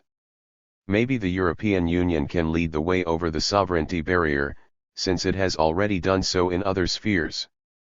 But for any of this to happen, we have thirdly to rein in the treadmill of consumption citizenship, according to which the people demand more and more economic growth in order to consume more, as a citizen right. Ordinary citizens will have to change their lifestyles to avert disaster, but disaster appears abstract and far away until it actually happens. The three great triumphs of the modern period, capitalism, the nation-state, and citizen rights, are responsible for the environmental crisis. These causal chains emanate principally from the economy, though as mediated by political power relations, and the problem is bigger than simply capitalism. All three triumphs would have to be challenged for the sake of a rather abstract future, which is a very tall order, perhaps not achievable. If success were attained, this would reinforce capitalist tendencies toward lower growth. The restrictions would involve much more political regulation, though through international agreements by states acting collectively. It would be a new type of swing away from markets to states, not exactly socialist but a new form of market regulating superstate collectivism. The present chances of any of this happening seem slight. America is not only unwilling to begin any of these three struggles, but it will not sign up to even minor emissions programs. China does embrace emissions programs and its party rulers have the power to press ahead with them, but all their efforts are overwhelmed by the sheer pace of Chinese industrialization, as is also the case in India and other successfully industrializing countries. I would predict that little emissions mitigation will be undertaken until tangible climate impacts begin to strike hard on the world at some point in the mid-21st century. Things look torrid on the climate front. Perhaps a technological breakthrough might occur. Neither solar nor wind power are at present offering this, but current experiments with cold fusion, or a radically different solar battery, or concentrated solar power using molten salt, might eventually yield significant results, but not clean coal, which is just a smokescreen set up by the coal industry. Perhaps the global masses will be stirred up by green movements into persuading politicians into more green policies. Perhaps capitalists in low emissions industries will provide a powerful counterweight to the high emitters. Perhaps entrepreneurs and scientists can jointly pioneer another phase of creative destruction centering on new green technologies. At the moment, any of these possibilities is not on the horizon. Of course, if there is an enduring global crisis of capitalism, and world production heads downward, then, after a delay during which already baked-in emissions will continue upwards, emissions will stop growing and even begin to decline. Conversely, if capitalism, nation-states, and consuming citizens are reined in, then GDP growth will decline through global consensus and everyone will be content with almost zero growth. Every cloud has a silver lining. But if action is not timely, and climate disaster begins to strike hard, the optimistic scenario would be that at that point the world states would take coordinated action to impose severe restrictions on capitalism, states, and citizens. Alternatively, if this did not occur, various disaster scenarios can be envisioned, of relatively favored states, richer ones in the north of the world, erecting great barriers of fortress capitalism, fortress socialism, or eco-fascism against the rest of the world, of mass refugee starvation, of resource wars, though perhaps not war between nuclear powers. Whether our successors might call these regimes capitalist, socialist, fascist, or whatever, malice would be their ultimately defining character trait. It is of course impossible to predict what human beings will do when confronted by such a threat. Conclusion: the end may or may not be nigh. I have presented a model of alternative possible scenarios which I believe is the closest we can get to predicting the future. I hope firstly that I have shown that modern society and modern capitalism are not systems. They are influenced by multiple overlapping networks of power, each with their own distinctive causal chains. The most important of these are ideological, economic, military, and political. In their possible future interactions, some things are clearer than others. First, the United States is losing its hegemonic position in the world. Even its enormous military power does not seem able to achieve national interest goals. This seems almost inevitable. The end of hegemony is nigh. Indeed, American power might sink further if its multiple current weaknesses cascading across all four sources of social power are not remedied. Second, the European Union is in a comparably threatened position, though its present economic difficulties are exacerbated mainly by a single political weakness, the unsupported euro. For Europe, almost everything depends on solving this problem, which is primarily one of political and ideological rather than economic power. Third, power in the global economy will continue to shift from the West toward the more successful parts of the rest, and on balance this will involve more political regulation of capitalism. All this is fairly clear. Further scenarios are murkier. If we follow Schumpeter in seeing capitalism as creative destruction, creation might become the province of the developing rest, destruction the province of the West. Yet this seems less likely than a return to the multiple power networks of previous eras, this time organized globally. But forces emanating from within the economy will probably not lead to a global crisis of capitalism. More probable is that global economic growth will slow once a more equal distribution of power in the world is reached, a move perhaps toward a stable, prosperous, but low-growth capitalist economy. This would be a rather happy prospect for the world, except that it might involve a minority excluded class of somewhere between 10% and 20% of the population. However, all of this might be thrown out of kilter by either of two rogue global crises, nuclear war or escalating climate change, the first of these the result of a causal chain emanating from outside of capitalism, the second of a causal chain bigger than capitalism. Either of these might provide the end, not only of capitalism but also of human civilization. The insects would inherit the earth. But finally, in all these affairs nothing lasts forever and policy decisions matter considerably. Humanity is in principle free to choose between better or worse future scenarios, and so ultimately the future is unpredictable. We sometimes act rationally, though usually only with short-term time horizons, and we sometimes act emotionally, ideologically, and irrationally. That is ultimately why we cannot predict the future of either capitalism or the world. 4. What communism was. Georgy Derligian. There are obvious reasons for discussing communist states in a book debating the possible demise of capitalist markets. Communism still comes to many minds as the prime alternative to capitalism, along with its dreadful images of endless smokestacks, shortages, personality cults, and purges. There are less obvious reasons, too. The collapse of the Soviet bloc was taken for granted after the fact because communism now seemed to almost everyone patently inefficient and oppressive. Yet in the 50s and 60s prevalent opinions admired/dreaded the extraordinary military and scientific prowess of the USSR, and even many experts considered its nationality questions solved. During the heady years of Gorbachev's perestroika in the 1980s, many people also, both in the East and West, seemed ready to embrace the humanistic goodness dawning from Moscow. Today the Chinese market miracle is hailed as capitalism's biggest success and hope for the future, disregarding the oddity of many Chinese entrepreneurs still carrying their party cards. This fact questions the common cliché that communism has ended in collapse. The Soviet Union, however, did collapse. Toward the end, it became an advanced industrial society ruled by essentially a corporate oligarchy. Perhaps this allows us to posit on more empirical grounds the question of what the collapse of advanced Western capitalism might look like.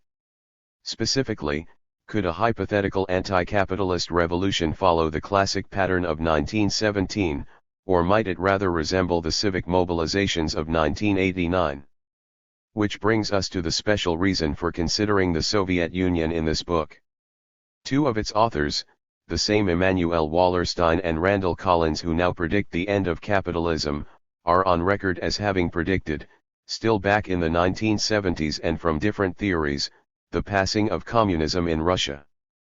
Hence my confession, in 1987 I had no authorization from the KGB residentiary at our embassy in the People's Republic of Mozambique to meet the U.S. citizen Immanuel Wallerstein.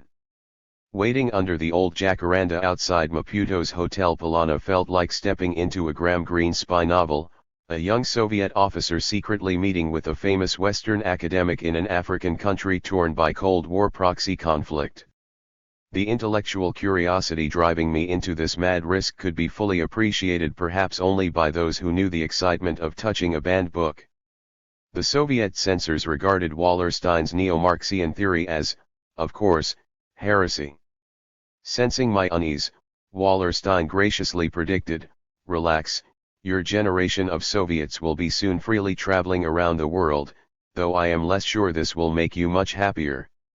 At my incredulous look, he added with a smile, "What makes you expect that there will be a military parade on Moscow's Red Square, let us say safely, on the 7th of November 2017, the 100th anniversary of an event which by then you might not even know what to call?" The word crossing my mind at that prophetic moment was admittedly a cruder Russian equivalent of preposterous. Preposterous was also the main reaction of the audience at Columbia University's Venerable Russian Institute after the presentation delivered by Randall Collins in spring 1980. The outsider sociologist calmly told the gathering of Sovietologists that, according to his mathematical model, the dark object of their professional interests would disappear in their lifetime. America was still reeling from Vietnam, economic stagflation, and the Iran hostage crisis. Ronald Reagan was campaigning for the presidency on the claim that the United States had fallen dangerously behind the Soviet Union in nuclear armaments and needed a massive arms buildup to contain the communist menace around the globe. And here was Randall Collins, himself son of a career American diplomat, suggesting nuclear disarmament and the continuation of détente. The benign recommendation, however, did not arise from a merely idealistic pacifism. It derived from the geopolitical theory first advanced by Max Weber. 1. In the Weberian model devised by Randall Collins, the USSR came out surprisingly negative on all 5 parameters of geopolitical might. The critical unknown remained in seeing what pattern the Soviet decline would follow. Contrary to the contemporary mood, the same model showed that America in the 1980s was not yet facing geopolitical decline. Therefore, the single highest priority for the world and American security was in avoiding a nuclear war with the declining Soviets. The historical precedents of many empires from the past suggested that disintegration from geopolitical overextension typically arrived very suddenly after a period of protracted confrontations, gradually reducing the number of belligerents to just 2 big rivals and their satellites. The structurally weaker empire would then disappear either in an outburst of internal unrest led by separatist governors and weary generals, or in a showdown war fought at unprecedented levels of ferociousness, like Rome versus Carthage. In all fairness, the Sovietologists had reasons to feel scandalized. Collins drew his empirical evidence from historical atlases of ancient and medieval empires. The geopolitical theory could say little about the latest developments in Poland, Nicaragua, Afghanistan, or Brezhnev's health. Moreover, the prediction of Soviet collapse came with an extremely vague date, sometime in the coming decades. Macro-sociological predictions tend to be very general. They can only identify the directions of structural drift and roughly estimate their pace. It is doubtful that anyone could do better in the longer run. In fact, the predictions of Sovietology proved worse even in the shorter run. How do the old predictions of Collins and Wallerstein relate to what we now know about the Soviet trajectory? The present debate on the prospects of capitalism calls for clarity regarding what actually was its communist alternative. But our object is heavily shrouded in ideological polemics. I suggest that a more meaningful way of explaining the rise and demise of communism is by placing it in a larger macro-historical perspective. The Russian geopolitical platform. The original communist breakthrough achieved on the ruins of Russian Empire was an improbable historical contingency. It was, however, no more improbable than the original breakthrough of capitalism in the West or, for that matter, any consequential mutation in the organization of social power. This does not mean that the Bolshevik Revolution was a freak event. Historical contingency typically is the human realization of the not yet evident structural opportunities emerging in moments of crisis when previous constraints are breaking down. Creativity and visionary energy, just like blindness to opportunity and failure of leadership, are all the results of human action on the emergent structural possibilities and constraints. The alternatives seem improbable to anyone except, of course, those who will be proclaimed visionaries in hindsight. What such visionaries actually do is discover new possibilities in the course of action and thus turn the possibilities real. Far from all possibilities, however, become reality. The Bolshevik uprising in 1917 closed the small possibility of Russia becoming a liberal democracy. It also closed the much greater possibility of Russia going fascist at the time. Lenin and his small band of comrades obviously mattered a lot in changing the trajectories of Russia and the whole world after 1917. But causality runs in the opposite direction, too. It no less mattered that communist revolutionaries first took over a country like Russia rather than, say, Italy, Mexico, or even China. In order to appreciate the geopolitical and economic platform called Russia, we must go back in history to the nodal points when the Russian Empire took its familiar shape. The first such point is found at the dawn of modern era, somewhere between 1500 or 1550. If we polled the contemporary political experts regarding the direction of their world, they would concur above all on the spectacular emergence of new empires across the vast land mass between the Pacific and Atlantic Oceans. These imagined experts might hardly mention the Protestant Reformation in the far northwestern extension of Eurasia, perhaps not even the recent discovery of the Americas. Ming China was surely the world's manufacturing and demographic giant. Shortly after 1500 the Mughals imposed their imperial rule in the inherently fractious India. At the very same time the Safavids were ascendant in Iran, the Ottoman Turks forcefully reclaimed the legacy of the Eastern Roman Empire, while the Spanish Habsburgs appeared on their way to establishing a Catholic empire in the West. For almost everyone, the terrible Middle Ages were at last over. The renewed order and prosperity had been secured by the extensive empires and in turn strengthened by a whole range of important innovations, more efficient agrarian and artisanal techniques, bureaucratic taxation, the official conservative religions, and, not in the least, the new big guns. Russia was a distant outlier in this larger picture. This proved, however, an advantage of sorts. The fledgling empire of the Tsars was protected by sheer geographical distance from its stronger rivals in the west and south, the Germans and Turks. The firearms in the meantime reversed the secular imbalance between nomadic cavalries and sedentary agriculturalists. Securing the Slavic ploughmen against Tatar rovers in the vast fertile lands in the steppe provided 16th-century Russia with vastly increased manpower and tribute flows. In its scope and nature, the Russian expansion became comparable only to Spain's. The Cossacks, armed frontiersmen, followed by regular garrisons, traversed the steppe in directions exactly countering the erstwhile nomadic invasions. Soon Russia found itself bordering on China. It is not so wondrous that in the 16th century Russia became an empire along with the many gunpowder empires of its generation. It is more wondrous that in 1900 Russia was still an expanding great power. After all, neither China nor India and Iran, not even Turkey or Spain, could by 1900 preserve their splendid positions. The reason for this massive decline of the rest was obviously related to what had emerged in the intervening centuries from the far west.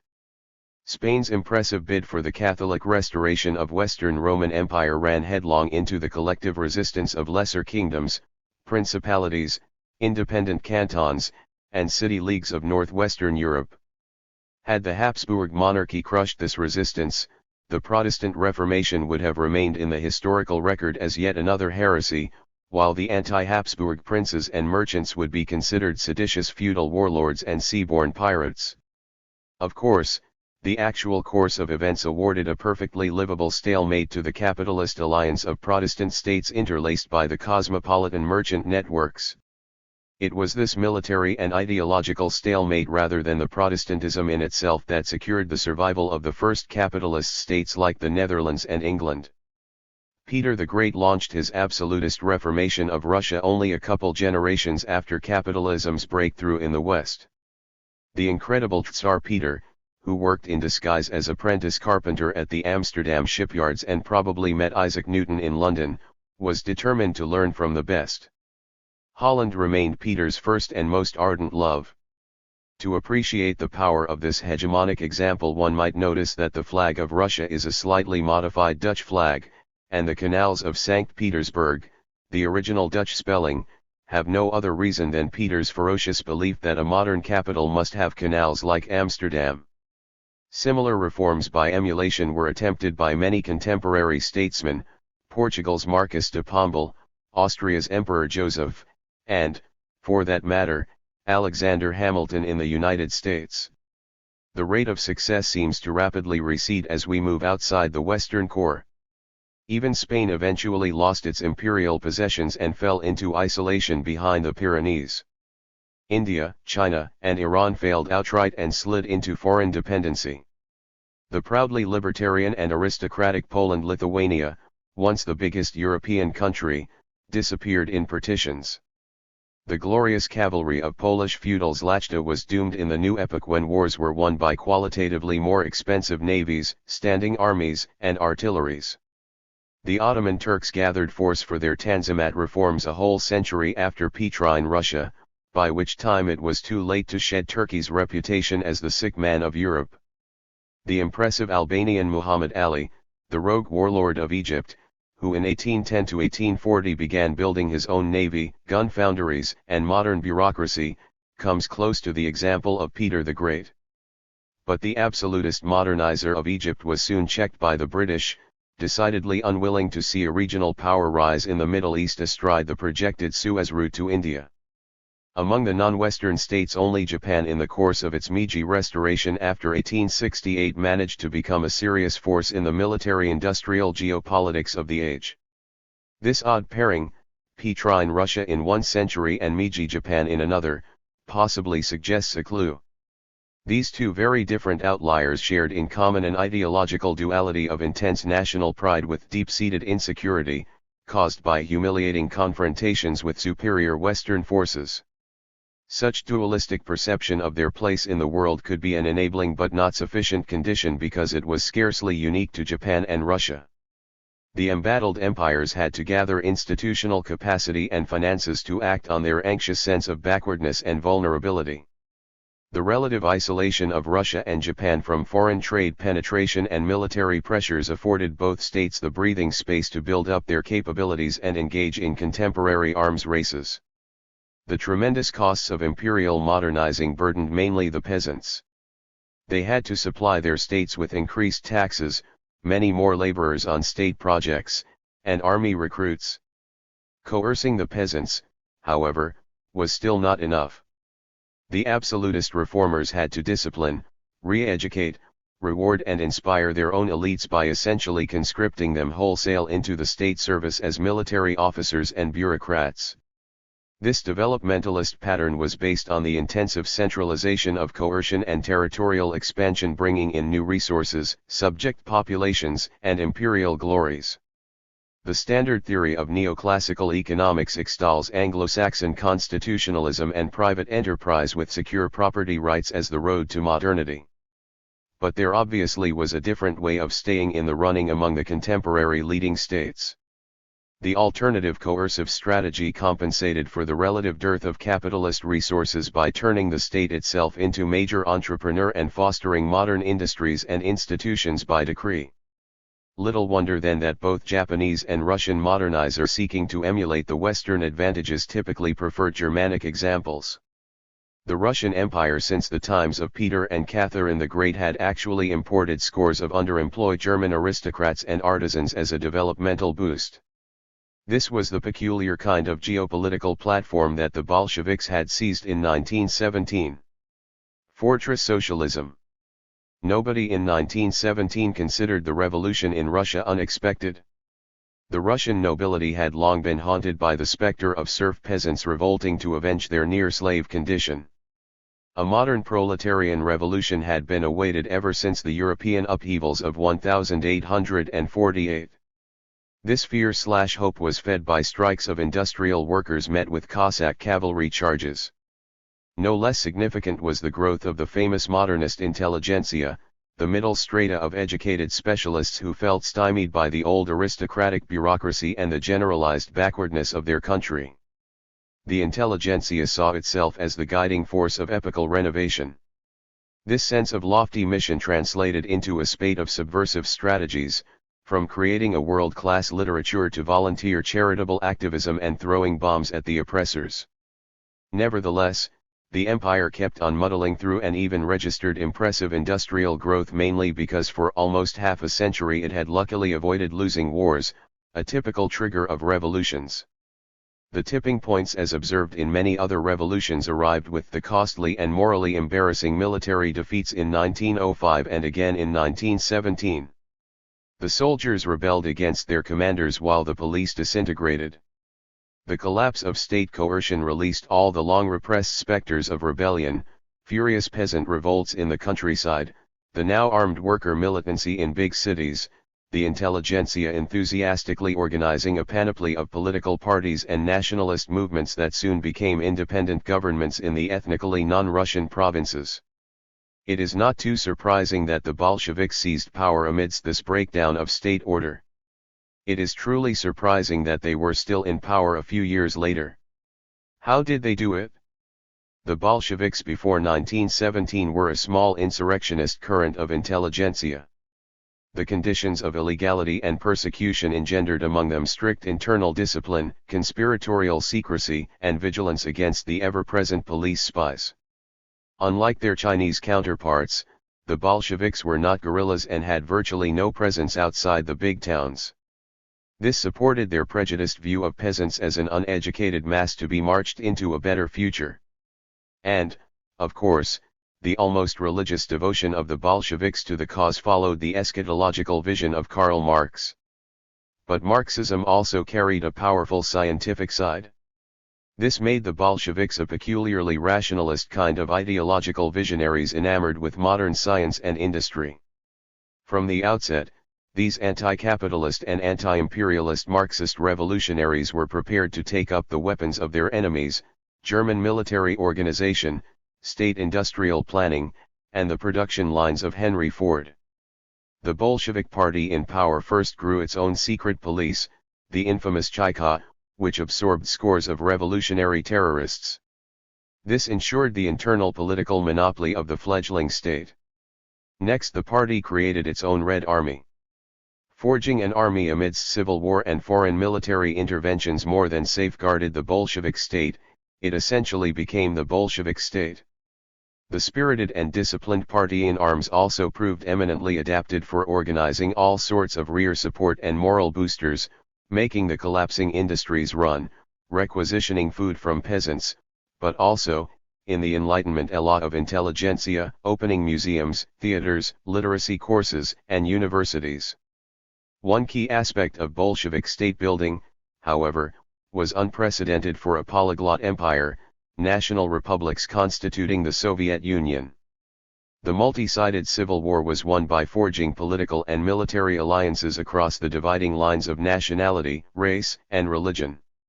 In a critical episode during 1919, the counter-revolutionary White Army of General Anton Denikin was hit from the rear by Muslim Chechen fighters who had allied with the Bolsheviks in the belief that Marxism was also a form of jihad. The Caucasus Muslim rebels might have seemed politically naive. Yet the Bolsheviks earnestly meant development for the non-Russian periphery, albeit on their own terms.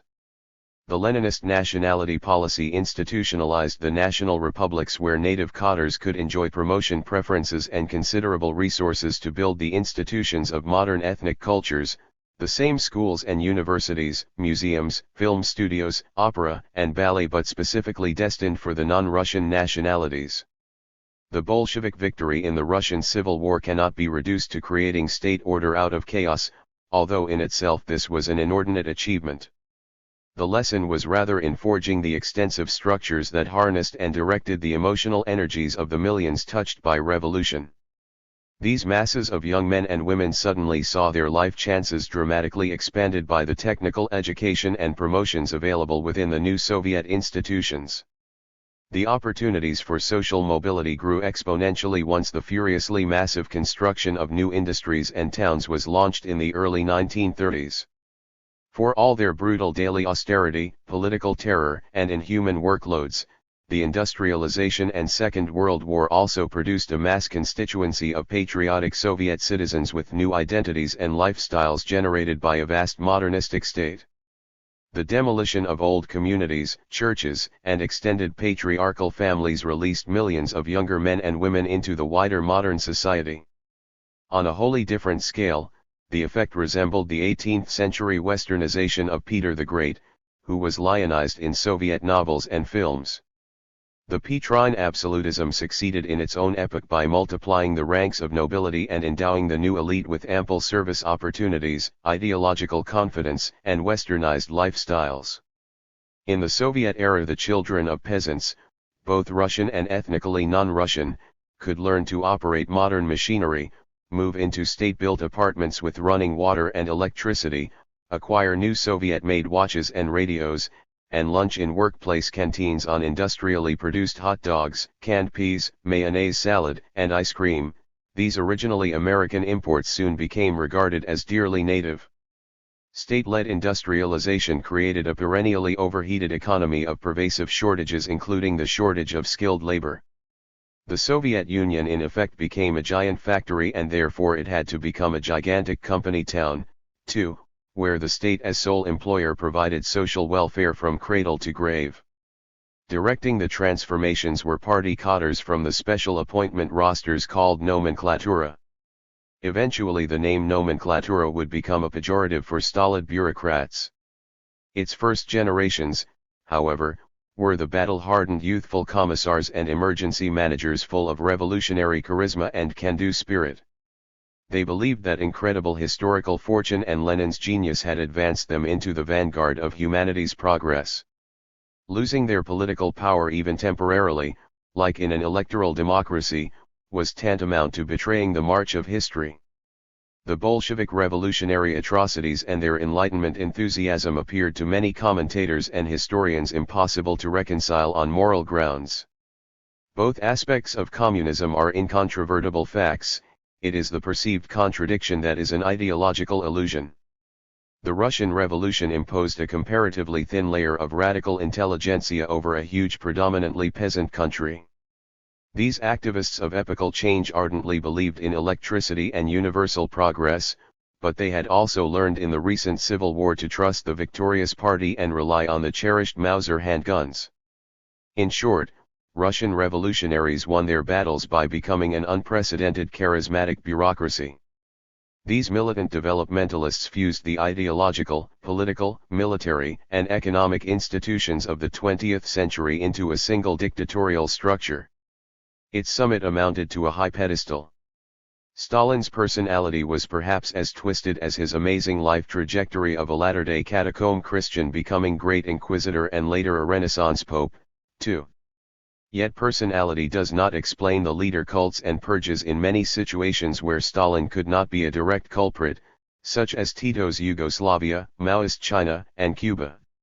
Or consider, for that matter, Gorbachev's Glasnost campaign that between 1985 and 1989 cost the jobs if not the lives of nearly two-thirds of the Brezhnev-era nomenklatura.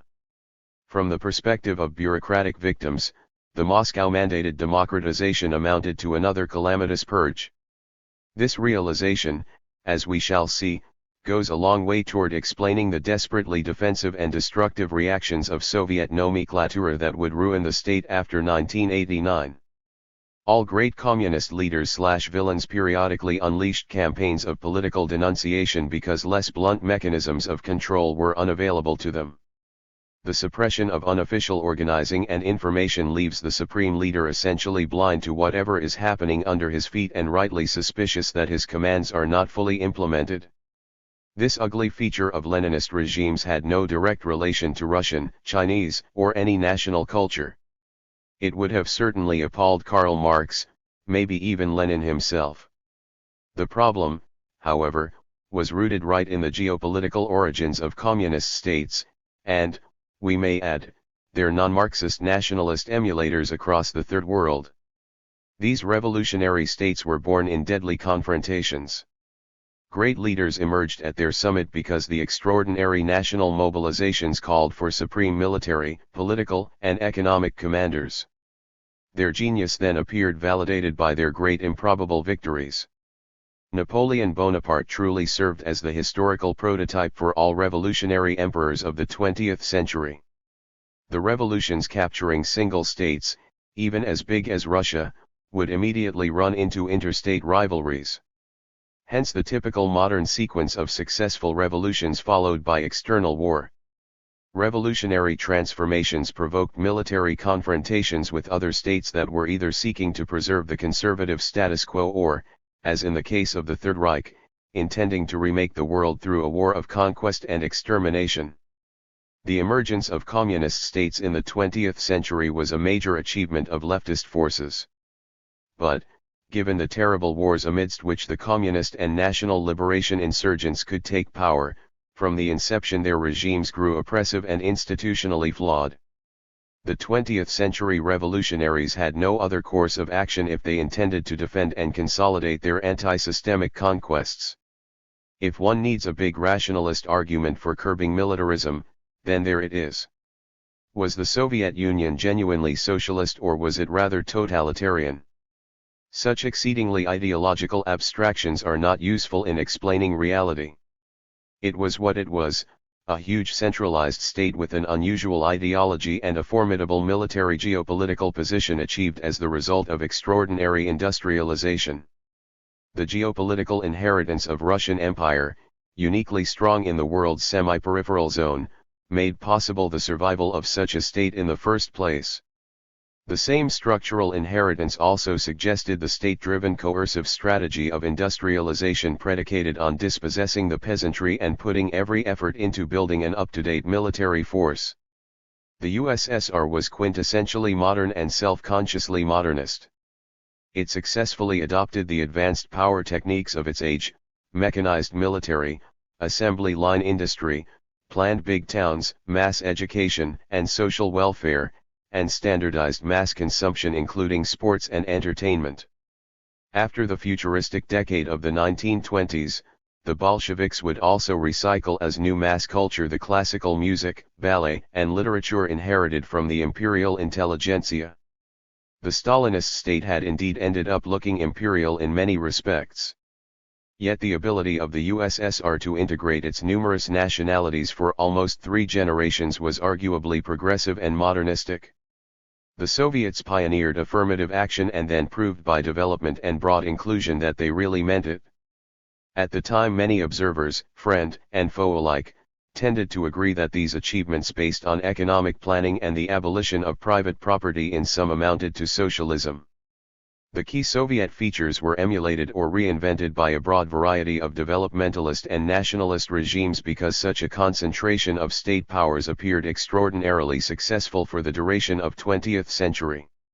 Here we find a number of former empires whose peoples were hoping to redeem their historical humiliations and claim a better, stronger position in the world, the communist partisan states of China, Yugoslavia, and Vietnam, but also nationalist Turkey and, later, Iran, with its peculiar anti-systemic ideology of Islamic nationalism. Even the small, defiant Cuba and, on the opposite side of the Cold War divide, the most peculiar state of Israel added to the variety of insurgent nationalisms adopting the features of fortress socialism. All such states faced hostile geopolitics. After the initial periods of revolutionary romanticism, the world system's structural realities kicked in with hard policy choices, spontaneity versus discipline, idealists versus enforcers, inspiring the masses or coercing the peasants, ideological purity fraught with perilous isolation or uneasy international alliances.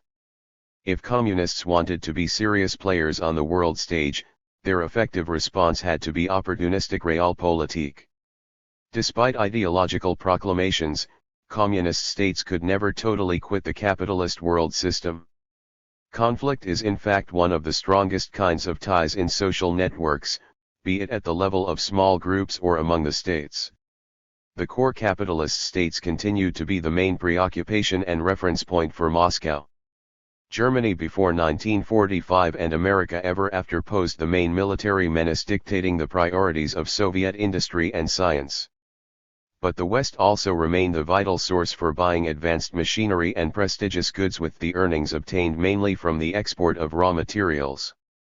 The once endless debates about communist alternative have been ultimately ended by the fact that all communist states, one way or another, eventually reverted to capitalism. The costs of developmental success. This brings us back to the old predictions of Randall Collins and Immanuel Wallerstein. Their ability to see the coming end of communism derived from very different theories and focused on different processes, geopolitical overextension for Collins, and the structural imperatives of the capitalist world economy for Wallerstein. The predictions, however, reinforced each other in interesting ways. Collins saw 2 dire outcomes to the Soviet dilemma of overextension, imperial disintegration or an all-out war of last resort. Wallerstein identified the third possibility in a pan-European economic and military bloc emerging around the axis of Paris-Berlin-Moscow. This scenario evidently conformed to the long-standing ambitions of Charles de Gaulle and the hopeful spirit of the 1970s German Neue Ostpolitik. Analytically, Wallerstein's unrealized prediction directs our attention to an important counterfactual. It posits Mikhail Gorbachev's perestroika as a viable possibility. Incidentally, this counterfactual still implies that a rebuilt Russia and the EU can find structural reasons to form a military and economic bloc in the near future. The past predictions of Collins and Wallerstein, however, were abstract sketches that left a lot to be filled in regarding the shifting social forces, specific mechanisms, and event sequences leading to the observed as well as aborted historical outcomes. Randall Collins derived his prediction from extending into future the dynamics of great geopolitical turmoil in Europe between 1914 and 1945 that had removed the majority of Russia's erstwhile adversaries. The sweeping simplification of world geopolitics after 1945 from complex multipolarity to a Cold War binary opposition of just two ideological blocs turned the Soviet Union into a superpower. But such a position also brought costs and liabilities at an unprecedented scale. In the continuing confrontation with America, reasoned Randall Collins back in 1980, the USSR had already reached the tipping point at which the costs of controlling allies and confronting external rivals must become insuperable. In an important corollary, the same model predicted China's potential for economic prosperity. At the time almost nobody took seriously this huge reservoir of Asiatic poverty presided by idiosyncratic Chairman Mao. The side effects of superpower rivalry, however, left China in a lucky kind of geopolitical limbo. The eccentric communist state in East Asia by the late 1970s found itself in a constraining but also stable interstate environment where its geopolitical costs seemed very minor in comparison to Soviet costs. Chinese leaders, like the leaders of Japan after 1945, were left to pursue the state goals of power and prestige through the path most obvious in their region at the time, the export-oriented industrialization dependent on the American consumer markets. Immanuel Wallerstein had been long, and very controversially, comparing communist states to factories seized by a labor union during a strike. Point 2 If the workers try to operate the factory themselves, they inevitably have to follow the rules of capitalist markets. The workers might get a better distribution of material rewards, but not equality or democracy.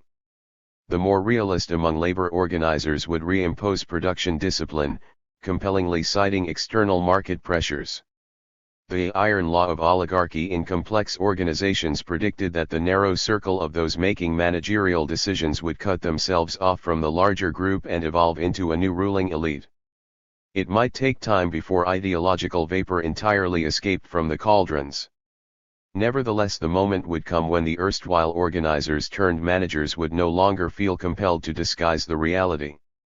The factory would then revert to being a normal capitalist enterprise, and the managers would cash in on their positions. If you wish, it is a sociological version of George Orwell's Animal Farm, but Wallerstein's analysis specified in a clear and logical fashion the structural conditions and causal sequences.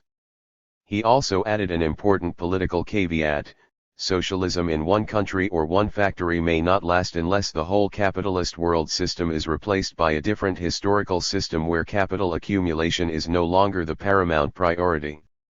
Wallerstein based his metaphor of the union-controlled factory rejoining capitalism on the actually observed facts. Soviet leaders tried to trade their ideological and military positions for economic integration with the West as early as 1953. Days after Stalin's death, the dreadful head of secret police Lavrenti Beria ordered the first massive release of inmates from the Gulag and signaled to the West Moscow's willingness to withdraw from East Germany. This short-lived episode points to a curious possibility. Beria was known to be an utterly cynical opportunist but also a ruthlessly pragmatic economic manager. Had he succeeded, communism would have likely ended much sooner. Beria would probably have ruled as a personalistic dictator, selectively allowing his cronies to share in the capitalist profits at the time when Soviet industries and newly educated labor were just entering their prime. This could have outdone the market recovery of China after the death of Mao. Imagine Western consumers driving today the stylish Soviet-made Volgas and wearing Vostok watches. But in 1953 the unification of Germany was a broadly unwanted proposition in the Western Alliance, and Europe had plenty of its own skilled eager workers emerging from the decades of war and depression. In historical reality, Beria was arrested and executed by his Politburo rivals. It was the revenge of party nomenclatura and military commanders for the fear and humiliations at the hands of secret police. In 1956 the new Soviet leader Nikita Khrushchev denounced the crimes of Stalin and merrily survived this indiscretion. He would be toppled in 1964 only after attempting to undo the bastions of bureaucratic intransigence in the gigantic vertically integrated industrial ministries, the Soviet equivalent of economic corporations. The nomenclatura cadres certainly desired a limited de-Stalinization. But they wanted to stop the changes once officialdom had achieved their bureaucratic paradise of life tenure, generous perks, and a more relaxed work pace. The sprawling command apparatus of economic ministries, dating back to the industrial spurt of 1930s, thus perpetuated itself essentially unchanged. Its parts would survive even the Soviet collapse of 1991, ensuring that post-communist capitalism acquired a distinctly oligarchic character of tremendous wealth concentration and corrupt insider politics. The costs of bureaucratic self-incorporation were transpiring already after the death of Stalin. Command economy must have its supreme commander who makes decisions regarding the allocation of resources. In his absence, central government is reduced to bureaucratic inertia amidst the corporate lobbying of influential ministries and territorial governments. The old economic debate about the virtues of plan versus market is based on the timeless and therefore false assumption that these are mutually exclusive ideological choices. Planned or rather command economies could be more effective in the short run when time demanded delivering the miracles of large-scale standardized production, such as required during wars, post-disaster recoveries, or industrialization leaps. The command model, however, is unsuited for the longer and more normal periods that require more diversified and flexible adaptations.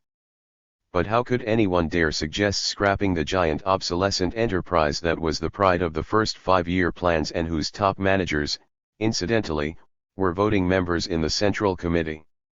This is precisely what toppled Nikita Khrushchev in 1964. The Soviet executives and ideologues grew as intolerant of market ideas as their capitalist counterparts in the age of neoliberalism would grow intolerant of public property and regulation.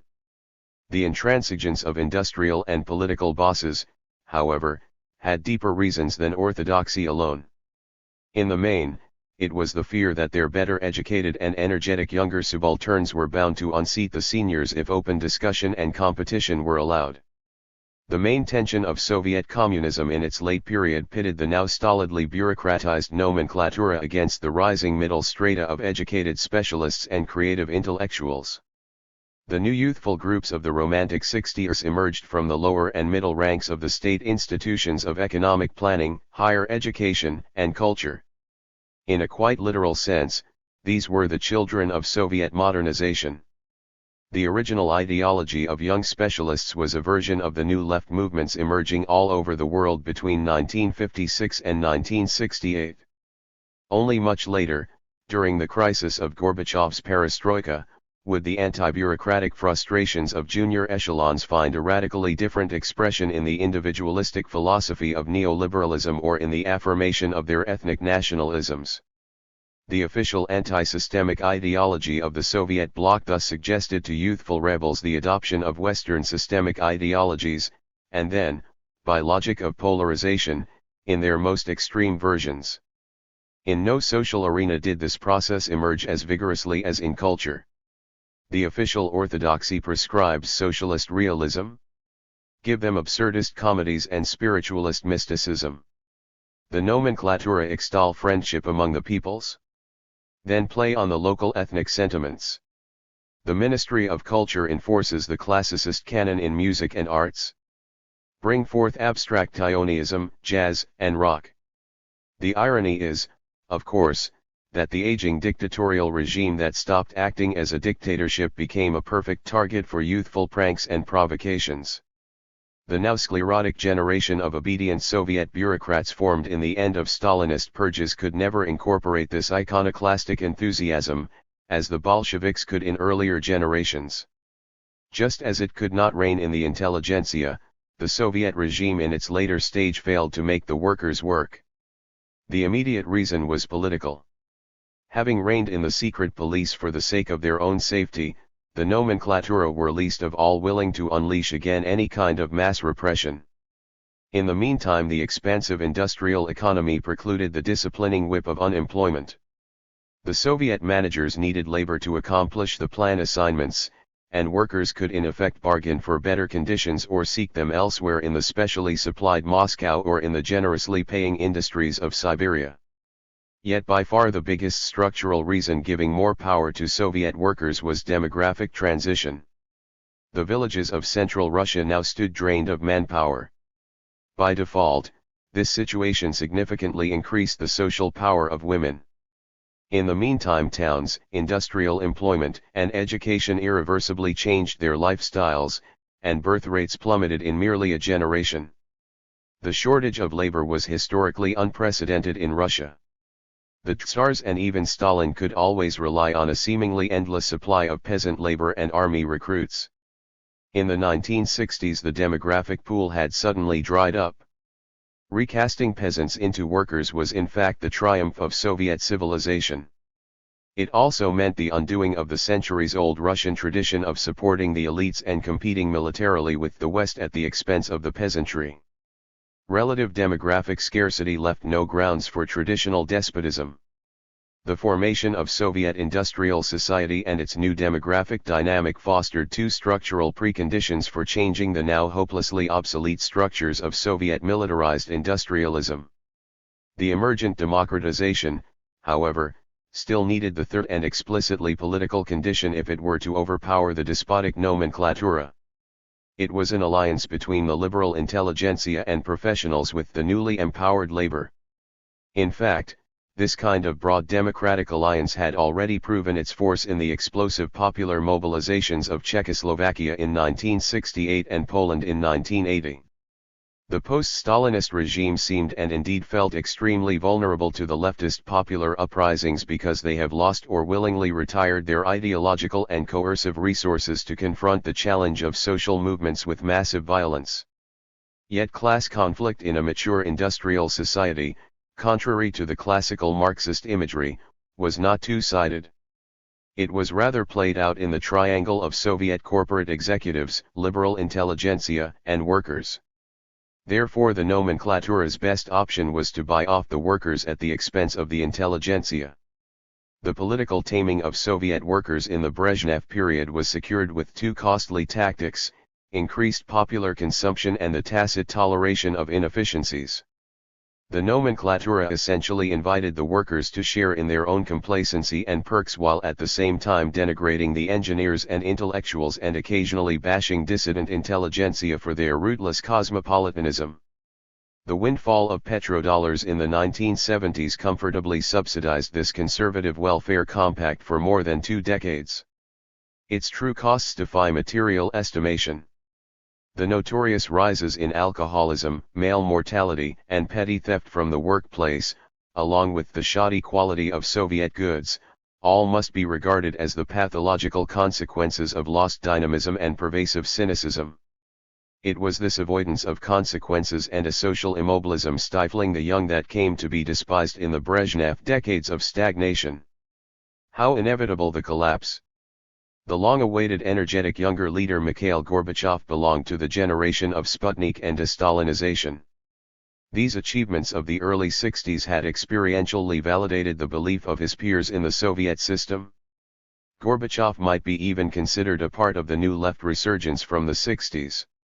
Yet he also came heavily invested in the official positions of authoritarian power and, objectively speaking, his goals were quite conservative. By taking the Soviet bloc into state capitalism, he was hoping essentially to strengthen the existing political structures and recast at least the younger nomenklatura into technocratic managers of large industrial holdings with foreign participation. These were the contradictions that rendered Gorbachev's ebullient rhetoric so confusing to his prospective supporters and fatally confused the last General Secretary himself. Few observers believed at the time that Gorbachev really meant what he was saying, but everybody assumed that the seasoned apparatchik knew what he was doing. The truth, as it happens, was exactly the opposite. Gorbachev's policies looked so haphazard and amateurish because the decades-long suppression of policy debate had produced in the USSR a highly charged ideological polarization. Between the ritualistic wooden discourse of the party and the abstract humanism of the dissidents lay a vacuum of ideas and practical solutions. Amateurish improvisation was what remained to the political leader intent on any serious reform. But imagine for a moment that Gorbachev had succeeded. Extending the key vectors of his policies gives us a fairly plausible end destination. The USSR abandons its widespread commitments across the Third World and withdraws from Eastern Europe. From the standpoint of Moscow, this would not be such a loss given that Poland and Czechoslovakia would soon find themselves between the unified Germany and its strategic economic partner Russia. Disarmament deals with America dramatically reduce geopolitical burdens, at last allowing Moscow to restructure its military-industrial complex. The Soviet industries, still formidable and staffed by skilled and comparatively low-paid labor, attract West European investments through government-brokered contracts. The Soviet managers always felt intuitively close to their German, French, and Italian counterparts embodying broadly similar state corporatist dispositions. Pent-up consumer demand in the former communist countries, coupled with job creation, soon generates a big economic upswing. The communist parties perhaps become split into ruling majorities of moderate social democrats and isolated minorities of ideological stalwarts. The entire European continent from the Urals to the Atlantic is unified in a single geopolitical and economic bloc, with Germany as its economic engine and Russia as the supplier of labor, raw materials, and military force. In this version of events, American hegemony fades away much sooner from world geopolitics. A social democratic and paternalistic Europe together with a recast USSR would have enough reasons and power to oppose the neoliberal Washington consensus. The geopolitically and ideologically marginalized America, however, would not be doing too badly economically. Given the strengths of the European example, Washington might find the spirit to adopt the political measures necessary to generate internal demand and establish its own trading bloc with Latin America and China. The world in this case remains certainly capitalist, but it would be a different variety and configuration of capitalist globalization. If the world had gone down this pathway, Gorbachev would now appear the political sphinx astutely placating different constituencies with his opaque messages. The visionary pragmatist then would have been praised for taking his country across the river feeling with his foot one stone at a time to the shores of capitalist prosperity. The river crossing metaphor is, of course, Chinese, and it refers to Deng Xiaoping.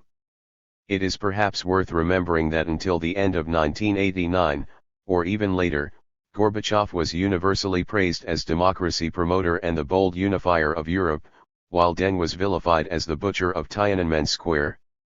The difference between the Chinese and Soviet exits from communism, however, was not only in the leading personalities and their political styles.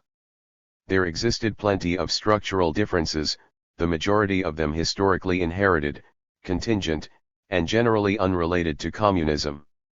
In two very different ways, the year 1989 marked the extinction of communism. The Soviet Union fell even faster than China rose.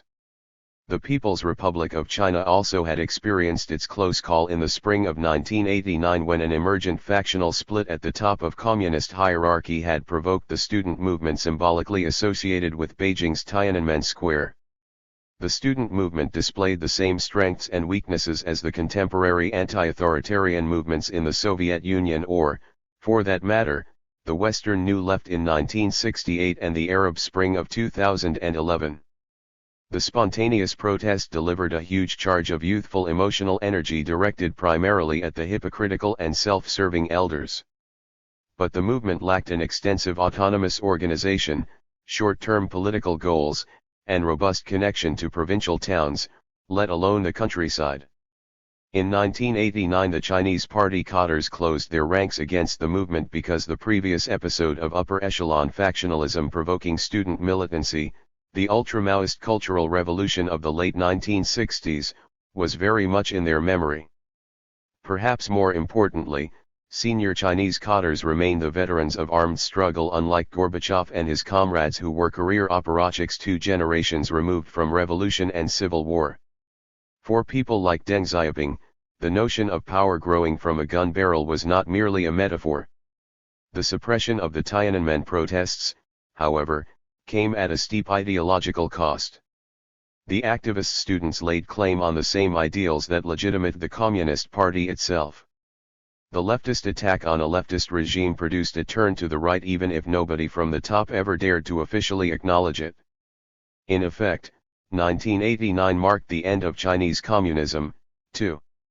The ruling CCP quietly put aside its dangerously double-sided ideology and shifted instead to what might be called performance-based legitimacy. This was in fact a well-known move in the policy repertoire of communist regimes. As early as in 1921 the Russian Bolsheviks, ever mindful of past revolutionary precedents, had been coyly admitting that their market-driven new economic policy, NEP, meant the necessary phase of auto-Thermidorian restoration in revolutionary sequence. In other words, we better liberalize ourselves, as temporary retreat and ahead of the class enemies. Also recall the once famous examples of Tito's Yugoslavia and János Kadár's Hungary in the 1960s that combined various market experiments with targeted political repression. Even the uneventful reign of Leonid Brezhnev in the Soviet Union, in retrospect nostalgically remembered as the good decades, in fact meant a conservative reaction to the boisterous and unsettling period of Khrushchev's thaw.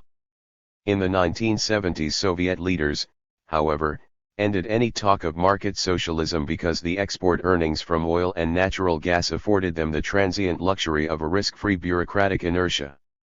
Post-Maoist China, of course, had little oil to export.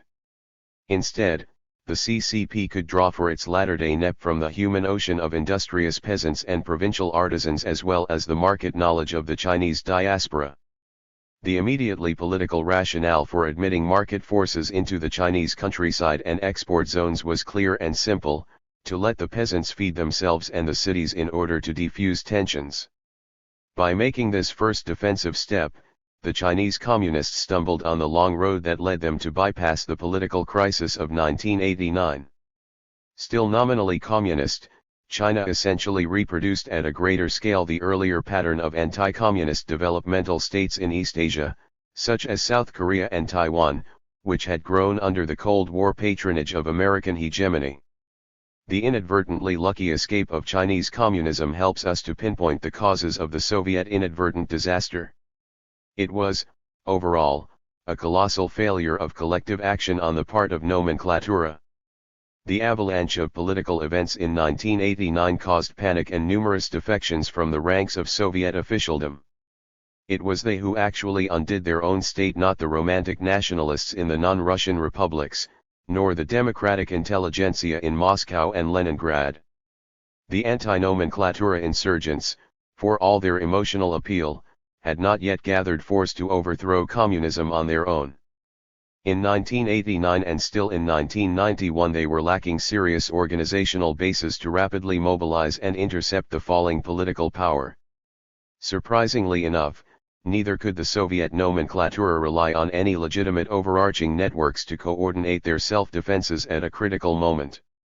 During the years of perestroika in 1985 to 1989, Mikhail Gorbachev had been astutely using his supreme powers as General Secretary to safeguard himself from the bureaucratic backlash of the kind that had buried Nikita Khrushchev.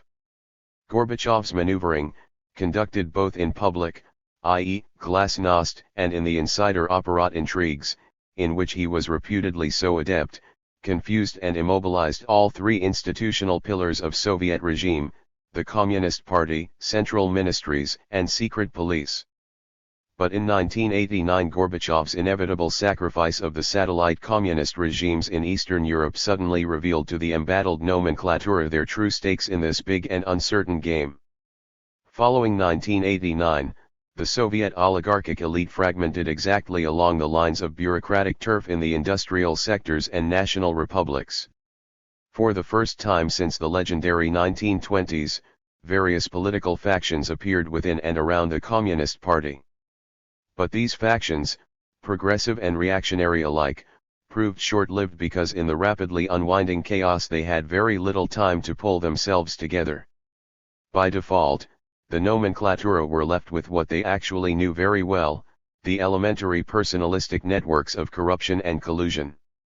At the time, this process seemed utterly chaotic, yet it was not entirely random. The nomenclatura represented the top echelon of bureaucratic administration. This is why they were all hierarchically subordinated and in principle removable. As in any big managerial bureaucracy, the secrets of survival had always been extending the insider networks of patronage connections, accruing lobbying weight, and protecting the turfs. After 1989 these survival strategies were opportunistically pushed to a totally new scale. The nomenclatura existed in three intersecting hierarchies: territorial governments, including ethnic autonomies, economic branch ministries, and the central controlling apparatus of the secret police and the party's ideological inquisition. Among the three, the controlling hierarchy had been preeminent, yet it also proved the most difficult to privatize. After all, a secret police without a state becomes a mafia, and ideological inquisition without a ruling party is reduced to a sulking sect. The territorial and economic units of the former USSR, by comparison, proved fabulously endowed for the self-aggrandizing separatism. Who could now remove a national president for life or a private capitalist oligarch with his assets stashed away in an exotic tax haven? The Soviet industrial assets by various brutally simple schemes were snatched into private control, admittedly a mild way of saying stolen, even before privatization was sanctioned by any legislation. Meanwhile, national republics and city halls also became corporate property of the kind that Americans call political machines. Ironically, the liberal intelligentsia themselves suggested these new strategies along with their ideological justifications. The nascent civil societies, in practice, the networks of intelligentsia usually limited to capital cities, were now aspiring to turn their countries into liberal democracies bound to join the capitalist West on their own, bypassing Moscow and its mumbling, outpaced Gorbachev. This rapid ideological drift, from the erstwhile New Left and Reform Communism to the creed of Margaret Thatcher, reflected the radicalization of demands typical of any revolution. After 1989 the insurgent intelligentsia were demanding three things: free elections, national sovereignty, and markets. All three demands were construed as battering rams against ruling bureaucracy and the means of miraculously emancipating the popular initiatives. But the governors of the Soviet republics, who had witnessed 1989 in Eastern Europe, also realized that preemptive declarations of sovereignty could help to ensure them against removal by Gorbachev in his ongoing rejuvenation of cadres, Red Purge. Early elections in the meantime often allowed the nomenclatura incumbents to outrun the loud but ideologically utopian intelligentsia. Market privatization then splendidly served the old/new presidents who doled out fabulous deals to their relatives and clients. The mass defection of the former nomenclatura and their vertiginous self-recasting into capitalists and nationalists wrought havoc in state and economic structures. Ethnic wars flared up along the southern periphery of the collapsing Soviet Union. Even in the heartlands, amidst the breakdown of public order, the running nomenclatura had to fear for their lives or cut dirty deals with the mafioso violent entrepreneurs. Such outcomes travestied Gorbachev's intents. His aim was to negotiate from the position of superpower strength an advantageous collective inclusion in the capitalist networks of Western Europe. But the former Soviet republics rapidly lost the advantages of a strong military and international prestige, advanced science, and public order. The dramatic weakening of successor states made impossible any kind of directed industrial development. The Soviet Union fostered a mono-organizational industrial society where all spheres of public activity were centrally directed. The loss of state integrity undermined all modern institutions and therefore disabled collective action at practically any level above family and crony networks. This condition became self-perpetuating. Individually, the most rational and rewarding course of action now suggested looting the state assets and ferreting the loot abroad after a few lucky runs. The rulers themselves were eminently complicit in the weakening of their states because corruptible officials and impotent judiciary became the necessary conditions for looting and personalistic patronage. Such traditional concerns of state power as military strength and containing internal protests became largely irrelevant in the world geopolitics policed by the hegemonic America and institutions of global finance. All the former Soviet states compliantly proclaimed themselves market democracies, albeit with various national specificities clumsily excusing the primitive monopolism of their rulers. Privatizations dealt a crushing blow to the once boisterous intelligentsias whose prestigious secure jobs and professional networks were embedded in state institutions. Liberal intellectuals, and even especially the social critics, found themselves shamefully impoverished, politically outmaneuvered, and ideologically speechless because their liberal and nationalist programs had been cynically hijacked. Moreover, the shift of elite power strategies from state-run industrial production and military aggrandizement to private security, commodity exports, and financial speculation had the further perverse effect of insulating the post-communist oligarchies from the rest of citizenry. The specialists and workers lost their collective leverage as productive labor and patriotic army recruits, or even as voters and taxpayers. What sense did it now make to organize strikes at bankrupt factories, march in the streets under the discredited slogans of national independence and market reform, or campaign for the politicians who would all become traitors? The perestroika period atmosphere of public empowerment and optimistic anticipation abruptly changed to apathetic cynicism, preoccupations with economic hardship and criminality, and the desperate desire to emigrate. Instead of the promised land of Western Europe, the post-Soviets ended up closer to the harsher realities of the Middle East. Predictions and historical pathways. Randall Collins and Immanuel Wallerstein overall correctly discerned the structural trends pointing to the imminent end of communism. Collins highlighted the paradox of geopolitical limitations to Soviet power when it appeared at the pinnacle of expansion. He was also right in predicting the pattern of collapse suddenly emerging from the massive defection of subordinate elites in the national republics and satellite states in reaction to the political incapacitation of imperial center. But the model of Randall Collins anticipated neither speed nor the direction of Moscow's action on its superpower dilemmas. Wallerstein went further in his analysis of available options and argued that the best possible destination of Soviet reforms would be a negotiated return to capitalism under a pan-continental European alliance. In the Cold War atmosphere, virtually nobody, including the Soviet reformers themselves, seriously calculated on this possibility. Wallerstein, however, underestimated the burdens of institutional complexity embedded in the ethnic federalism and industrial ministries of the USSR. The fragmented successors did all revert to capitalism, albeit of a weaker peripheral variety. Instead of rationally bargaining on superpower advantages for a more honorable collective inclusion in the world capitalist hierarchy, the nomenclatures squandered and cannibalized Soviet assets in a panicked rush to protect the individual oligarchic positions against both Gorbachev's purging and the prospect of popular rebellions. Wallerstein's theory was fundamentally correct because of its macro perspective on world capitalism, and for the same macroscopic reason it failed to envision the embarrassing political failure of Soviet elites to act together in the pursuit of their best historical opportunity. This should serve us a stark warning. Oligarchic elites, especially when institutionally disunited and blinded by ideological prejudice, can grievously botch their transitions.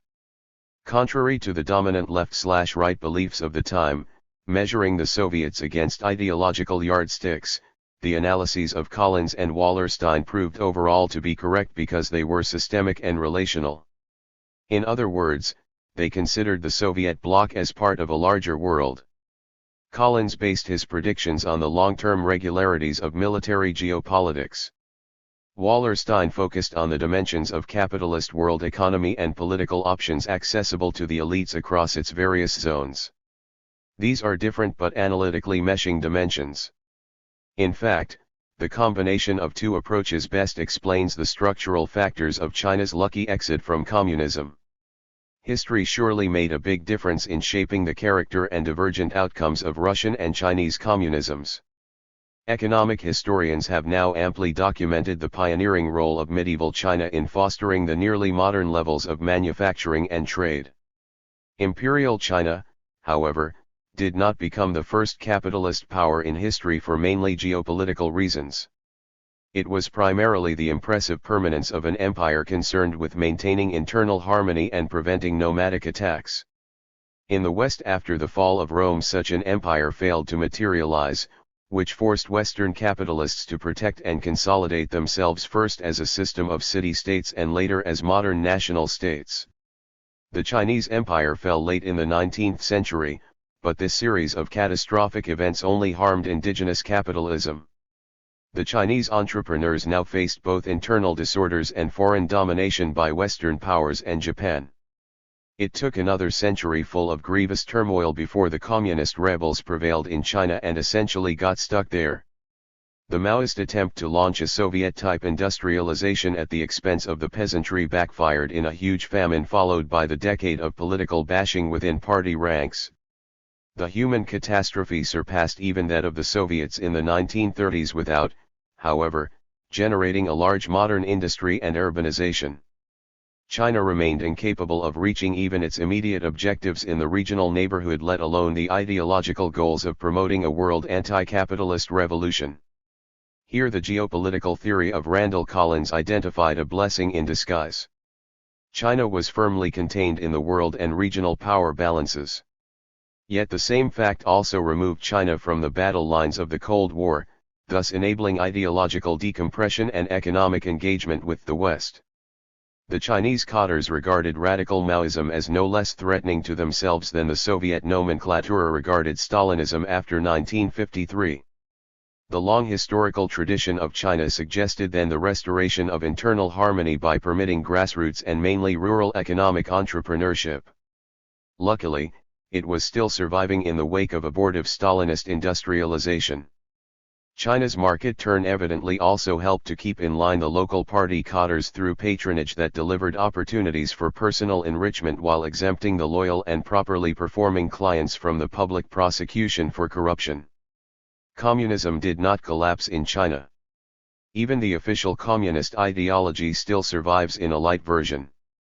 The Chinese leaders coming to the helm after Mao stumbled into the combination of structural conditions that reproduced on a grander scale the East Asia authoritarian model of the export-oriented developmental state.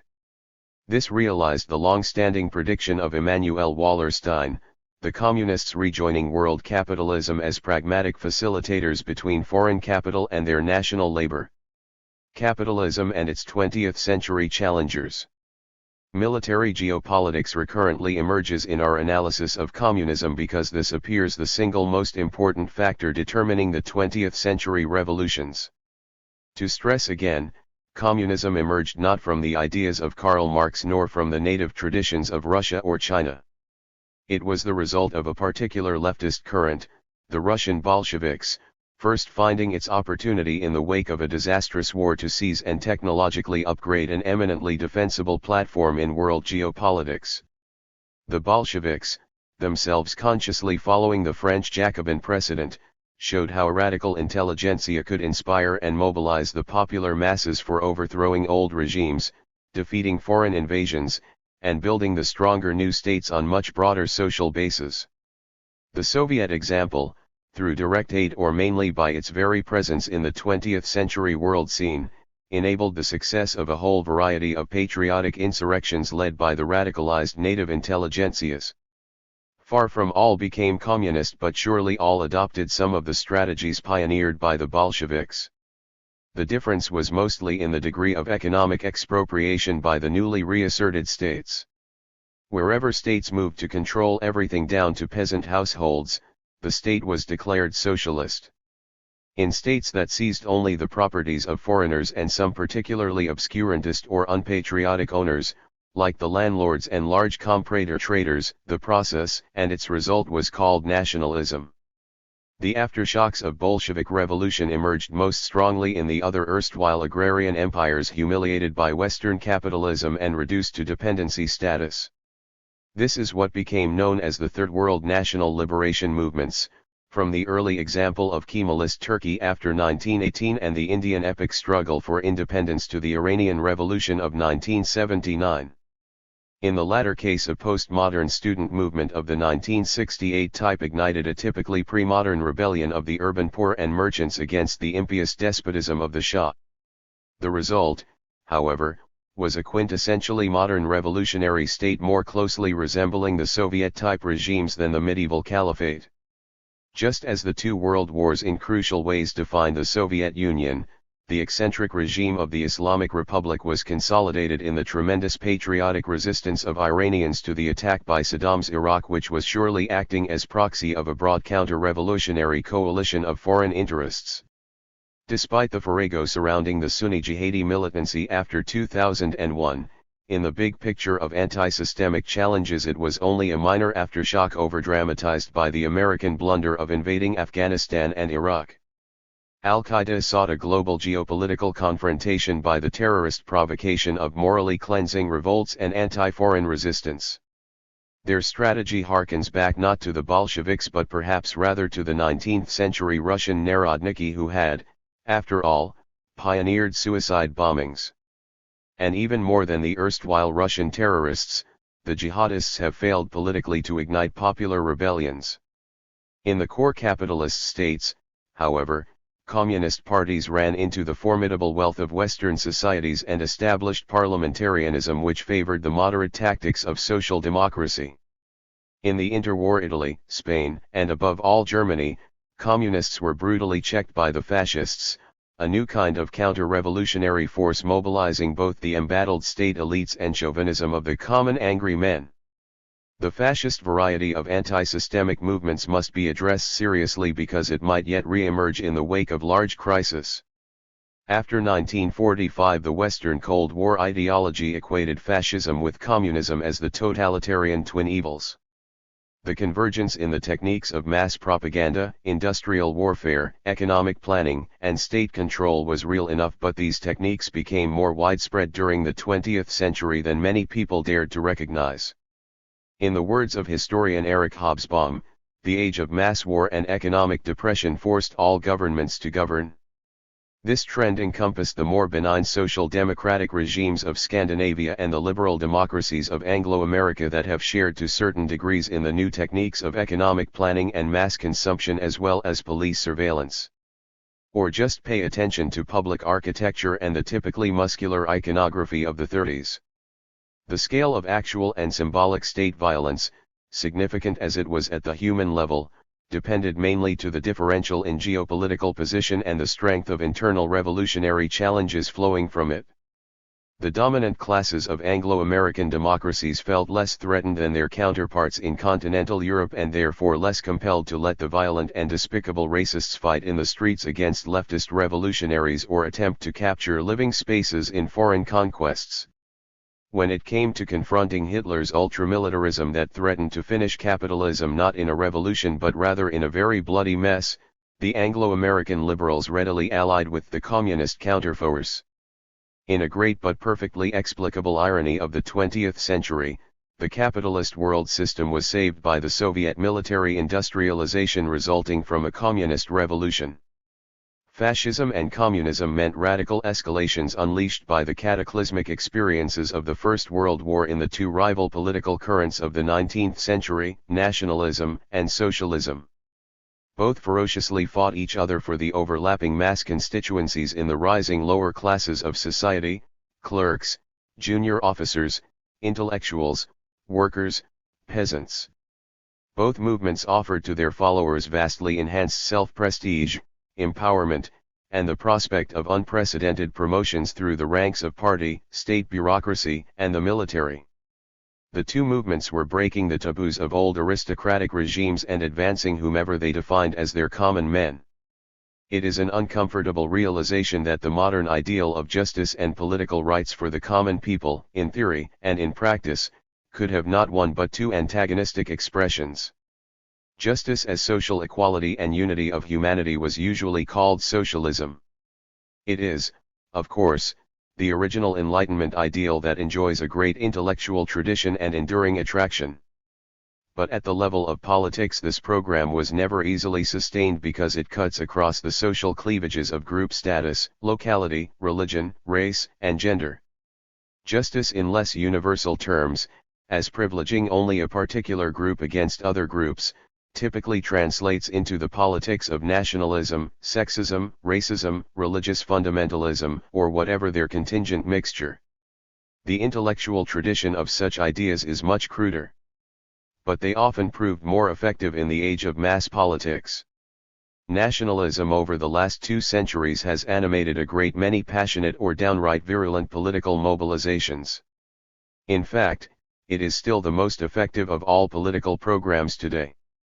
Communism was not a genetic twin of fascism. They were ideological opposites and mortal enemies emerging from the imperialist industrial warfare of the early 20th century.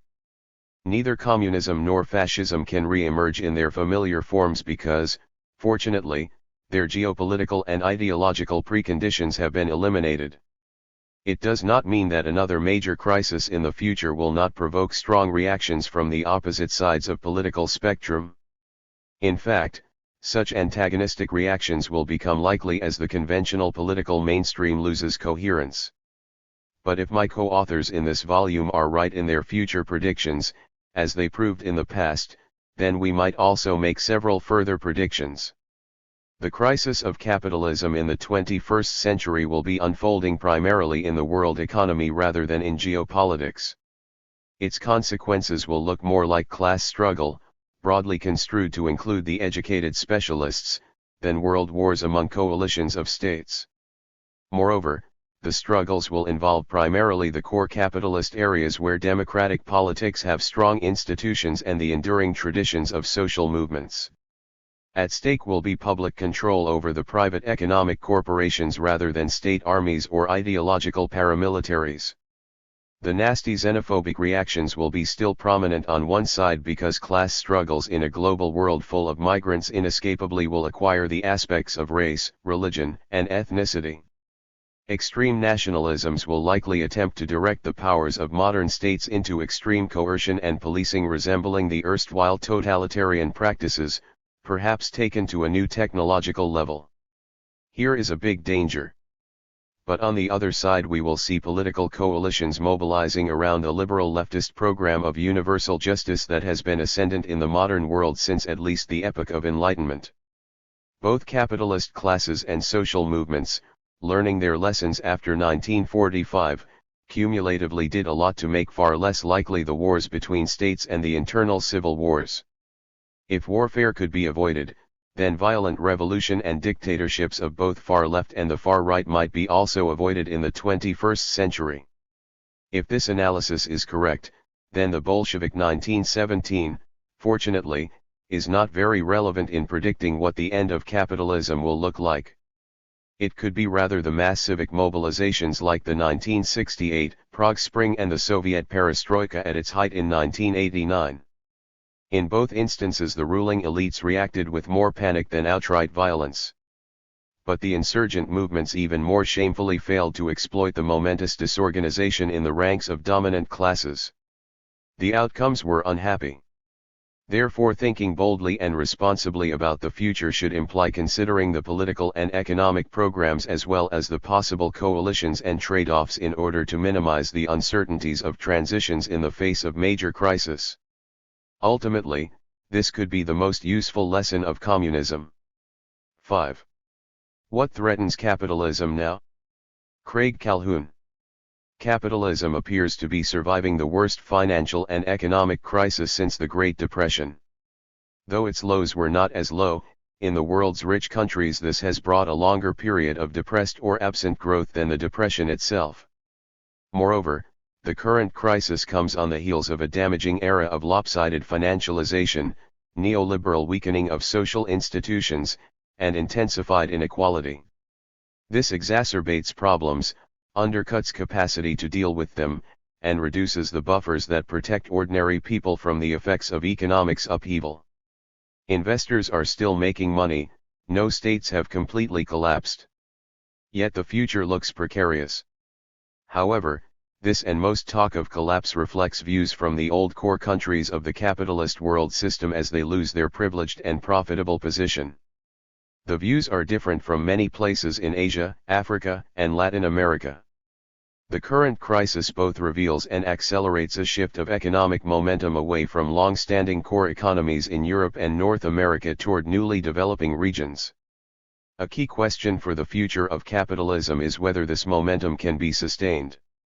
Capitalism is being transformed through this west to east and north to south shift, perhaps in ways that restore its vitality. But the rapidly growing economies also face challenges. And renewed capitalist growth in the old core economies also depends on transformation, particularly in the relationship of capitalism to political power and social institutions. Crucially, capitalism is vulnerable not just to market upheavals, excessive risk-taking, or poorly managed banks but also to wars, environmental degradation and climate change, and crises of social solidarity and welfare. To think well about how capitalism may face decline, or be renewed, or be transformed, we need to recognize that it is not a perfectly self-contained system. One may abstract from more complex historical conditions to examine a putatively pure capitalist system. But the lived reality of capitalism always involves articulation with non-capitalist economic activity and with political, social, and cultural factors. It is a legal and institutional as well as an economic system. And many of the deepest threats capitalism faces come from its dependence on factors beyond the purely economic. I will argue against the notion that capitalist collapse is imminent, and suggest that if capitalism were to lose its dominant place in global economic affairs, this would more likely come about through protracted transformation and the rise of other kinds of economic organization alongside continuing capitalist activity. But this doesn't mean capitalism's long-term future is assured. First, there remain issues of systemic risk and the balance of finance with other economic sectors. Second, capitalist profitability often depends on externalizing the costs of its activities, human and ecological as well as financial. Issues like pollution or unemployment in volatile markets demand the attention of governments or other social institutions. There is a deficit of institutions to do this work. Social development has lagged behind economic growth where capitalist growth is newly rapid, and neoliberalism has weakened the institutional capacities of Western countries and even created challenges for political legitimacy. Third, capitalism is vulnerable not only to intra-economic or institutional factors, but also to external issues like climate change or war. There are questions about the extent to which capitalism, that historically unparalleled machine for producing economic growth, is up against environmental limits to growth and potential geopolitical conflicts exacerbated by unequal growth. In each of these areas, dealing with the threats to capitalism may transform it, not cause its collapse. Together, they may bring about a world in which capitalism remains enormously important and potentially recovers some of its vitality, but is no longer able to organize and dominate a world system to the degree it has through recent history. Why not collapse? The idea of capitalism simply collapsing as, say, the Soviet Union collapsed is a bit misleading. This implies suddenness, a transition over just a few years from existing to not existing. The Soviet Union could cease to exist almost overnight because it was a particular institutional structure, a state, and its legal form could be dissolved.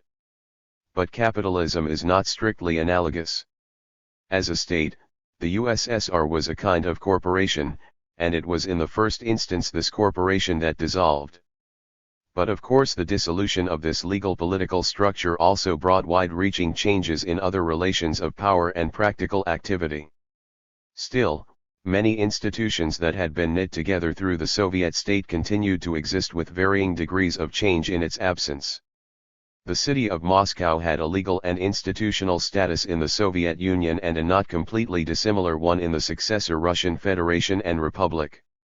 Gazprom changed more. Its creation in 1989 restructured the legal status and operating organization of the pre-existing Russian gas industry. After the dissolution of the USSR, Gazprom was privatized in 1992 and has since operated as a joint stock company. It was subjected to asset stripping in the 1990s, then partially reintegrated and brought under state control in the first decade of the 2000s. In similar fashion, one could trace a long list of partial continuities and partial transformations. Nonetheless, Derlegian's account of how the USSR could be treated as stable and obviously enduring almost to the moment it reached its end is instructive. It is a mistake to view the future only in terms of linear projections without considering possible sharp discontinuities. Derlegian reminds us of how pressures can build up to make a system both hard to sustain and vulnerable to small actions and events that have large consequences because of the unstable integration of the whole. He reminds us also that even a large structure that has come to be taken for granted as providing the basic context and conditions for the rest of life can be much more mutable than its surface continuity suggests.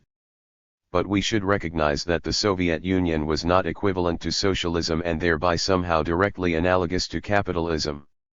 It was something more particular and of a different order. This is so whether we treat capitalism as a set of practices that can be undertaken by capitalists anywhere, or as an economic system that knits together enterprises, markets, investments, and labor throughout the world. Capitalism is a historical formation, grounded, as Michael Mann would say, in a set of power networks. It has existed for the last 400 years primarily in the form of the modern world system that Immanuel Wallerstein has analyzed. This is a hierarchical and unequally integrated organization in which the primary units are nation-states and economic actors are crucially dependent on relations with and conditions provided by political power. To be sure, the idea of a nation-state is in a sense aspirational. The suturing of socio-cultural identity to governmental institutions is never perfect. Economic integration can itself advance national integration, and certainly economic actors also influence government. Yet even if partially a fiction, the nation-state is a crucial formal unit for participation in global affairs, reproduced in political isomorphism. Most international organizations are literally that, structured by nationally organized participation. And states organized in this way provide crucial underpinnings to capitalism. They provide the legal and monetary basis for both firms and markets. They manage, or provide settings for the management of interdependence among different firms, industries, and sectors. By organizing structures of cultural and social belonging, however imperfectly, and sometimes by regulating markets, they organize workforces, consumer markets, and trust. The term nation-state may be only shorthand for efforts to organize politics and socio-cultural belonging in terms of nation-states, but the era of capitalism and the era of nation-states have been one and the same. There is no real capitalism, no matter how global, that isn't conditioned by this political, economic, and socio-cultural organization. The import of this is that existing capitalist prosperity and sustainability depend on nation-states and institutional affordances they have provided. These must be renewed or replaced. Yet for 40 years the OECD countries have turned away from this task. Instead they have hollowed out the welfare state institutions of the past, reducing costs and pursuing immediate competitiveness but neglecting the long-term well-being and security of their populations and the collective investment that enables future economic participation. That said, most of the old capitalist countries of Europe or European settlement are not at the point of immediate collapse. Britain's National Health Service still works, though costs are rising and threaten national budgets. The United States has actually, very belatedly, improved health provision, particularly addressing the large number of people who do not get health benefits from their jobs. And so forth. There has been great erosion. National budgets are in deficit and do not allow for easy rebuilding. But it is not necessarily too late to get houses in order.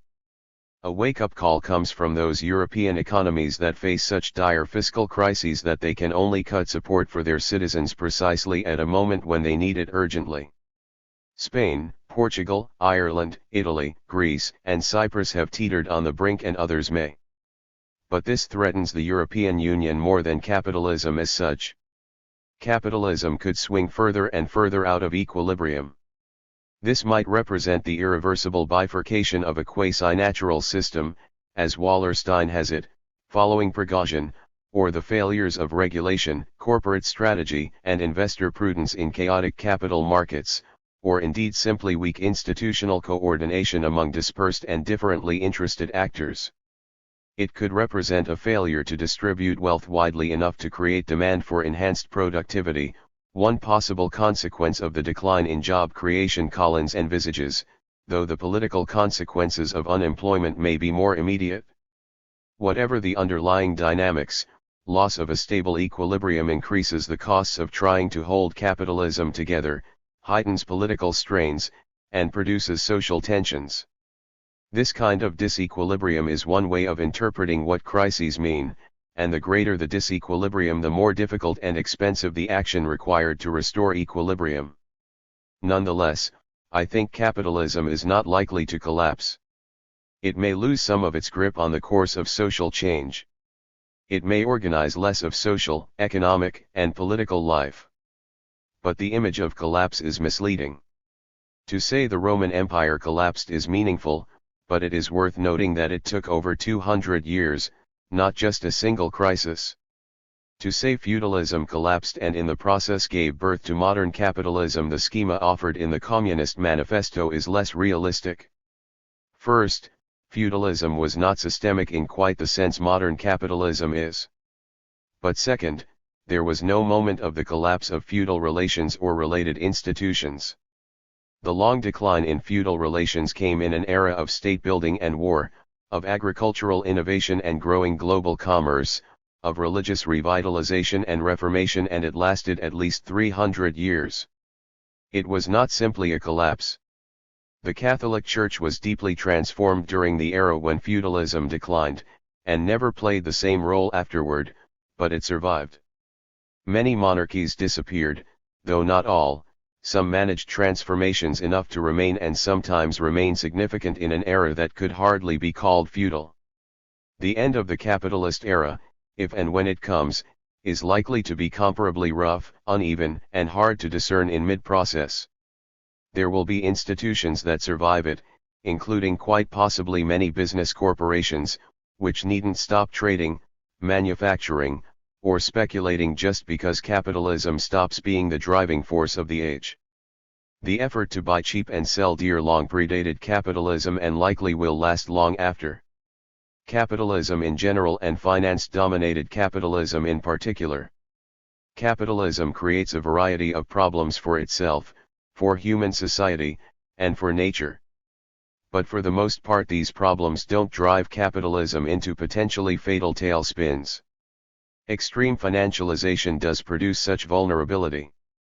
Finance is of course a basic part of capitalism, providing it with dynamism, capacity for rapid expansion, and tools for managing costs over time. It has been crucial to technological revolutions. More generally, it is central to the basic, definitive ability to move capital from one investment to another based on anticipated greater profits. As its name suggests, capitalism is centrally a way of organizing economic activity through the fluid deployment of wealth capital by means of investments in different kinds of profit-making enterprises. Capital is invested or investable wealth. Finance, including straightforward debt but also a range of tradable securities, is an important part of this, crucial to the liquidity and mobility of capital as well as to expansion and spreading costs over time. Entrepreneurial dynamism depends on financial backing. But lopsided financialization can be distorting in a variety of ways. It has brought dramatic increases in domestic income inequality in all the major capitalist economies. It has channeled funds away from investment in productive enterprises. It fueled a long megabubble in asset prices, including the more specific bubble in mortgage-backed housing prices that helped precipitate the 2008 to 2009 crisis. It encouraged speculation. During the years before the 2008 to 2009 market crisis, trading in equities and debt overtook employment-generating and profit-sharing industries in the old core of the capitalist world system. Where financial instruments accounted for only a quarter of invested assets in the 1970s, by 2008 financialization had brought the total to 75%. Globally, financial assets accounted for some 4 times the value of all equities and 10 times total global GDP. This was a global phenomenon, shaped by a range of factors largely dating from the 1970s and accelerating toward the end of the 20th century. Because of its unpopularity, the United States financed the last years of the Vietnam War largely on credit. Seeking to manage economic difficulties in the 1970s, the United States and other core capitalist countries brought the Bretton Woods monetary system to an end, replacing the stabilization of backing by precious metals with floating, infinitely tradable fiat currencies. After the 1973 Arab-Israeli War, OPEC oil producers restricted supply, vastly multiplying their returns from a world deeply dependent on petroleum, and then channeled much of the money into sovereign wealth funds. But financialization was at its most extreme in the world's long-standing core capitalist economies, and weaker economies yoked to them, for example by membership in the European Union or asymmetrical commodity trade. And while it was led by big capital, it also drew in ordinary citizens who saw their income stagnate but continued high levels of spending by relying on credit. A better balance between productive industrial enterprise and finance is in fact one of the advantages of today's higher growth economies like China or India as they move from semi-periphery to core in global capitalism. The recent financial crisis reveals the main internal vulnerability of capitalism. This is systemic risk, that is, risks embedded in the complex web of internal connections that make up the modern financial system. It is important to be clear about this and about the nature of the crisis. This was not a classic capitalist crisis of overproduction and underconsumption. While it had a wide range of impacts in the real economy of manufacturing and consumption, it was first and foremost a financial crisis. Its impact was multiplied by the enormous growth in global finance during the decades preceding, and especially the extent to which financial assets came to dominate, especially in advanced Western economies. It was this that made over-leveraging, excessive risk-taking, poor or absent regulation, and the heavy use and abuse of a range of new financial technologies so dangerous and ultimately so damaging. Not only did financialization increase the scale of financial assets, thus increasing the impact of a financial crisis. In addition, and more basically, it increased the interconnection of capitalist institutions joined not only in more or less transparent market transactions but also in a host of complicated and often opaque financial relationships. This was particularly true of the financial industry. When major banks were described in 2008 to 2009 as too big to fail, it might have been more accurate to say, too connected to fail. But financialization did not only affect firms in the financial sector, it became a basic part of all large-scale global capitalism. Car companies became auto finance companies. Mining companies were tied centrally to exchange rate arbitrage. Financialization enhances the dynamism of capitalism. It facilitates the creative destruction of existing structures of capital, example-specific modes of industrial production, and spurs the development of new technologies, products, production processes, and sites of production. When extreme, though, it drives investments toward ever more short-term profits and undercuts long-term and deeper growth. It also produces speculative bubbles and busts. It increases market pressure on firms bringing less than median returns to capital, driving disinvestment from still profitable older businesses and thus driving down wages and reducing the tendency of industrial capitalism to share profits through rising wages. It intensifies inequality.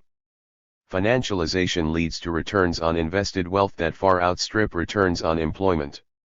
It rewards traders more than material producers, and despite celebrated exceptions, far more than most entrepreneurs.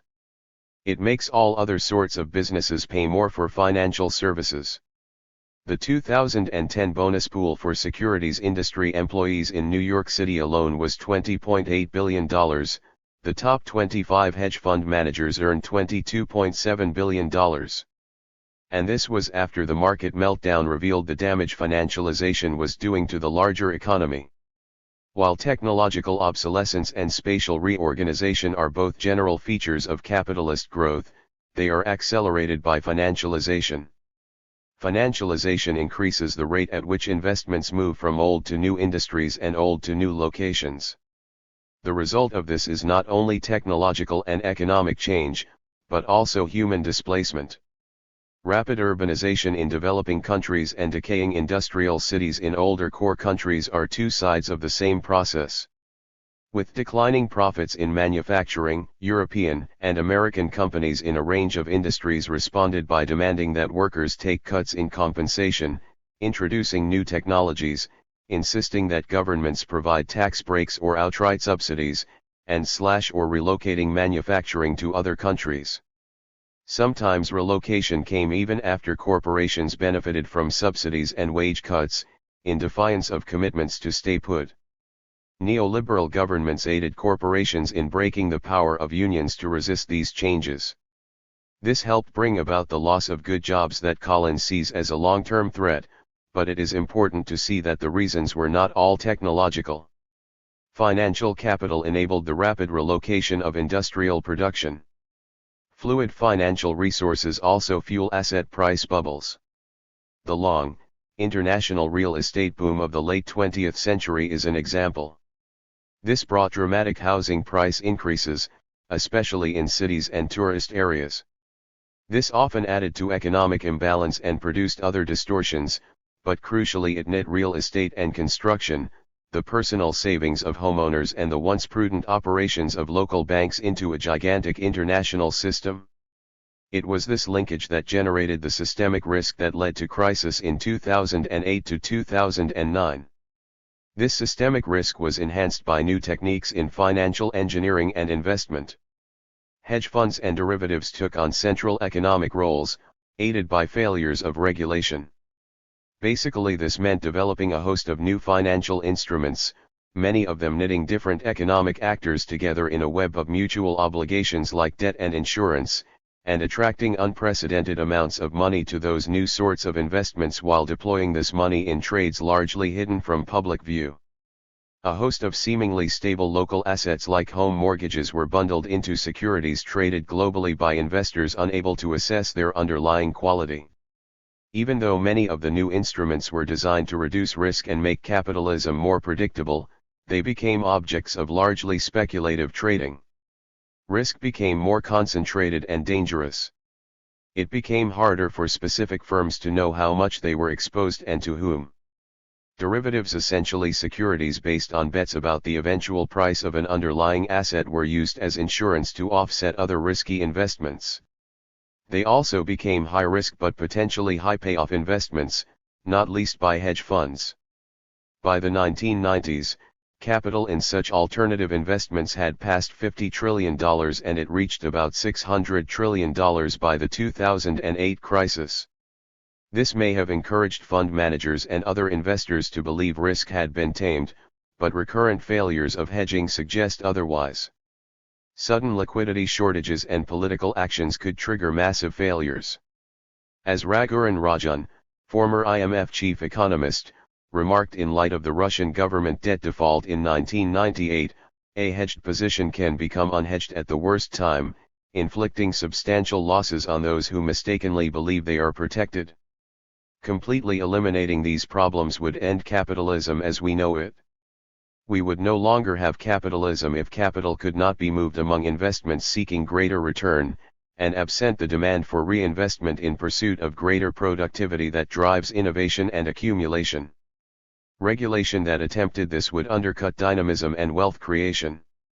On the other hand, some level of regulation combined with well-organized government spending may be crucial to recovery and resilience.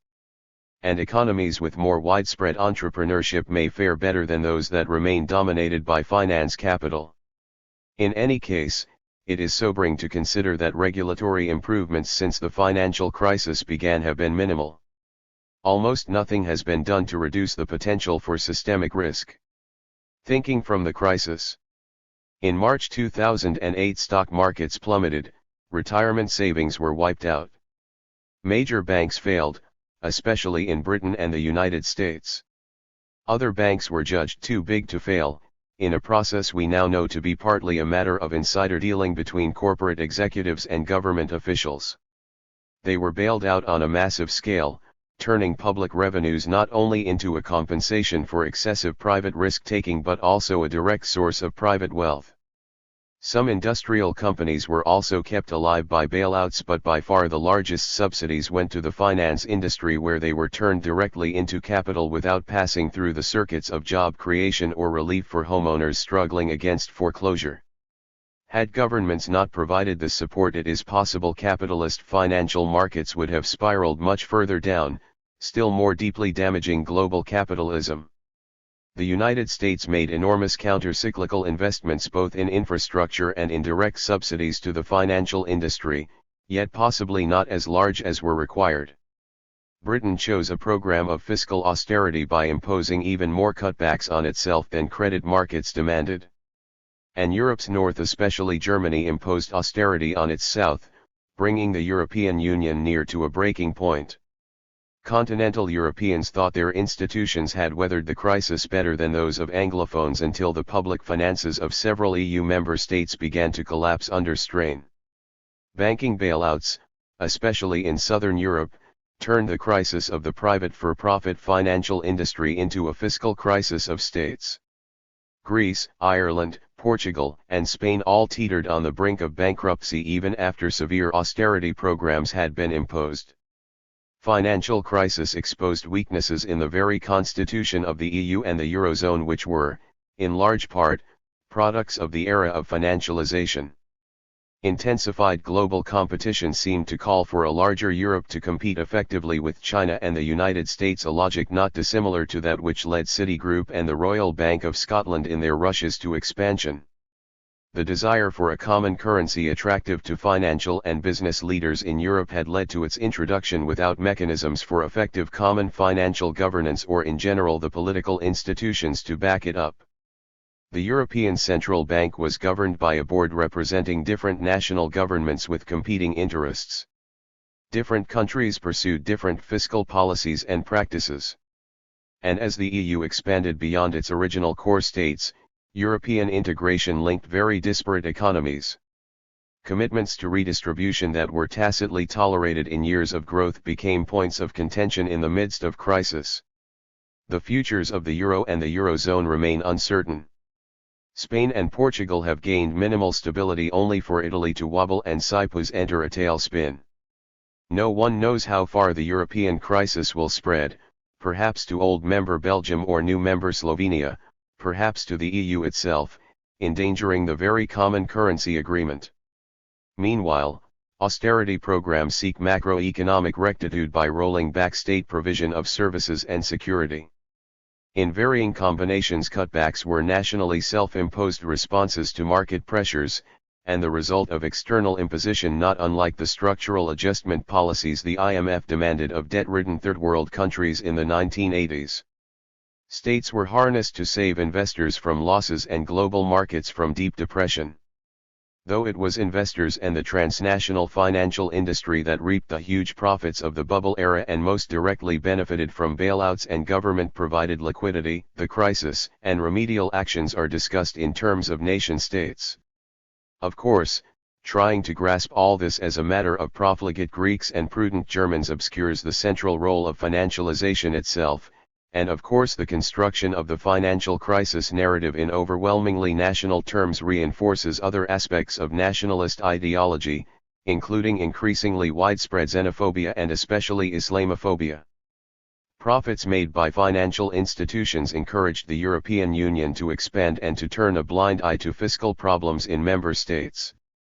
Now the citizens of EU countries with stronger banks and balance sheets complain about having to bail out other nations, straining the European Union itself, and forgetting the extent to which the benefits of bailout went to the financial industry and those with large capital assets. Even after massive infusions of taxpayers' money, European and American financial institutions remained shaky. Some had to take a haircut on loans made in high-risk markets, only intergovernmental finance has held off collapse. Almost all face a continuing effort to strengthen their balance sheets after ill-considered expansion during the bubble. But stock markets have regained their buoyancy, most recovering what they lost and some soaring to new highs. Initial public offerings are again producing profits, and again for a mixture of firms with serious products and profitability and those with little more than hopes and image. Investment banks and other firms have resumed paying big bonuses, thus renewing one of the incentives to excessive risk-taking, though more now pay bonuses in corporate stock and ban its immediate sale in order to tie employees' interests to the firm's well-being. But some are also laying off employees in recognition of excess capacity. Fears of return to recession are serious. Regulatory reform has been minimal, leaving derivatives markets far from transparent and allowing massive leverage against modest assets. Banking is even more concentrated in a few giant firms than before the crisis. Housing prices remain low, and while rising in some places are falling again in others after seeming to stabilize. Credit remains tight, interest rates remain low and expected rises are feared. The real economy remains depressed if not quite in depression. Growth in GDP is low, unemployment remains high, new job creation recurrently fails to meet analysts' expectations. Yet anxieties about inflation and government debt lead some to argue that the pursuit of growth must be foregone in favor of fiscal austerity. The long-term fiscal position of many U.S. states is almost as bleak as that of Greece or Spain, despite short-term recovery in some, and though the federal government has fiscal tools states lack, it faces massive deficits without an agreement on a budget to cut or finance them in any combination. Economic discontent is a primary factor in widespread and deep political discontent. Populist anger at corrupt, self-serving, or incompetent government is linked to both more conventionally right-wing and left-wing ideologies. Weakened political legitimacy is a challenge to the continuity of capitalism. But the developing European path seems to be neither collapse nor revolution but rather stagnation. Europe lacks growth, but still enjoys a relatively high standard of living and basically functional economic systems. There are goods in the shops, though more and more shops close. Most governments pay their bills, though they continue to cut expenditures. The dominant policy response has been austerity, the attempt to overcome deficits in state accounts. As this has had little positive effect, however prudent in the abstract and long term, politicians look more and more for growth but so far find few palatable mechanisms to produce it. Having failed to address its financial problems as a union, Europe faces a series of nationally structured financial crises. Yet there remain enough economic strength and political will in the EU to bail out banks and financial markets in each case.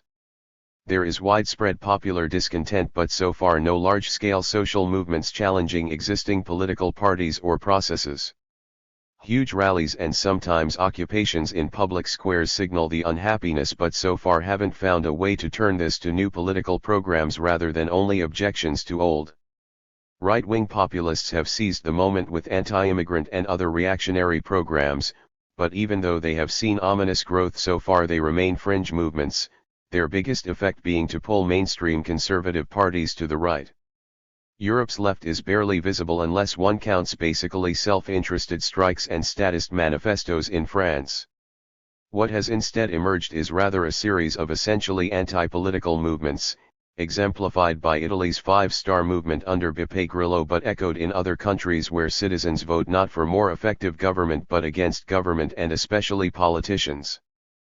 Popular response to economic crisis and weak government legitimacy has often included right-wing and xenophobic agitations.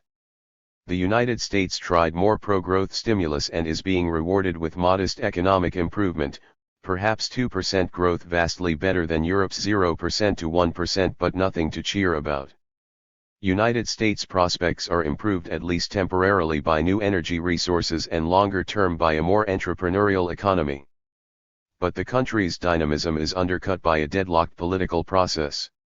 While the Tea Party is now organized electorally mainly as a wing of the Republican Party, its roots are much more anti-political, not unlike Italy's five-star movement. Its legacy pulls the Republican right not toward different solutions so much as a resistance to compromises and thus to all available political options.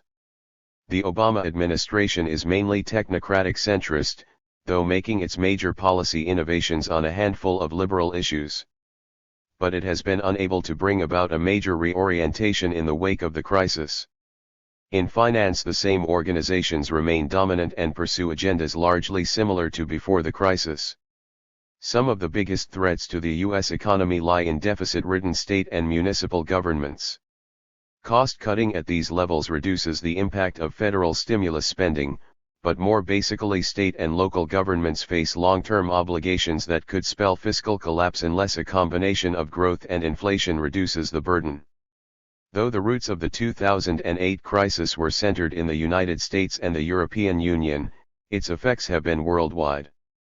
The dense interconnections and rapid flows of global capitalism and global media made it seem immediately obvious that the crisis was simply global. This was half fact and half illusion, or perhaps a distortion based on perspective. The roiling of capital markets did have far-flung effects. Plunging asset prices damaged sovereign wealth funds in Abu Dhabi and nearly bankrupted its neighboring emirate, Dubai. Exacerbated unemployment especially among youth may have helped to spark the so-called Arab Spring, though clearly the economic crisis can be no more than part of a more complex story. Stock markets in Shanghai, Tokyo, and Johannesburg sank with those in New York and London, though they regained ground much faster. Factory workers in China and Vietnam were laid off with sagging global demand, though after faltering briefly the Chinese and Vietnamese economies kept growing. Prices for energy and other natural resources became extremely volatile. After first falling dramatically, they recovered on demand from still growing economies like China, then in some cases sagged again as the Chinese economy did the same.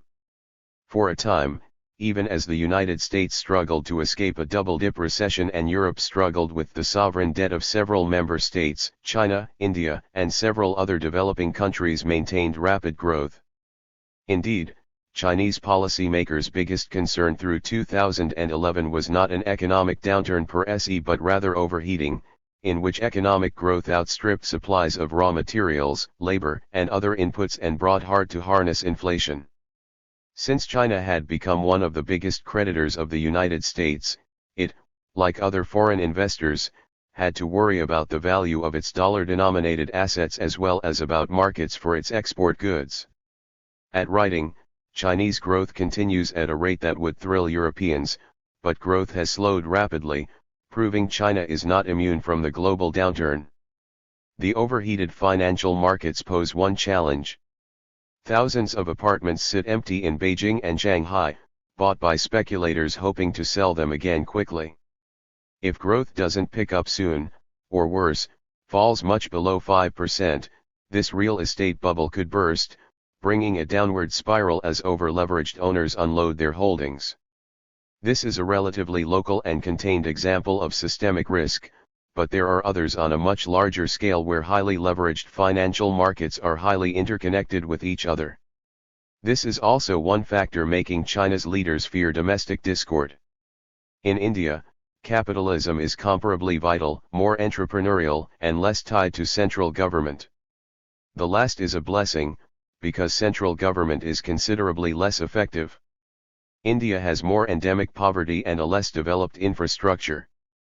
Inefficiency is debilitating. But its growth has been substantial and it seems to face less threat from speculative bubbles. Like China, though, its economic and political efficiency is weakened by widespread corruption. And like China, it faces widespread ecological environmental problems, though not yet anything like China's air pollution disaster. More open to autonomous institutions, India has a more substantial range of philanthropic efforts to mitigate risk and alleviate poverty. But it faces massive inequality, and rapid urbanization presents this in newly challenging forms. State institutions to support those without the resources for market solutions remain modest.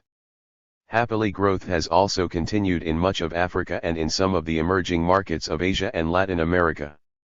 After years of being snubbed by the EU, Turkey now has a growth rate the envy of Europe, though this doesn't eliminate public discontent. but many economies throughout the world are, at best, unsettled and global capitalist expansion is close to stalled. This exposes as illusion the notion that the BRICS and other emerging markets would simply carry on capitalist expansion without interruption, or in other words, that the crisis was entirely local to the world's richer economies. It was a global crisis, and it is embedded in the globalization capitalism has helped to produce. That said, of course it did not have the same implications everywhere. The crisis speeded up the transfer of global economic power to China, and in varying degrees other emerging economies, that had begun as a dimension of the financialization of the world's richer industrial economies. Ironically, this closed the gap between rich and poor countries more than the pro-development policies and assistance of the earlier decades of industrial boom.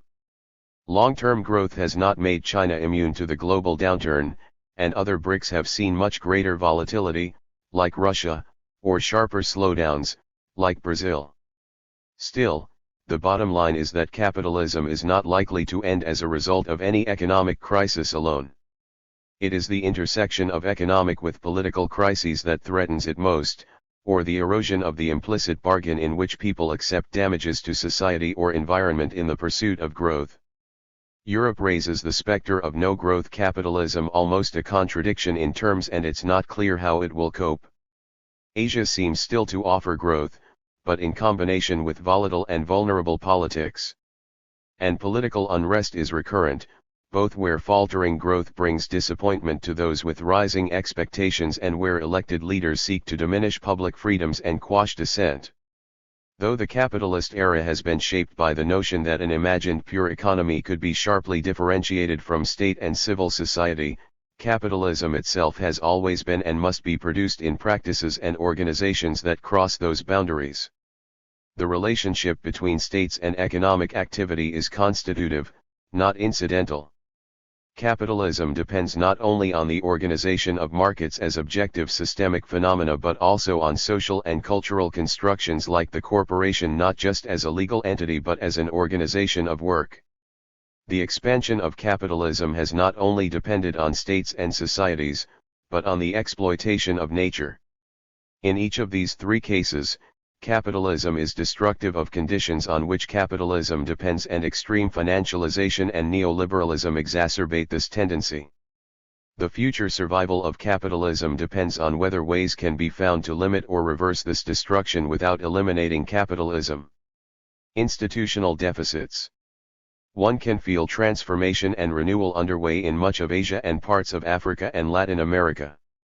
High growth rates make for widespread optimism about a capitalist future and even encourage governments to join activists in declaring commitments to green growth and the building of better social support systems.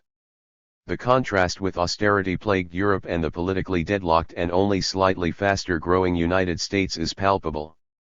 Yet there is a crucial similarity despite differences of mood and trajectory. Capitalist growth has imposed enormous costs in pollution, social upheaval, and inequality. The appropriation of disproportionate wealth by a capitalist elite is manifest, even flaunted, though so far enough others have shared in development to mute protest. Corruption adds a further challenge on top of inequality. At the same time, huge investments in infrastructure and resources are demanded, both for industry itself and to house rapidly urbanizing populations. These costs are largely externalized, while the new wealth is appropriated by those able to own, command salaries from, or tax capitalist profits. That is, the environmental and social costs are not borne by charges on corporate balance sheets. Moreover, governments pick up much of the bill for needed infrastructural investments. So is it over with capitalism? It depends on an externalization regime that enables its enterprises to rely on states, non-profit organizations, and indeed families and ordinary people generally to bear the costs of both enabling conditions like infrastructure and damages inflicted as byproducts of capitalist growth. Indeed, much of capitalism's profitability and growth depends on externalizing costs. Firms seldom pay in full for public investments from which they benefit, like healthcare, educating workers, or building needed infrastructure. They produce pollution and waste but do not shoulder the financial, human, or natural costs of the damage. Capitalism generates terrific wealth, in other words, but it does it always with the byproduct of severe illth, to use the term coined by John Ruskin in polluted and poverty-stricken 19th century England. It can continue to generate the wealth only as long as the illth is tolerated. States try to manage the trade-off, but taxing capitalism adequately to pay for its own costs undercuts their international competitiveness and potentially eliminates capitalism's very wealth-generating dynamism. Capitalist enterprises also derive a number of other benefits from states, ranging from defense of their property claims to opportunities to harness for private commercialization the products of government-funded research. States provide needed inputs from currencies to roads and security in such matters as contract law. Capitalism also depends on social solidarity and a range of institutions from schools to healthcare. These often provide opportunities to profit, even when they are partially organized on public or non-profit basis. But more basically, they provide services that enterprises would otherwise need to internalize and a stable context for business. Indeed, even business corporations are not altogether contained within or controlled by capitalism as an economic system, they are legally structured, enmeshed in politics, and do work for their members beyond the profits for their owners. Corporate employment has been a major source of welfare benefits including pensions and healthcare insurance, though this has been in decline during the era of extreme financialization, as companies subject to disinvestment or takeover bids lost ability to plan for the long-term and pared expenses to make their profitability more immediate to please fickle financial markets. Even more important in mitigating life's risks including those produced or intensified by capitalism are governmental institutions from health to education to care for the aged and support for the unemployed. Many of these have been subjected to debilitating pressures during the era of financialization. At the same time, older institutions like family, community, and religious organizations are able to pick up only some of the additional burden. There are newly created nonprofit organizations founded both for self-help and as charities. For those with money to pay, there are other approaches to managing risk, from insurance to savings. But as an economic system that inescapably produces risk and volatility, capitalism depends on some structure of supporting institutions to help ordinary people cope. There has already been sharp erosion in socially organized mitigation of risks in long-standing capitalist economies and relatively slow development of new institutions for this purpose in emerging capitalist economies. This in turn raises questions about whether capitalism, and governments that support it, can sustain political legitimacy. Capitalism has flourished, and secured widespread legitimacy, on the basis of institutions and social relations that have been damaged in recent decades. Its renewal will depend on their renewal. This is partly a matter of providing for legitimacy, social solidarity, and social support. It is also a matter of dealing with the fact that capitalist growth is at the same time a matter of urbanization, resource demands, environmental degradation, migration, and a host of other issues, not simply investment, production and profit. The capacity to deal with these comes not just from markets but governments and indeed a wide range of social institutions. As Karl Polanyi argued in the midst of 20th century depression and war, looking back at the 19th century as well as forward, unbridled capitalist development always undermines the social conditions of its own survival as well as the greater good. Efforts to build new institutional supports can both stabilize the capitalist system and underpin more effective sharing of the benefits of capitalist growth. An implicit social contract underwrites the legitimacy not just of capitalist enterprise but also of the states that provide for its continuity. Citizens tolerate inequality and the externalization of long-term costs in return for growth. Today's high-growth countries in Asia, Latin America, and Africa all face serious challenges producing balance enough in their growth patterns to maintain national cohesion and investment in the conditions of future growth. They will not obviously be able to sustain recent growth rates, especially in a low-growth global economy, and absent such growth they will face both bursting speculative bubbles and citizen discontent. Europe and the United States face the same challenges without the benefit of optimism or growth. Anxiety about the long absence of economic growth and manifest political weakness dealing with this is palpable, but so far has not produced a social movement response capable of truly shaping the likely outcomes. Popular response to economic crisis and weak government legitimacy has come largely in right-wing and often xenophobic agitations. Government response in Europe is a debilitating effort to restore state fiscal balances by austerity programs while preserving the capital of those who were the primary beneficiaries of financialization and the precipitators of crisis.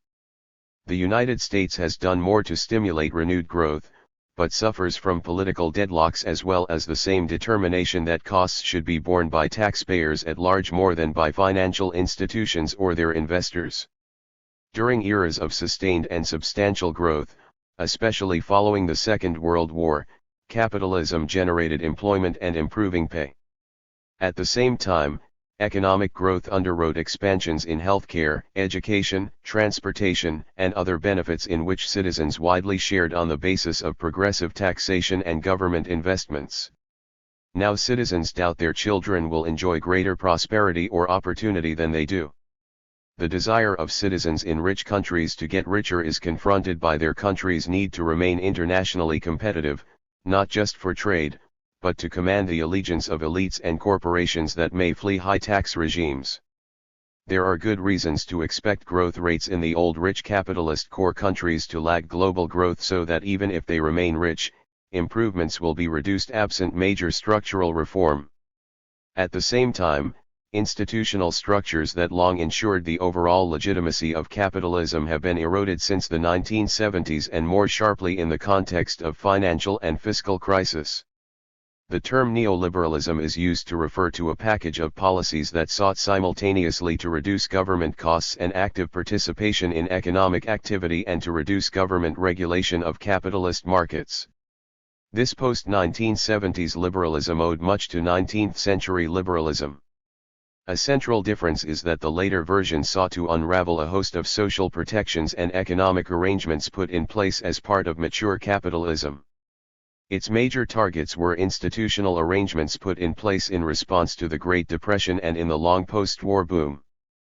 But the link to 19th-century liberalism is instructive, for it reminds us to recognize that the tension between pursuit of unfettered capitalism and the effort to compensate for capitalism's limits and excesses is an old one. In the 19th century, liberals often sought to dismantle traditional institutions that got in the way of capitalist profits as well as to limit new ones. And this is an issue throughout the developing world today. In China, for example, the development of highly dynamic capitalism is in tension with long-standing local community structures as well as alternative institutions put in place during the communist era like the Danwei, which made a work unit the central provider of housing, healthcare, and employment, with certain similarities to paternalistic company towns in an earlier phase of Western capitalist development. Workers taking new jobs, especially those migrating to new jobs in fast-growing urban regions, are stripped of both older forms of social capital in their communities of origin and the institutional provisions once offered by the Danwei.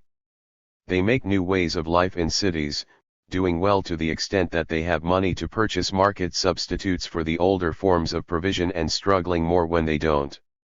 Sometimes they create new social institutions for themselves, much as migrants to cities such as Shanghai a generation ago created native place and clanship associations. Often they live somewhat marginal existences, trying to save money either to send home or to bring families. The government attempts to regulate this process, for example using the Hukou system to restrict unauthorized migrants' access to urban institutions like schools. The very existence of the restriction is evidence of the institutional deficit as much as a tool of social control. As China develops further in a capitalist direction, however, it needs stronger institutions. The government is indeed expanding education and restructuring healthcare, not least through introducing a new system of primary care. There are anxieties about what institutions will provide care for the elderly in a rapidly aging society, with family provision undercut not just by changing attitudes but by labor migration and the one-child family policy. One may only speculate on what may develop to provide unemployment protection or social services. The new institutions could be charitable undertakings or mutual benefit societies, though so far the government has been reluctant to allow either much autonomy. It seems clearly to be following a capitalist path, but it is unclear how much this will involve a replication of Western institutions, an emulation of the Western neoliberalism that tries to minimize such institutions, or some variety of state capitalism, with Chinese characteristics. State capitalism has been an exception during the last 450 years, but one possible transformation of capitalism would be for it to grow more common. Arguably, Soviet communism already involved something like state capitalism. Certainly fascism did.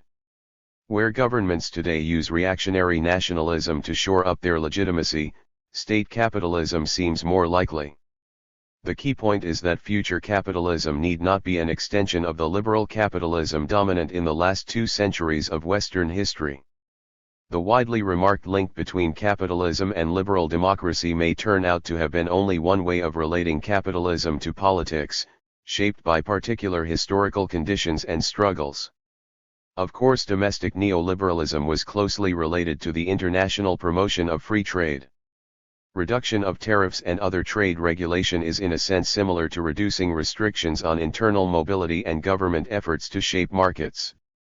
Providing military security, or advantage, and delivering social security converge with the perceived advantages of state-dominated capital investment and buffers against global markets to make it a plausible model. This is particularly likely in countries with little experience of liberal democracy. Of course, Western states have also run business ventures, especially in transportation, communication, and power industries, but these have seldom been organized for purposes of capital accumulation as distinct from compensating for market failures. It was a hallmark of neoliberalism to demand their privatization, and this has been extensive not only in old core economies like Britain but in a number of developing countries, notably in Latin America. In any case, it remains an open question whether the characteristic institutional structure for capitalism moving forward will distinguish government, business institutions, and civil society from each other as sharply as has been the case in the West. Scarce resources and degraded nature. Continued capital accumulation is limited not only by capitalism's internal economic difficulties and problems in the reproduction of its social and political support systems, but also by destruction of its natural environment. Capitalism depends on raw materials, on the sustenance of a human population, and on the willingness of humans organized in different societies to tolerate the externalization of the costs of environmental degradation from corporate accounts to public ones, either in the form of government payments or socially distributed human suffering.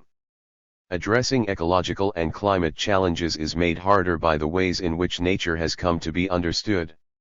It has long been seen, especially but not only in the West, as the other to human society, often an obstacle to be overcome, thus obscuring the extent to which we too are natural beings and live only as a part of nature. More specific to the rise and flourishing of capitalism has been the construction of nature as resources. For capitalism, nature has existed to be used, exploited. Examples are familiar, from forests to water. Taking just the latter, global freshwater use tripled during the second half of the 20th century, while population doubled. Technological advances let farmers and other water users pump groundwater from greater depths, potentially draining aquifers and lowering water tables. Building more and larger dams generated electrical power and sometimes controlled flooding, but it also displaced people, flooded farms, and killed fish. Rivers are literally running dry and lakes disappearing.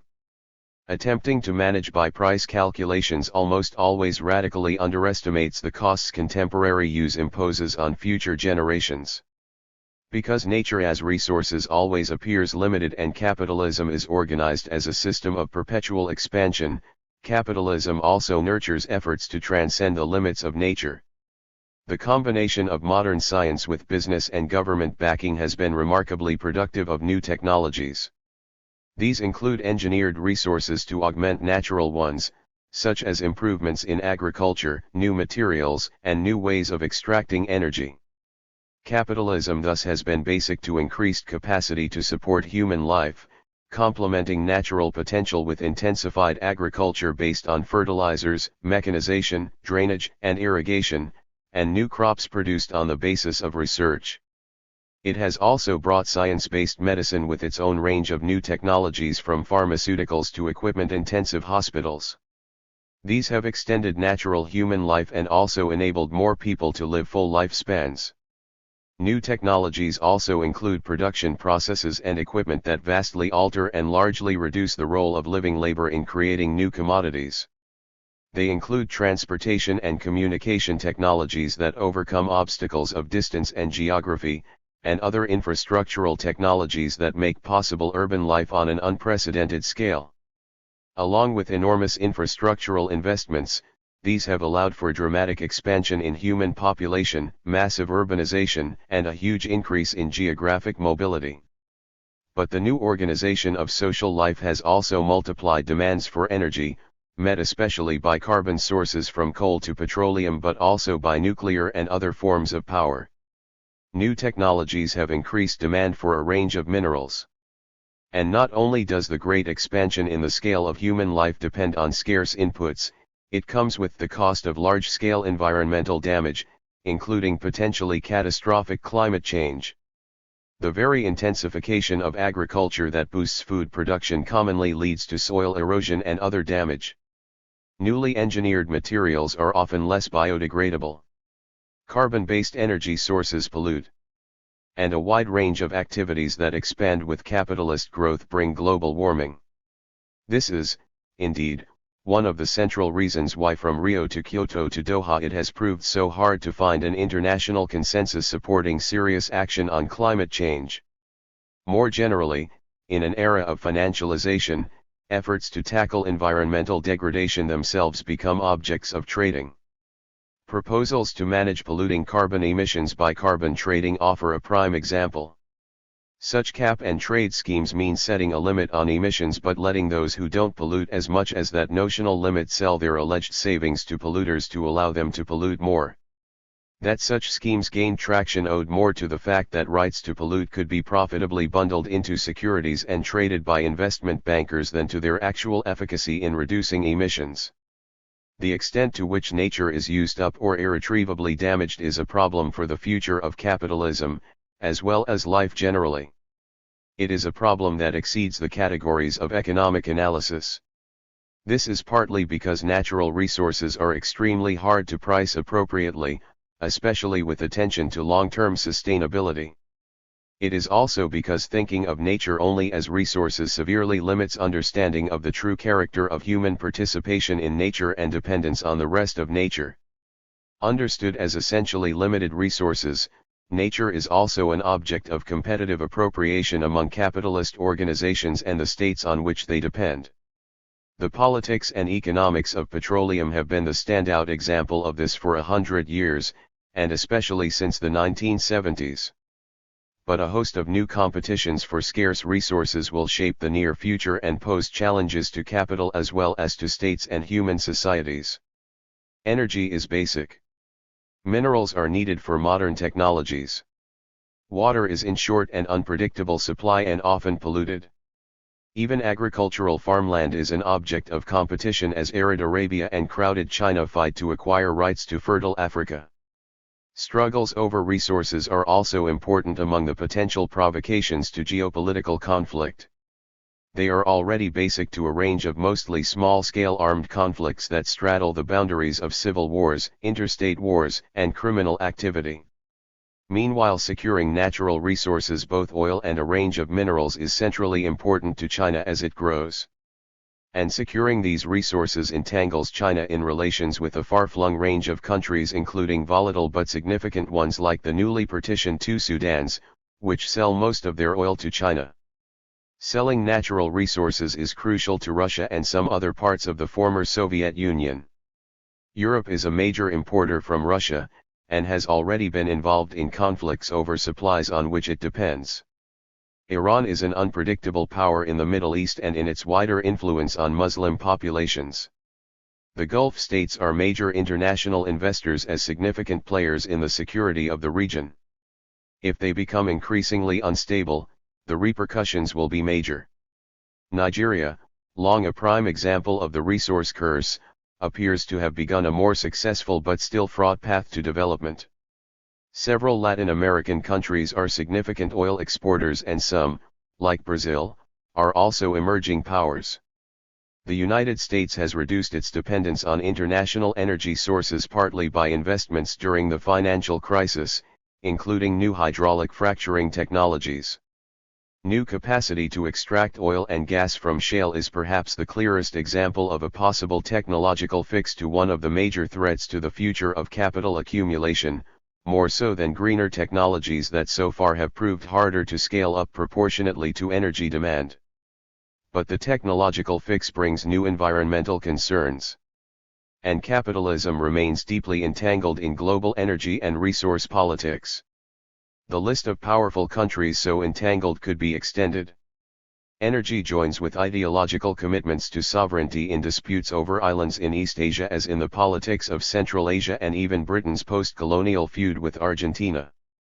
Energy resources are perhaps the most prominent factors making violent conflict more likely but not the only ones. Water and arable land are perhaps as scarce. And beyond resources there are tensions over religion, migration, borders, and quasi-imperial desires to expand territories, not to mention tensions simply over evidence that neighbors are stockpiling weapons or acquiring nuclear capacity. A variety of dictators and non-state actors are additional sources of instability and potential sparks to ignite conflict. And actual conflicts of the last decade, especially the invasion of Iraq and lingering war in Afghanistan, have both exacerbated tensions and reduced the capacity of the United States to complement its hegemonic power by effective policing. All this makes war more likely in the future, and makes it more likely that small-scale or regional conflicts will become drawn into larger-scale geopolitical conflicts. In many ways the 45 years of the Cold War appear as an interlude in a longer history of geopolitical conflict and restructuring. The informal sector and illicit capitalism. Together financialization and neoliberalism weakened a variety of institutions crucial to stabilizing capitalism in the relatively rich Western countries. These included not only state regulatory institutions but also trade unions and even corporations.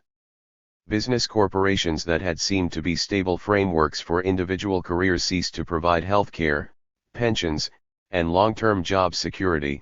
In many cases they ceased to exist as their assets were traded in capital markets, stripped of any obligations to employees, communities, or business counterparts. Communities were undermined by disruption of economic bases and population movements.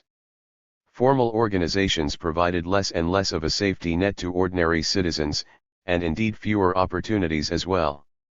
The transition was not as sharp a shock as the crisis of institutions attendant on the fall of the USSR, but it moved in the same direction. Religious organizations stepped in not just with charity but also with a range of institutional services from employment to counseling. And throughout the OECD countries, local networks emerged to organize partially non-cash economies of mutual exchange. Weak formal institutions are associated with growth in the informal sector. The term derives from the efforts, notably by Arthur Lewis and Keith Hart, to describe third world settings where formal institutions had not developed on a national scale, and as a result the formally recorded, monetary economy contained only a fraction of total economic activity. The rest, crucial to the actual survival of much of the population, involved in varying combinations reliance on traditional social relations repurposed to provide support in new circumstances, development of new alternatives for formal market relations such as barter, and networks of face-to-face relationships in which transactions could be conducted without regard to law or taxation. Some of the informal sector activities would be classed as criminal, others not. But though the concept originated in studies of the Third World, it is clear that an informal sector has always accompanied capitalism and the efforts of nation-states to organize legal frameworks to support and cope with it. The informal sector has expanded dramatically during the last 40 years. It is an important dimension of economic life in rich countries as well as poor, an important part of how people have coped with poor performance of public institutions, as in the latter years of communism and formally planned economies, and central to how people have dealt with declining provision of public goods, not least in post-transition formerly communist countries but also in capitalist countries imposing regimes of neoliberalism and austerity. Much of this is organized on a community level, small-scale barter, cooperative associations, cash trade that evades both taxes and the financial industry. The informal sector is not simply a site of social problems. It is also a setting for creativity. The garage-based inventors and entrepreneurs who form something of a Silicon Valley myth often organized their nascent businesses informally, at least in periods when venture capital was hard to come by. So do similar entrepreneurs in India and Nigeria today. And so do filmmakers and artists. The informal sector can appear sometimes as bohemian, sometimes surprisingly middle class. Its dynamic, attractive businesses may or may not pay taxes, however, and their workers may or may not have pensions or health insurance. The informal sector is not just local community networks and other face-to-face alternatives to formal markets and formal institutions. It also has a large-scale dimension of transnational capitalist structures that operate at least partially outside state institutions and laws. The latter include money laundering, banking, and investments backed up by force as well as contracts. They include tax evasion, trafficking, and a range of illicit flows from minerals, blood diamonds or coltan, to weapons, small arms mostly, but also tanks, aircraft, and missiles, to drugs, to people. This often illicit capitalism is often more formally organized than the name informal sector suggests, and it has revenues and investments running into many trillions of dollars, though not surprisingly hard to calculate precisely. The already substantial industry of tax evasion and illicit investment flows was dramatically heightened by the manner in which communism was replaced by capitalism in Russia. To a very large extent this involved the theft of state assets by former state agents and their transformation into a mixture of capitalist enterprise with organized crime. This helped to give rise to massive illicit trade and poured huge new amounts of money into an already thriving global network of illicit markets. Perhaps $1 trillion worth of unrecorded capital flowed quickly from countries like Russia to tax shelters like Cyprus and the Cayman Islands, and then in turn was invested in legal as well as illegal businesses back in Russia and around the world. The importance of both relatively local informal sector activity and large-scale illicit capitalism reveal weaknesses in formally recorded capitalist growth. In the first place, this growth is unable to accomplish distribution necessary to sustain social life and reproduction. Formal capitalism actually depends on the informal sector to maintain the basic conditions of life in many societies and thus the social peace necessary for prosperity of the parts of societies based on legitimate markets. This is particularly true in the parts of capitalist societies most affected by formal market failures in slums, for example, where residents must rely largely on each other and very small-scale entrepreneurship to survive because both large-scale capitalism and the state are ineffective. But it is also true sometimes on larger scales, where corruption testifies not just to individual greed but also to institutional underdevelopment. Secondly, the large amounts of capital drawn into illicit global trade both implicitly tax or siphon funds from the formal sector and make markets and risks less predictable. Of course, capital from the illicit sector may also find its way into legitimate capital markets and into direct investment in legitimate businesses, where it may or may not be accompanied by illegitimate management tactics like bribery or threats of violence. Informalization and corruption undercut needed state regulation and integrate legitimate businesses directly or indirectly with illegitimate ones like drug or sex trafficking. Much of the global political economy is organized in ways that exceed the official world system of nation-states and capitalism.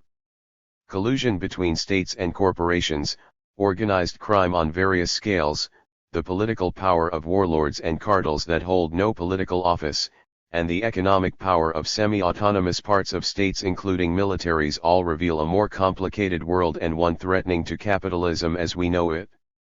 So do cybersecurity challenges from WikiLeaks to hacking, malware, spear phishing, and other tactics deployed sometimes with state backing and sometimes by freelancers, sometimes against states and sometimes against corporations. This is part of the transformation of capitalism, not all without historical precedent, but with an unclear future. Conclusion.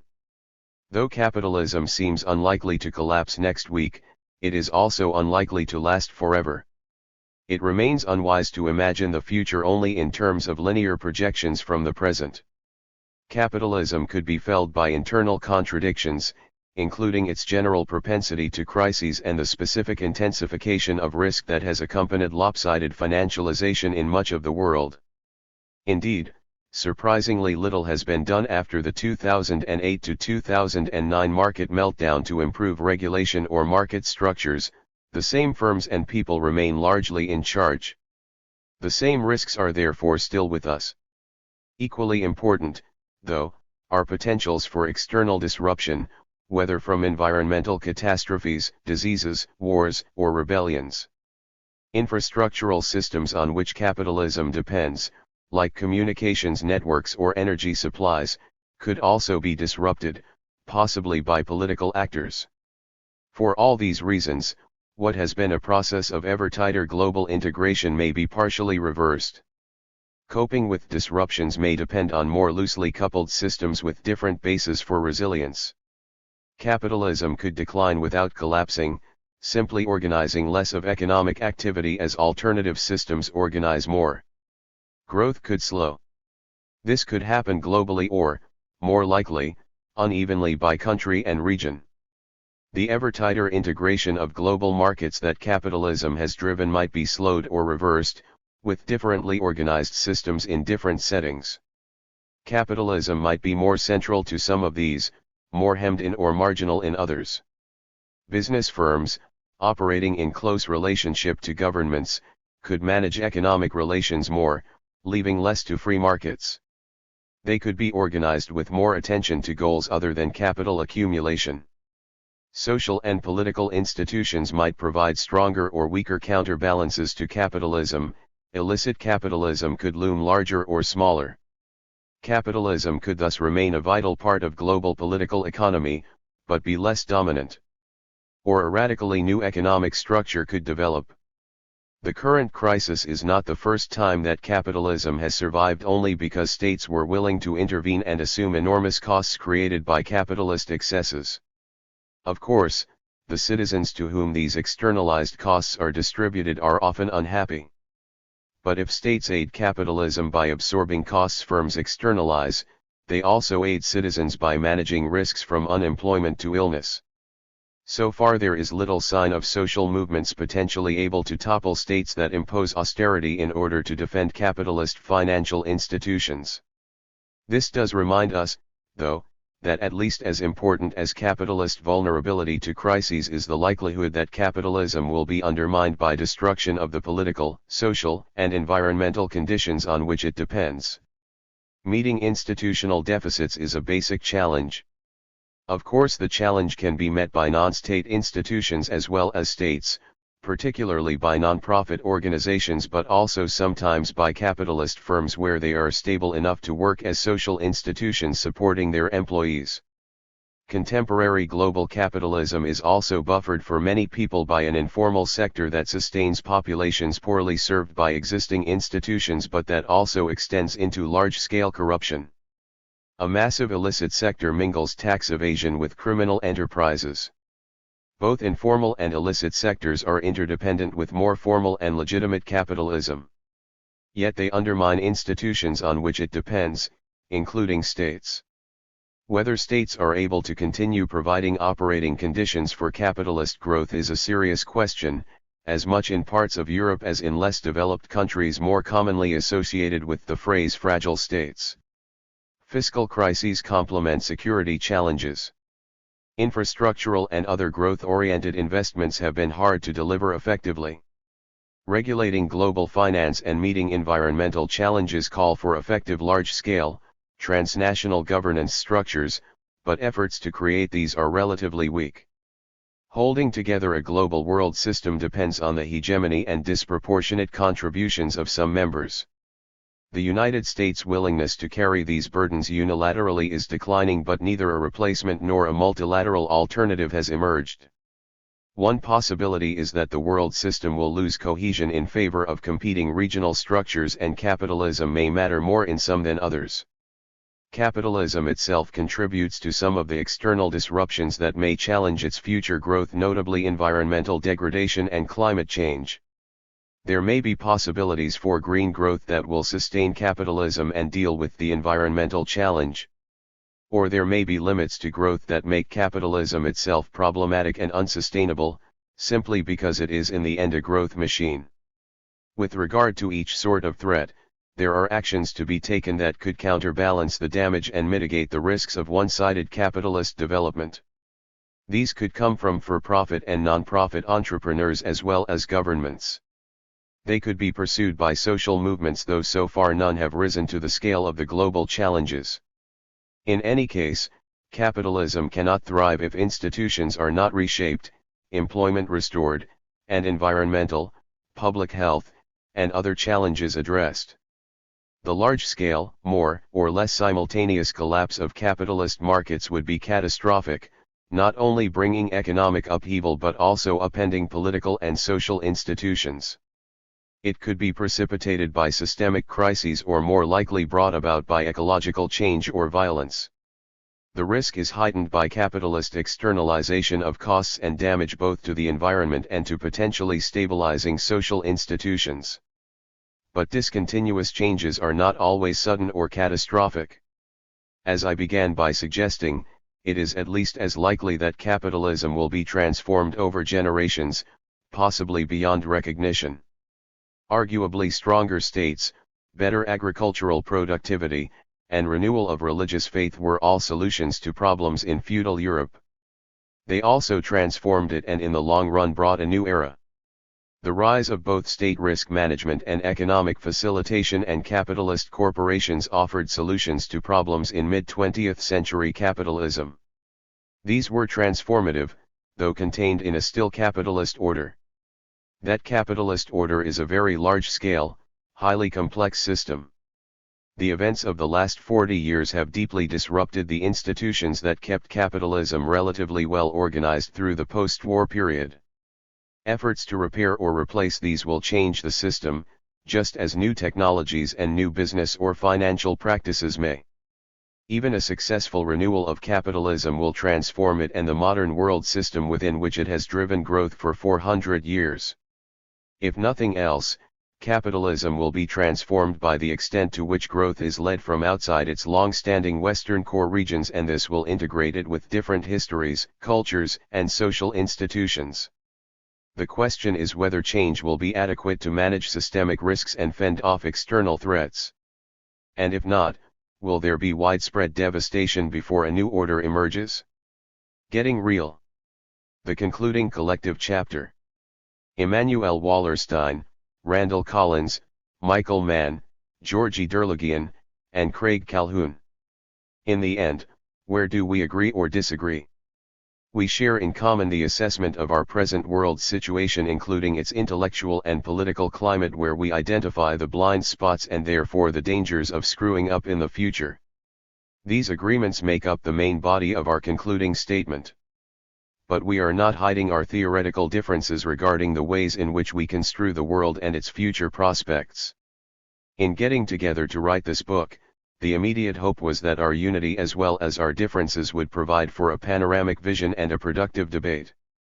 The greater hope was that, if we succeeded in getting the attention of sufficiently many readers, we could also make a difference.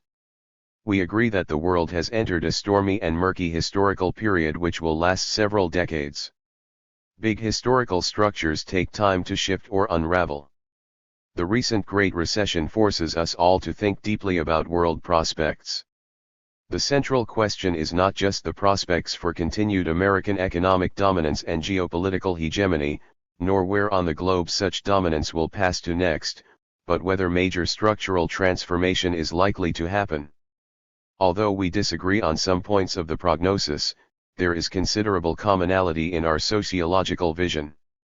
All of us are arguing on the basis of the accumulated scholarship in the realm of macro-historical sociology, the comparative study of past and present broadly informed by Marxian and Weberian traditions focusing on the structures of social power and conflicts.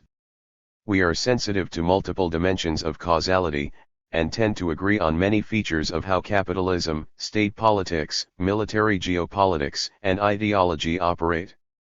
Our disagreements are largely about the intersections of different orders of causality, on whether a particular dynamic sector can become so powerful as to overwhelm the other causal spheres, or whether the multi-causal world always generates a high degree of unpredictability, and on whether an overarching perspective can display a higher order system bringing together all the causal sectors into a larger historical pattern.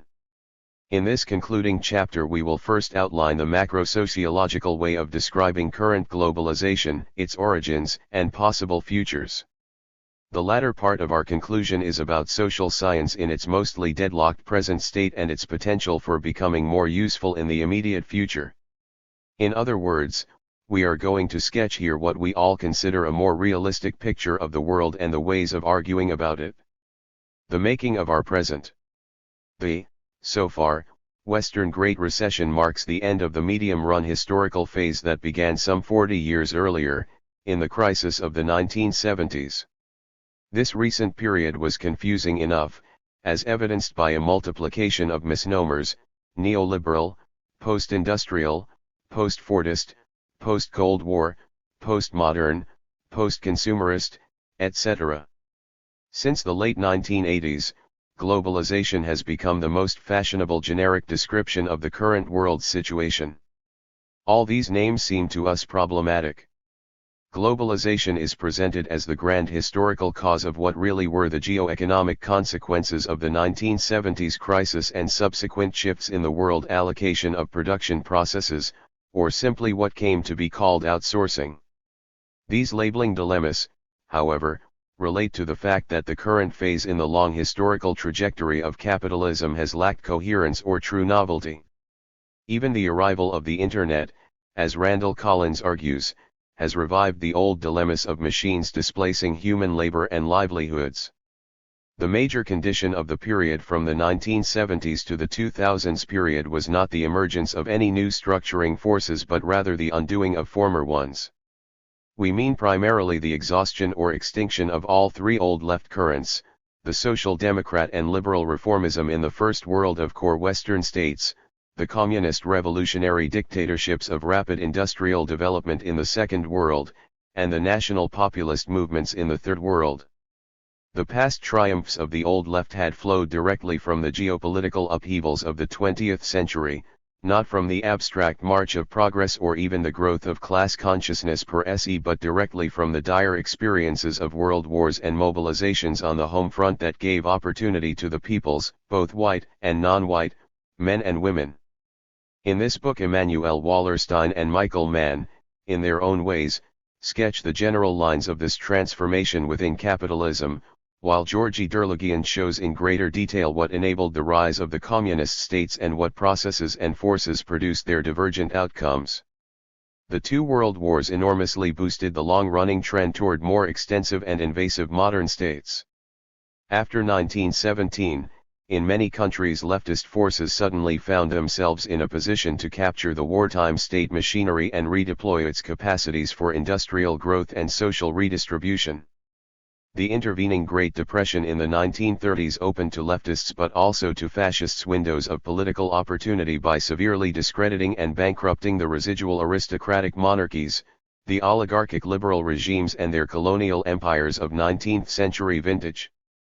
The Cold War after 1945 stabilized the results of this epochal transformation for several more decades. The Cold War, another misnomer, actually meaning the cold peace of multiple truces and implied diplomatic understandings, institutionalized the internal reformist compromise and welfare provision in the Western democracies, thus containing the specter of revolution long haunting the West. The same Cold War ensured peaceful coexistence with the Soviet bloc, thus containing the old Western specter of war.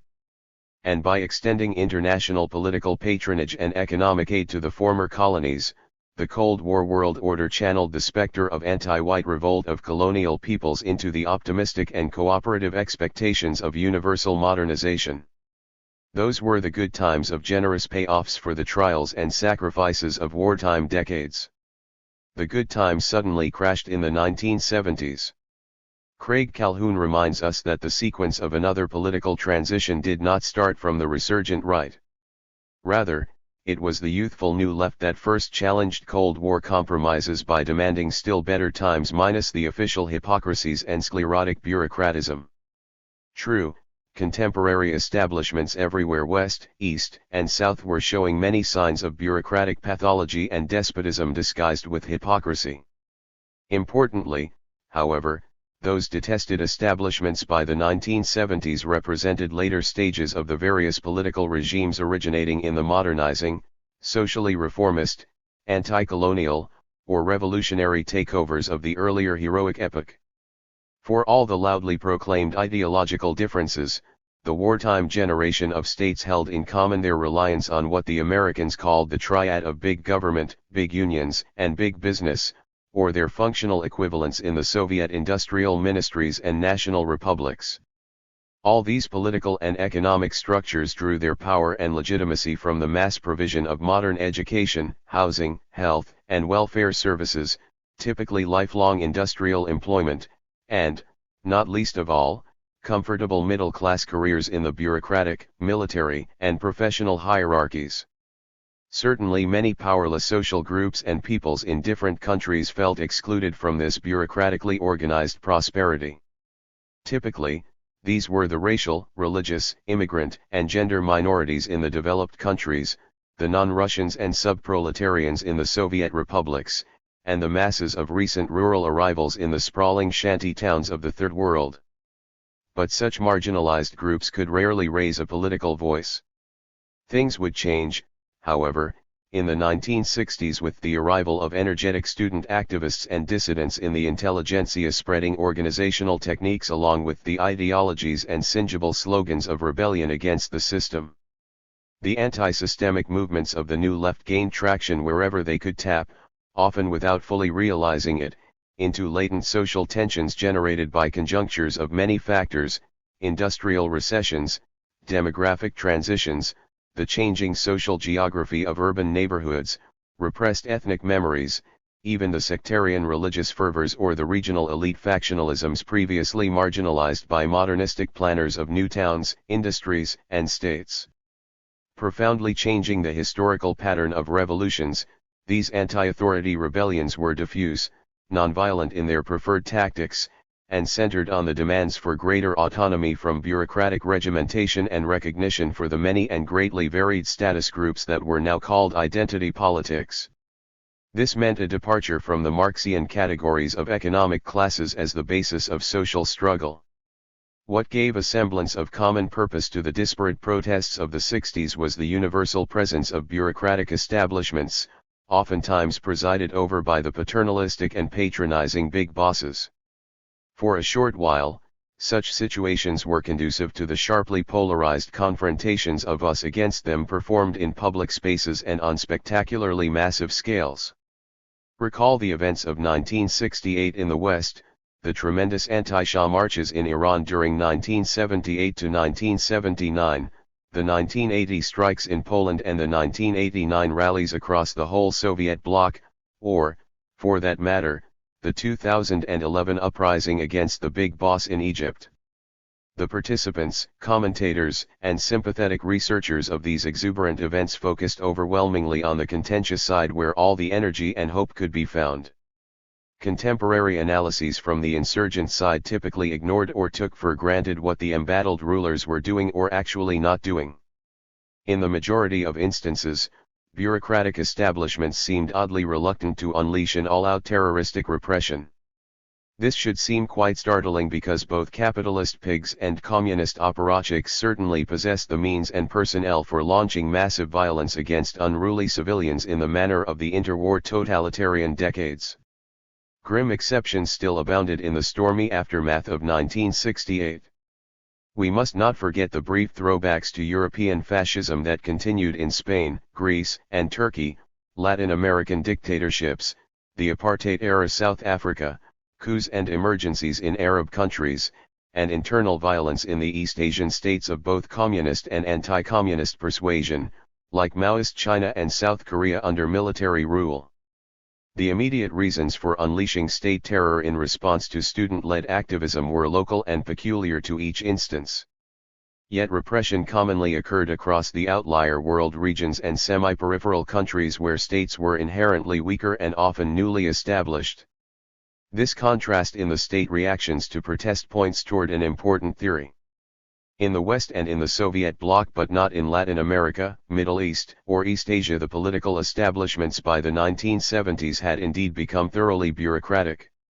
Their institutions and ruling personnel were forged in the enormous wartime mobilizations of the 20th century and disciplined by the precarious balance of the Cold War.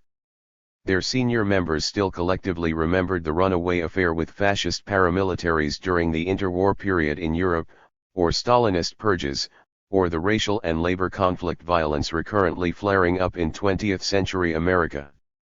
Perhaps it was the overwhelmingly peaceful and civic tactics of New Left, in contrast to the revolutionary militias of Old Left, that denied the state security organs clear targets for violent confrontation. Perhaps the bureaucrats and politicians ensconced in highly institutionalized environments developed cautious dispositions that were conducive to avoidance of overt conflicts. Instead, such post-Machiavellian rulers reckoned on the default bureaucratic tactic of muddling through. And this suggests an important and even hopeful insight. Leaping ahead, we should say that studying the conditions for violent action and its avoidance in modern bureaucratic states must be a priority for social science in the anticipation of bigger crises and possible revolutions. In the 70s and 80s, establishmentarian politics of muddling through and evasion delivered a fix that has lasted until yesterday. The New Left movements flared up and burned out as fast as fireworks. But the damage was considerable, especially when viewed in the longer-run perspective. The discredited and momentarily disoriented rulers began shedding their erstwhile commitments to industrial modernization, full employment, and welfare. In the West, political systems had enough strength and resources to do this in a controlled manner, all the while calling it a new age of post-industrialism, flexibility, and globalization. In the Soviet bloc, the process got out of hand, causing panic in the political and industrial elites. The result was state fragmentation and colossal pillage. The dissident New Left had its Pyrrhic victory in the extinction of communism.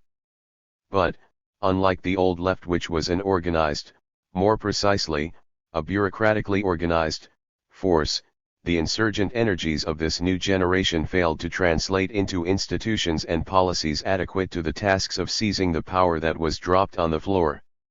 Moreover, the ensuing deindustrialization, and severe budget cuts in higher education, cultural institutions, and general welfare rapidly undid the bases of popular confidence and thus the bases of support for this new generation of anti-systemic insurgents. In the meantime, a different kind of popular movement began emerging from the right. The New Right snatched many of its tactics and even former activists from the dispirited New Left. This turn to the right marked the end of the long period dominated by class politics with its familiar symbols, tactics, and well-rehearsed rituals of bargaining. The political reaction flew the colors of identity, which introduced into politics a nastily passionate charge because matters of identity tend to be uncompromising and non-negotiable. The New Right came in two varieties, though often meshing in practice: ethno-patriotic or religious-patriotic fundamentalism and libertarian market fundamentalism. Both called for the militant defense of fundamental matters of faith or whatever was claimed to be the founding identities in their societies. Notice that both fundamentalisms directed their ire at state bureaucracies, blaming them for being too secular, removed, devious and taxing.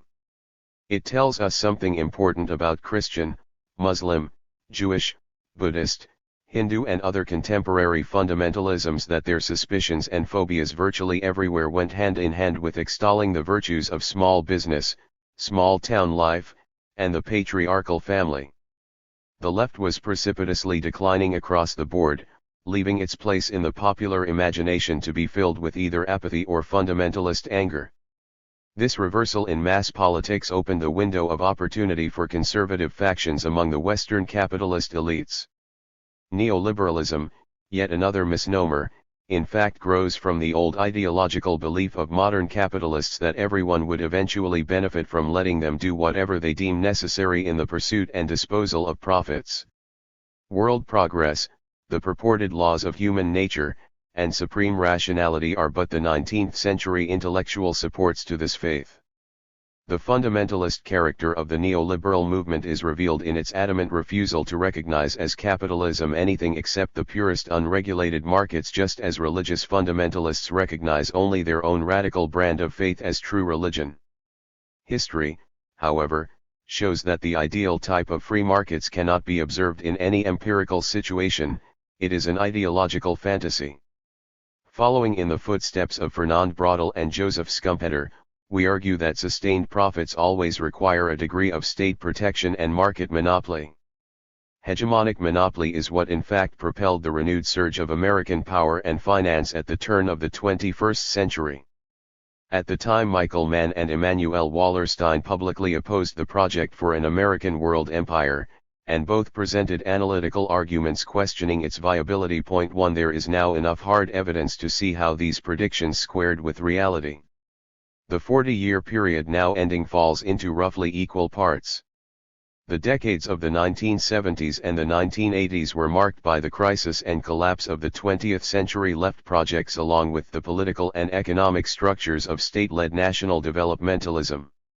In the following 20 years, bracketed by the symbolic dates of 1989 and 2008, the American power found itself freed from the external pressures of the Cold War and the internal constraints of social compromises. The booming enterprise of neoconservative commentaries propagated a bullish belief in the return to capitalist normalcy while presenting it as the new, endless epoch of globalization. The post-1989 triumphalism referred in fact to the kind of normalcy experienced before the year 1914, not the 1950s, which, although often conservative, were shaped by increasingly strong states. Back in the epoch of fledgling leftist movements and conquered non-Western peoples, capitalists could pursue their goals largely unconstrained by the demands of national governments, the considerations of social policy, and, for the first time, in a truly global arena that was unified by new transportation technologies and secured by military and political structures of colonial domination. The prospects of 21st century globalization appeared to its advocates even brighter. American hegemony now kept firmly in check the imperialist rivalries of the kind that had finished off the previous globalization in 1914. The outsourcing of labor-intensive production from the core of the world economy to cheaper emergent locales in the periphery subverted national labor and environmental regulations and pressed governments and their citizenries to become globally competitive. The dismantling of government regulations allowed the leading capitalist groups to focus on reaping super profits from the devilishly complex games of global finance. Even popular revolutions, in a paradoxical return to 19th century liberalism, turned from the nemesis of capitalism into its democratic promoters in previously closed countries. The capitalist-compliant democratizations were facilitated by a spate of non-governmental organizations enthusiastically assuming the role of latter-day global missionaries. The politically and financially cumbersome colonialism of yesteryear was replaced in the newest era of globalization by the indirect controls of powerful institutions of debt and the global network of American military bases, as well as the softer power of international advising, global mass media, and shared norms inculcated in the younger peripheral elites by acquiring prestigious diplomas in business and government administration from American universities. To this list of novel disciplining institutions, we should add illicit opportunities for money laundering through the global archipelago of micro-jurisdictions functioning as tax havens.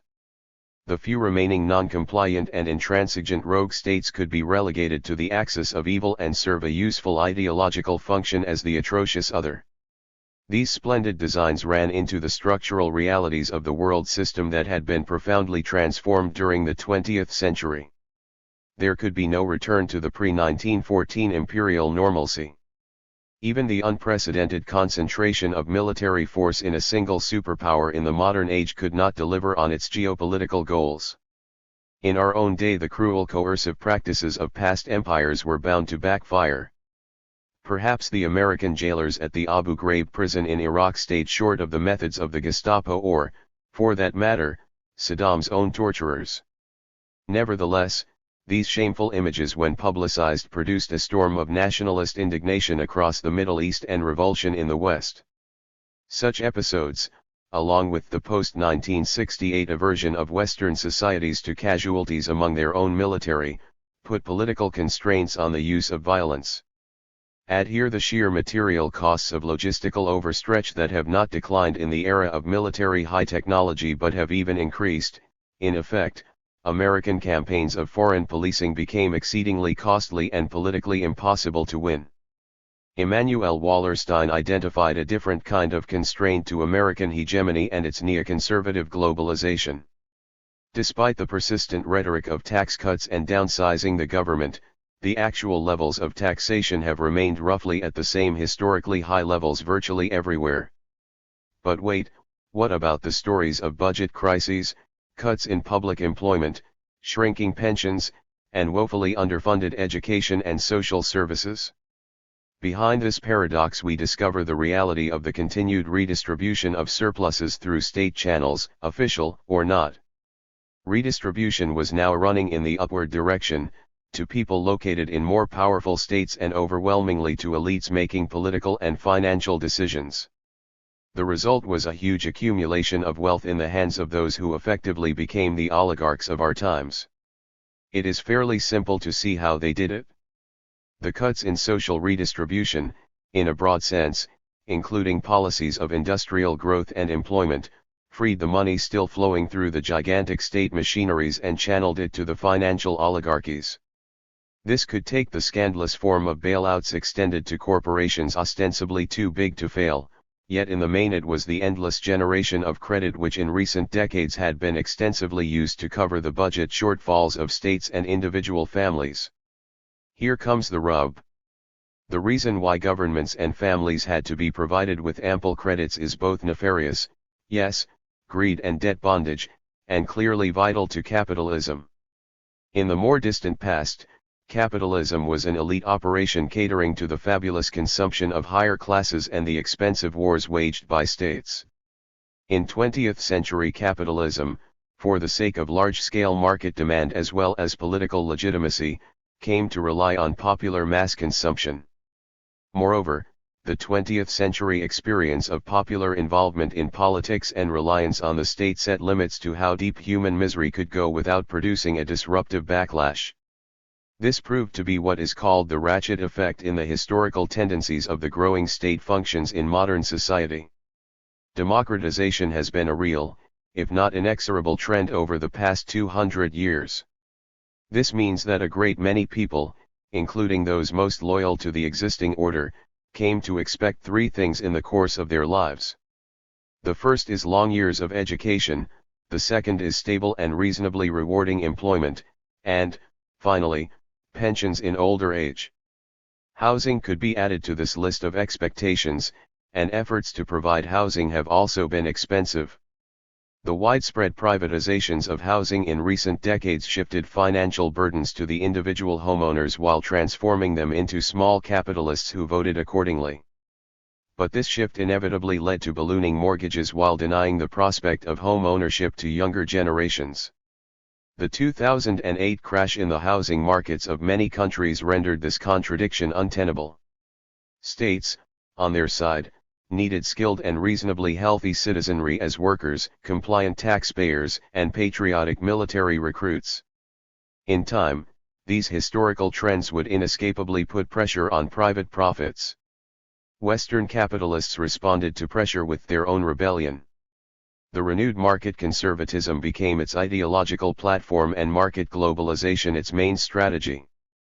The political economic ideology of New Right demanded that capitalists, through deregulation and government austerity, should be left to deal by their preferred means with the economic upheavals that began in the 1970s and never really abated. Globalization, first and foremost, meant the flight of large capital beyond the regulated confines of national states.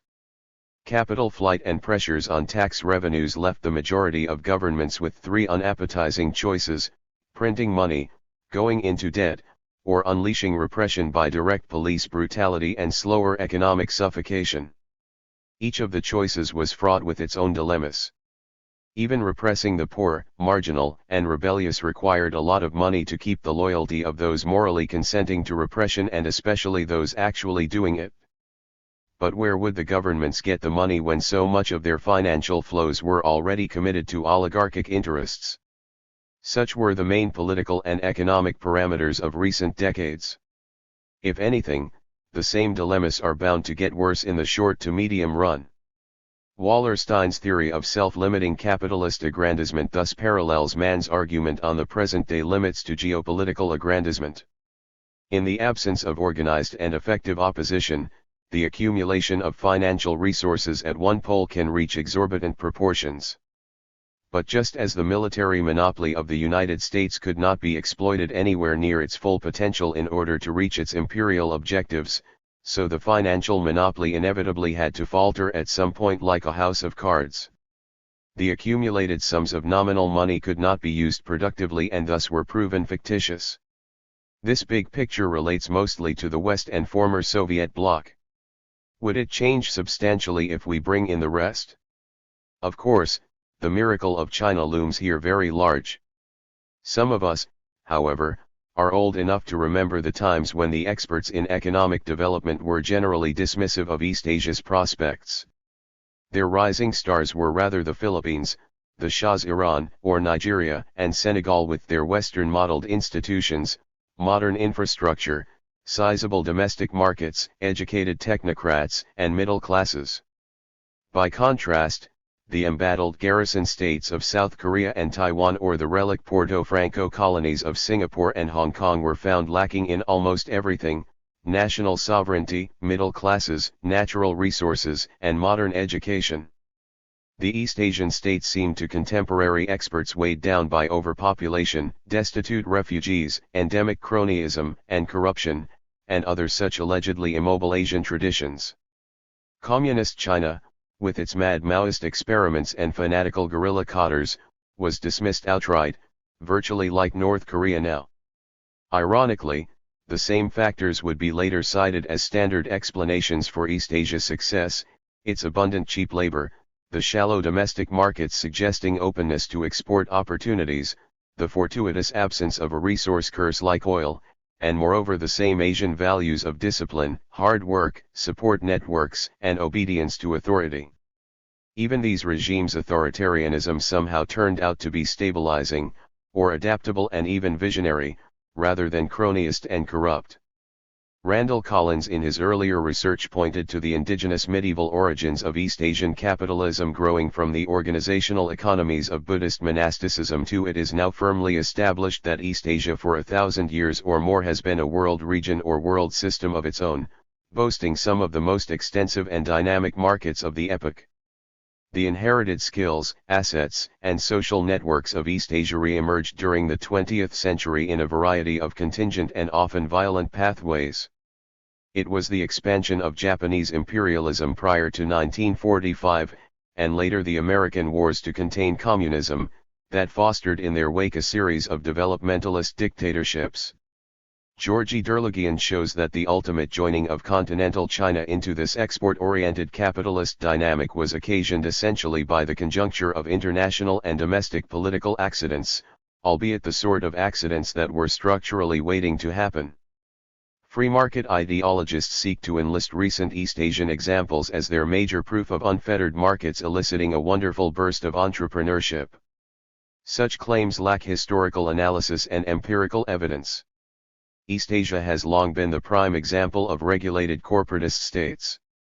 If the policies of neoliberal deregulation had anything to do with the re-emergence of East Asia, it was by draining even more productive activities from the West and sending them into locales with cheaper labor. However, this does not mean that labor was not regulated at the new investment destinations. There are many other countries with large impoverished populations willing to accept, as a start, working long hours for low wages. But labor first had to be organized and disciplined in order to be put to work. The ambitions and greed of local elites had to be organized and disciplined as well. This is where the coherence of formal state institutions and less formal infrastructural capacities to regulate the social realm through accepted practices and networks could make a crucial difference. Corruption scandals reveal a central element in corporatist state compacts. The kickbacks from businesses in such states form a major part of officials' remuneration.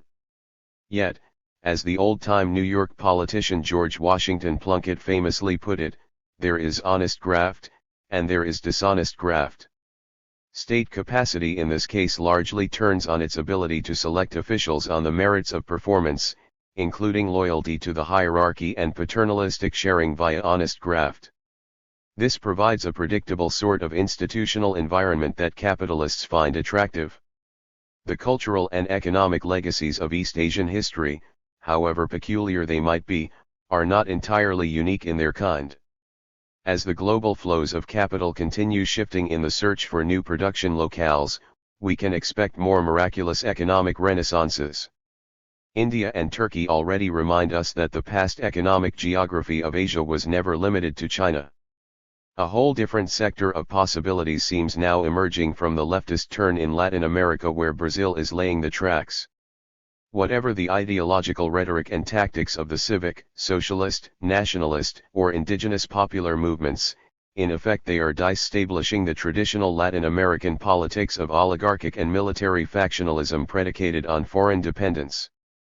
The highly contentious and uneven process spanning the whole continent is now forging, for all its contradictions, genuinely national states.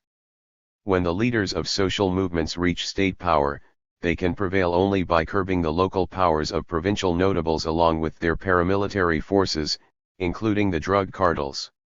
One way of doing this is through the imposition of democratic civilian supervision over the armies and police.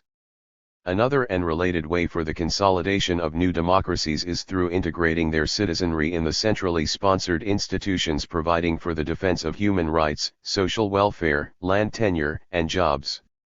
Perhaps this is not socialism. It is rather a new and decidedly better variety of capitalism.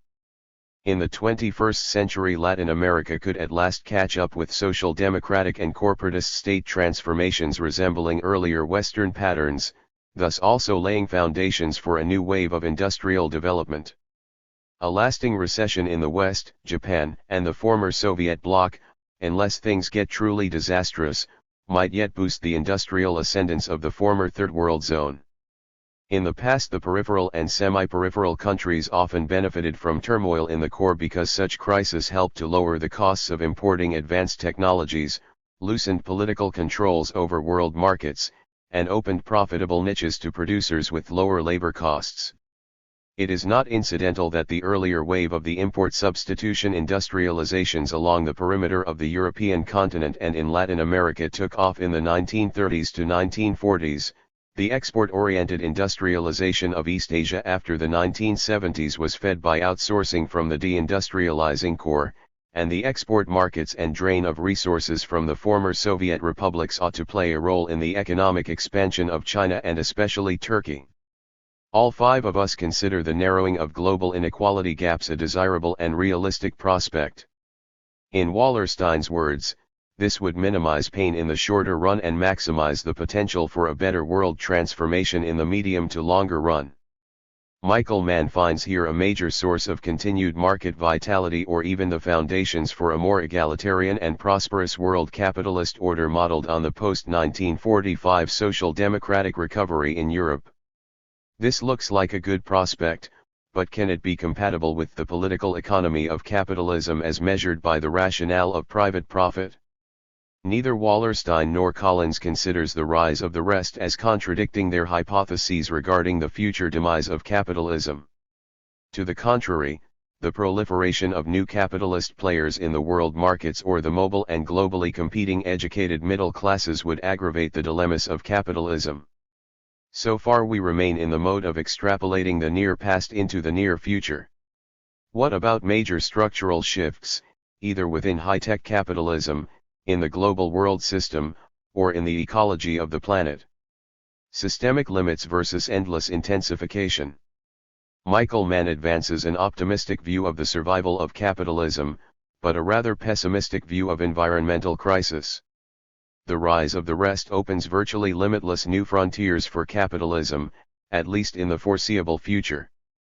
World demographics, and therefore much of the world politics and economy now profoundly affected by the massive growth in the poorer countries and the resulting global migrations into towns, will eventually stabilize.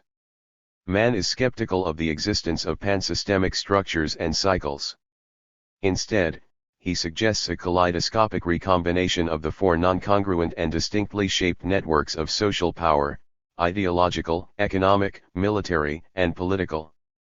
Leaving his prognosis underdetermined as a matter of principle, Mann refrains from making specific predictions except that capitalism will continue to be resilient, especially if it is steered by more pragmatic liberal labor politics. Nevertheless, Mann theorizes from a structured viewpoint, elaborating on Max Weber. Wielding his four-dimensional template of power, Mann shows that events become turning points when leading power sources intersect. In the early 20th century, it was the combination of world war with capitalist crisis exacerbated by ideology and politics. In the 21st century, the combination of rampant capitalist growth with the stalemate of pluralist politics and national self-centeredness points toward ecological crisis. Degrees of contingency exist, but within the structural tendencies laid down by historical development of the four sources of power. It is chiefly because there are multiple causes that unpredictable intersections occur. Here Mann disagrees with Collins and Wallerstein on the importance of crisis in the economic institutions of capitalism.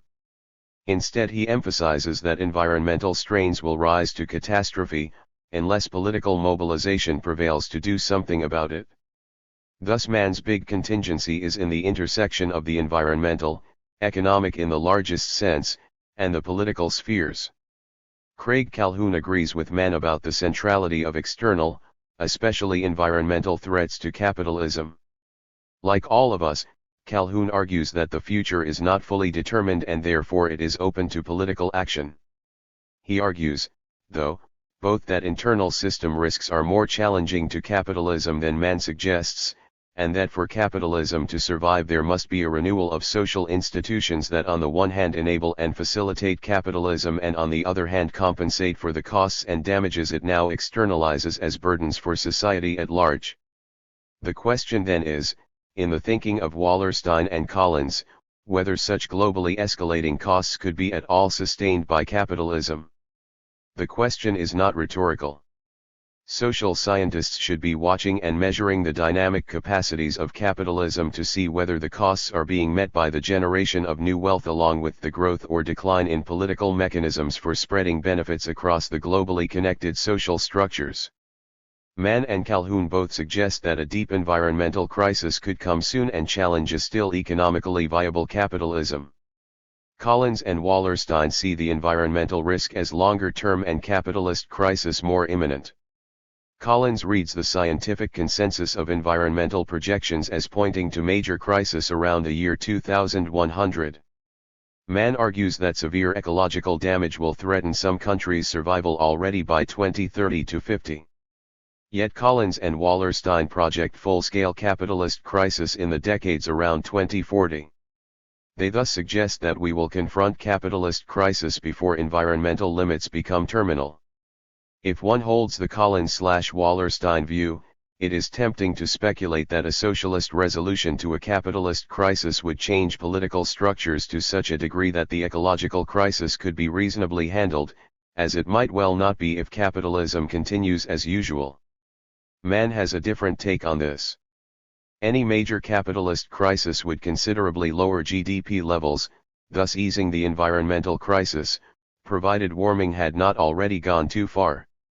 He sees three villains producing climate change, not just capitalism, but also the nation-state and the ordinary mass-consuming citizen.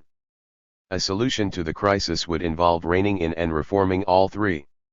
Whether capitalism or socialism, or anything else, emerges viably from the crisis, they would have to be in radically new forms.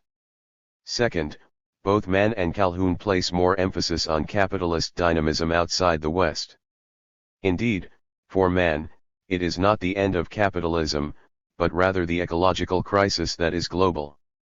Hence it cannot be argued that while capitalism and geopolitical hegemony will decline for the United States and Europe, world leadership will pass to other triumphant regions of the globe such as East Asia or a coalition now going under names like the BRICS. However, environmental scientists hold at present that the worst environmental catastrophes will begin in China, South Asia, and Africa. This projection questions the prospect for emergent global leadership providing an alternative to the West. The ecological crisis, according to Mann, could be the end of everybody. Less rhetorically, we have to consider not two alternatives but three: terminal crisis of capitalism as a world system, decline of the older capitalist hegemons and their replacement by new ones, and global-scale ecological shock, with resulting transformations yet to be envisioned. Collins and Wallerstein argue for the first of these, Mann for the third. Immanuel Wallerstein and Randall Collins read the picture in different yet mutually compatible ways. They see capitalism as a global system or, if you wish, a hierarchical ecology of economic food chains and market niches.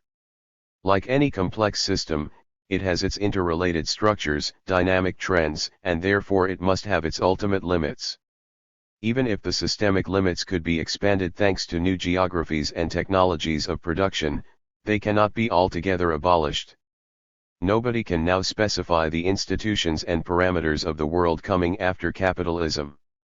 Here Craig Calhoun interjects by reminding us how much in such world transitions depends on the contested political choices. Nevertheless, Collins and Wallerstein insist that capitalism is nearing its limits, and they make one big prediction: there will be a world transition. They both clearly specify what structural processes are pushing toward the predicted transition, thus opening their hypotheses to critical scrutiny and the possibility of empirical testing. Georgy Derligian presents the Soviet example as a theoretical and empirical test of what has worked or did not work in the past predictions of Collins and Wallerstein. The trajectory of the Soviet bloc shows how a large systemic unit reaches the limits of its own success and perishes from a combination of structural weights and purely contingent factors. The differences between the predictions, or future approximations, of Mann on one hand and those of Collins and Wallerstein on the other correspond to the two sides of the dynamic model of human societies developed by evolutionary anthropologists.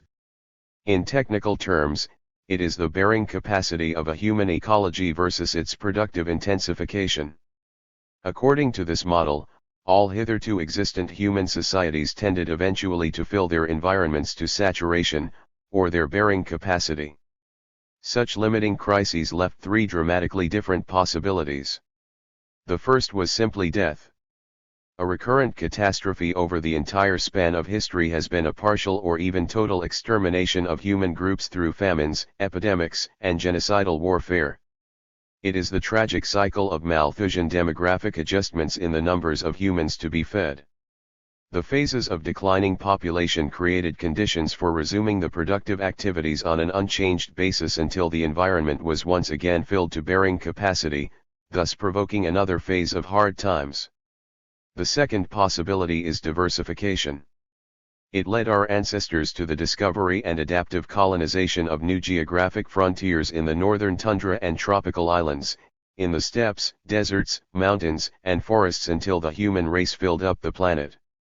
Finally, the third possibility is what is usually called progress, i.e., qualitative intensification in the entire technological toolkit, enabling humans to gain ever more from their resources. The latter escape has been the main driving force of evolutionary innovation in human societies. The complex class societies and first states rose in the productive locales that were too good to abandon, such as the fertile river valleys flanked by the deserts and mountains. The celebrated expression caging effect was in fact invented by Michael Mann in his earlier study of ancient empires, markets, and religions. It means that moving away became impossible. Historically, such situations forced some human groups into the qualitatively new, more extensive, and elaborate forms of social organization, i.e., new civilizations, that could increase the extraction and exchange of surpluses from the long-occupied locales. The verb forced into is intended to stress that many humans would rather not have become slaves, serf peasants, and tribute payers, but they were caged by the lack of escape and active coercion from the warrior and priestly elites. In the past, the intensification of productive techniques never came alone but in conjunction with major political and ideological reorganization. These transformative processes were always fraught with considerable conflicts. In the present book, Michael Mann takes the position that capitalism remains resilient. Once again, Calhoun mostly agrees, though with greater stress on the ways capitalism must change to renew itself. Calhoun also stresses the difference between capitalism in general and the disproportionately financial capitalism that has lately exacerbated systemic risks. Capitalism, according to Mann, has virtually inexhaustible capacities for self-intensification through productive innovations as well as the globalization and deepening of consumer markets. If anything can ever finish capitalism, it will be an outbreak of warfare reaching its destructive limits in the nuclear age, or the planetary crisis of the natural environment.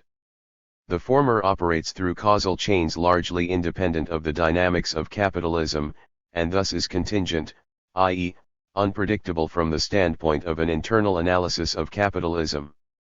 In the main, this is what separates the positions of Mann and Calhoun from the projections advanced by Wallerstein and Collins.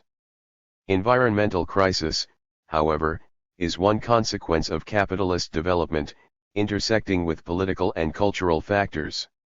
Thus, in a roundabout way, capitalism may generate its own downfall, even if, by virtue of intersecting causalities, it doesn't have to be that way. Randall Collins and Immanuel Wallerstein argue that capitalism is nearing its structural limits. Both acknowledge the extraordinary capacity of capitalism to expand and intensify its own political economy. Capitalism has created the first true world system encompassing the entire planet with all its populations and productive resources. The displacement of agricultural and industrial jobs by machinery during the 19th century did not result in pauperization and revolution in the West, as predicted by Karl Marx in his age, because the development of modern managerial, professional, and clerical occupations within private and government bureaucracies created a comfortable cushion of modern middle classes. Nevertheless, in the 21st century these spatial and internal reserves will finally be exhausted. If the model focusing on the effects of oligarchic overaccumulation and the distress of the middle classes has relevance across different historical epochs, the terminal crisis of capitalism would actually be a succession of various crises within a protracted period of decline. Ultimately, however, we all agree that Michael Mann forces us to consider three imponderables: climate change, pandemics, and nuclear warfare. They are not imponderables in the dangers they pose for all of humanity. They are imponderables in terms of the timing of disasters.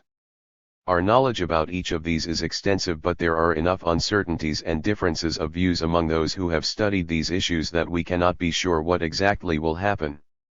Climate change seems an unquestionable reality, except for those who reject this reality for political or ideological reasons. Furthermore, everything that has been causing climate change is actually accelerating rather than slowing down. The political differences between wealthier and poorer states as to what should be done about climate change make an accord that would mitigate the risks appear unattainable, at least for now.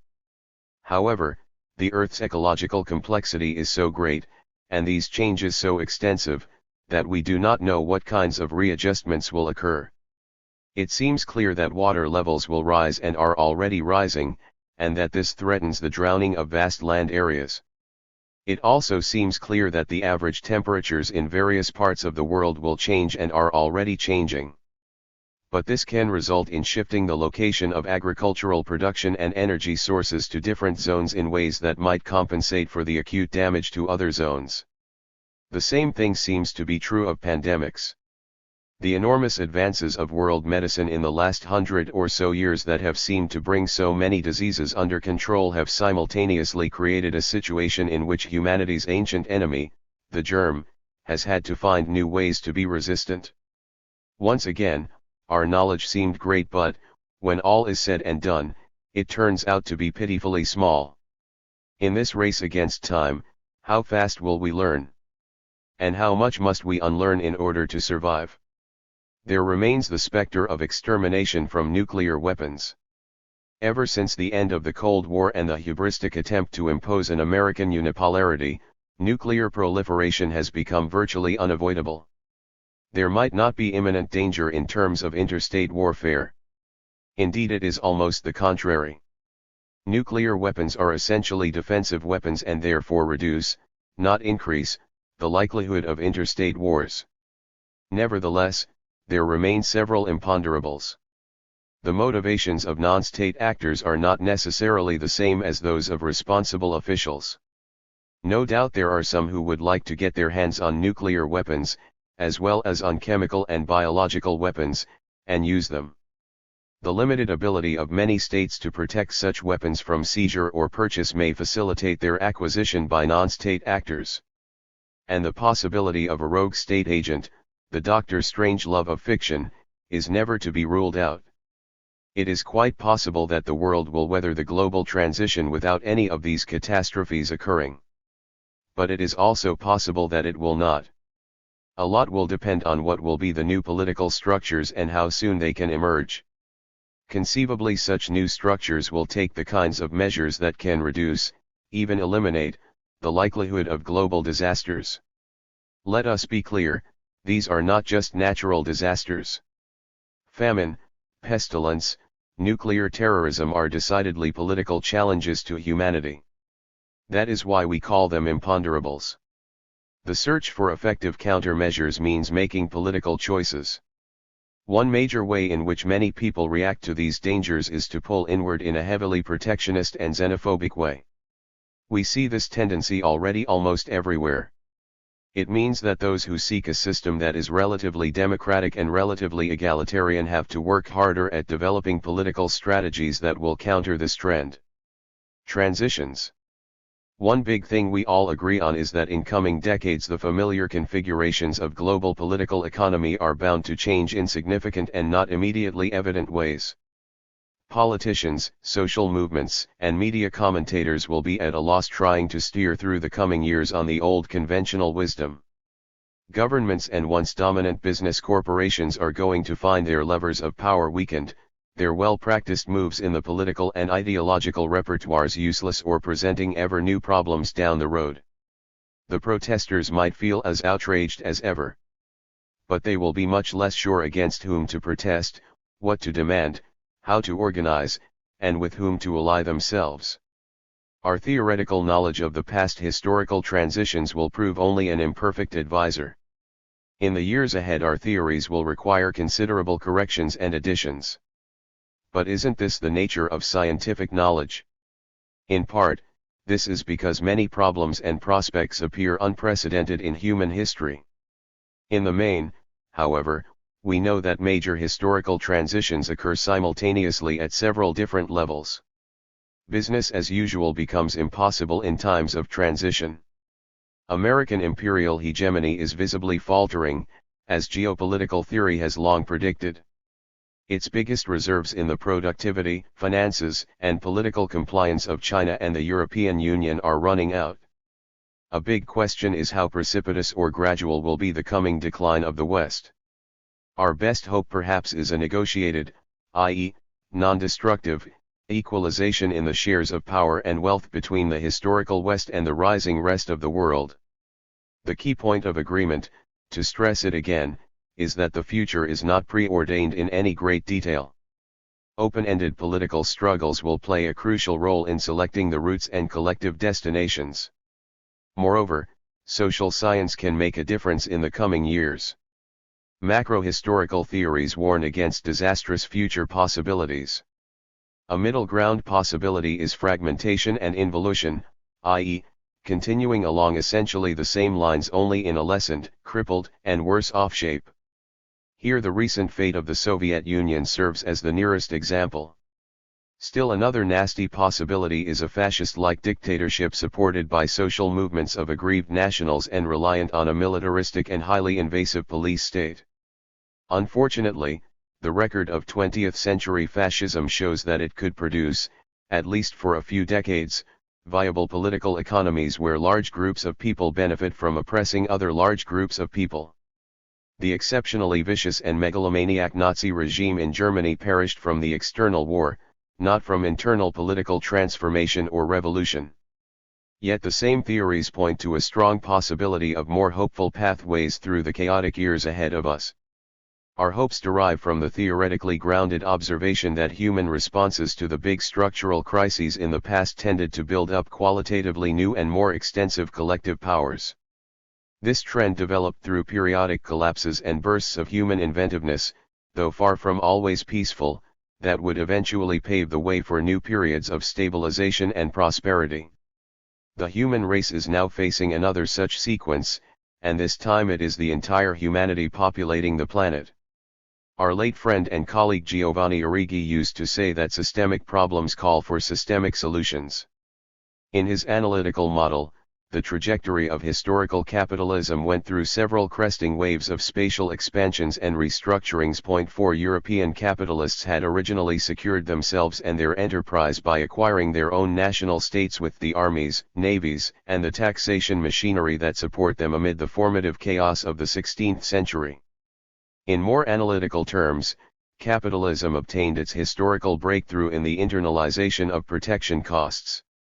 The next wave brought the deepening of capitalism and its tremendous colonial expansion based on the internalization of production costs, or what is commonly known as the British-led Industrial Revolution of the 1780s to 1840s.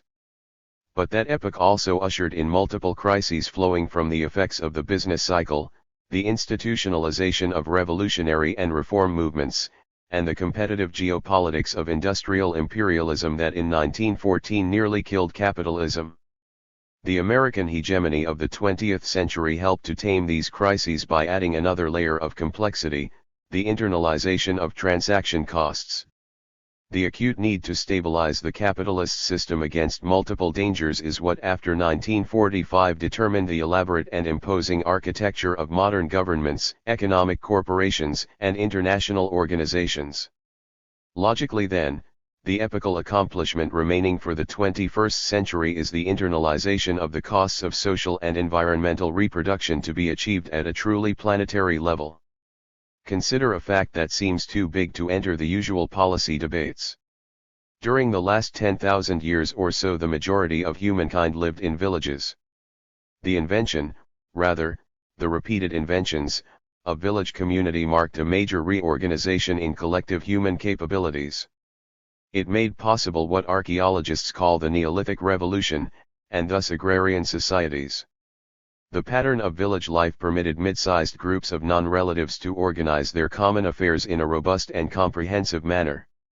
It took care of everything that mattered for social reproduction, division of labor, the traditional regulation of resources, daily life tensions and conflicts, the transmission of culture and skills, the ideological, or even cosmological, rituals of group solidarity, from the highly mystical to the mundane village dance. In sum, village community organized the functional and emotional aspects of the human life cycle from birth to death. And self-organizing villages served as tributary bases for all the subsequent complex societies, from tribal chiefdoms to city-states and empires. Capitalism originally emerged into what was still a world of villages.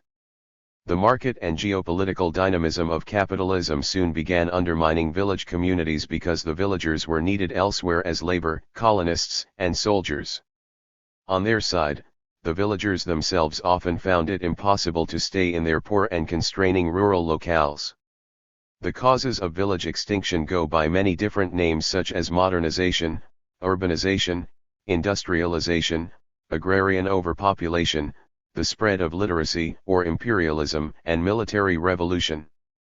The net effect eventually would be the same everywhere, first in the West, next in Japan, the Soviet bloc, and now all over, draining the countryside of its once numerous inhabitants and moving them into the cities or, even more commonly, into the slums. The transition from village to town as the main organizing locus of human life appears irreversible. Its implications help explain why the crisis of capitalism is so hard to solve.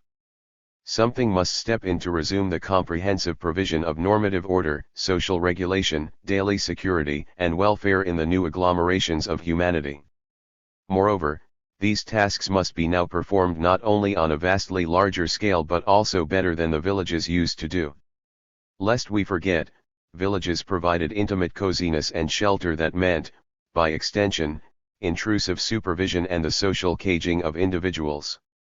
The protective inertia of traditions, the inequalities of age and sex inscribed in the patriarchal households, the denigrating and violently vengeful attitudes toward strangers and outsiders were part and parcel of village life, too. The modern history of mass migrations, demographic transitions, and the creation of new political communities brought enormous costs and traumas.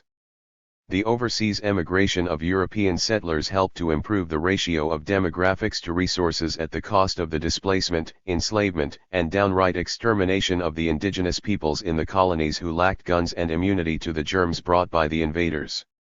The emergence of modern nations often implied the oppression and expulsion of the non-national minorities. After 1914, the radical mutation of nationalism into militarist and virulently populist strains of fascism escalated the same historical vectors into the Holocaust. In a different kind of radical escalation, the Soviet collectivization of agriculture sacrificed human lives by the millions for the sake of achieving industrialization and modern life for the children of survivors. Only after 1945 were the former peasants and working classes of the West and Soviet bloc factored into social security and prosperity by their national states. In total, this amounted to several hundred millions of people. But are there now the resources, let alone political will, to factor in several billion people from the global South? Enthusiasts of globalization hail our moving into a global village. This sanguine claim should be evaluated soberly. Cosmopolitanism is a long-standing project that has had its liberal and socialist versions. 5 But it means something different as a complement to a world of stable states. And there exist other, more conservative projects for directing globalization that derive their energies from imperialist ambitions, nationalisms, anti-immigrant rejections, religious fundamentalism, and their combinations. The very possibility of an arena of global governance and a common human identity may well become the main focus of political contention in the coming decades. The outcome is too early to predict. Systemic crisis at a world scale will sow havoc, panic, and nasty reactions. But it will also elicit collective coping strategies going in the direction of a more democratically accountable, organizationally flexible, and capable global governance. Humanity can still escape a catastrophic backslide in the complexity and extent of its collective organization. Perhaps enough lessons of 20th century revolutionary and socially reformist movements have withstood the neoconservative ravages of recent decades. Or it could be something profoundly changing in the complex and contradictory institutional architecture of the modern states themselves. At the very least, here is yet another topic for fruitful investigation by social scientists. We are reluctant to call the state, let alone global state, the political structure of a better future. This is in fact the biggest unknown. Let us make just a couple of observations regarding the pattern of politics in a more hopeful future. Most of us doubt that existing international organizations add up to the prototype of such structures. The United Nations, the European Union, the IMF, Davos, G8, G20 and other such clubs belong to the epoch of capitalist integration and American hegemony. At present these institutions are weakened or compromised by political manipulation and technocratic aloofness. Some of us, however, see the only solution to environmental crisis in a much stronger network of relations between states, a super United Nations. Others of us doubt that this political integration can be achieved fast enough, and it is not without its own worries. Still, the post-1945 epoch of relative world peace and prosperity set an important precedent that may prove more lasting than its political institutions. The changing structures and directions of future politics will surely deliver big surprises. The majority of people regard extension of prior experience as most plausible. The inexorable growth of national states has been indeed a major reality during the entire modern period. But what if the novel recombination of seemingly familiar factors at a planetary level turns out differently? After all, this is exactly what Randall Collins argues regarding the newest technological displacement. Although none of us considers anarchism a very realistic strategy, we must admit that the anti-establishment spirit of 1968 proved one of its most enduring legacies, both on the left and on the right. Perhaps this calls for taking more seriously the values and organizational alternatives represented by the non-statist movements tenaciously surviving in the margins. The major transformative mobilizations of state powers and peoples in modern times have been associated with wars and violent revolutions. Anarchist or libertarian calls could not be politically effective in such situations. But what if the future delivers a major non-military emergency, be it frightening extinctions of biological species or middle-class jobs? Let us seriously consider what makes us believe that states or interstate alliances will prove up to the task of organizing billions of people for the altruistic enterprise of planting trees and developing new technologies or educating the children, caring for the elderly, and overall sustaining life.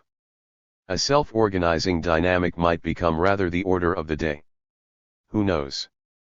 This might even open common grounds for bridging the hostility between the popular movements now raging on the right and left. Here we may identify another moving front of social science inquiry into the dynamics of contemporary ideology and popular politics. Social science in a transformative future. Are political hopes blurring our theoretical visions? Our answer is this: reflexively admitting a connection between our hopes and our hypotheses is a necessary component of theoretical honesty in social science, especially when dealing with our own times. Social theory is often likened to lenses of various cuts that enable us to discern patterns in human action.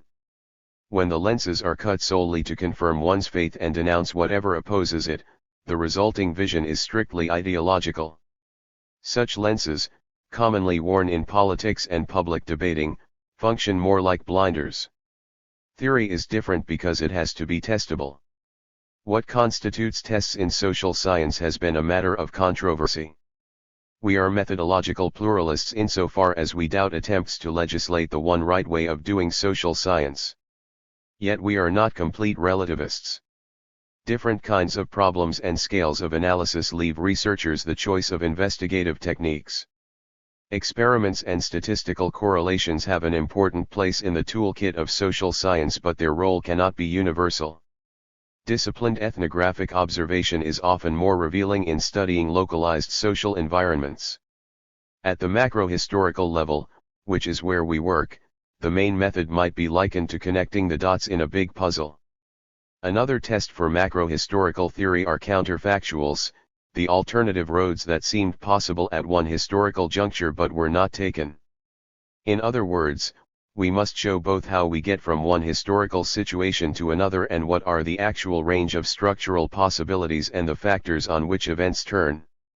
This is perhaps as close we can get to an experiment in our kind of research. Historical social science from the outset has dealt with conflict, transitions, and mutations. Hence the main question of this book: what if the future is fraught with major crises? Social landscapes are fluid and often turbulent, perhaps more like weather maps. Local events are inherently contingent, even if in retrospect we can explain them by pinpointing which structures had shifted or broken down, and what human action, emerging from specific positions, ended up taking the emergent opportunities. Predicting events in the longer run is futile, but predicting structural configurations is not. Take the weather analogy.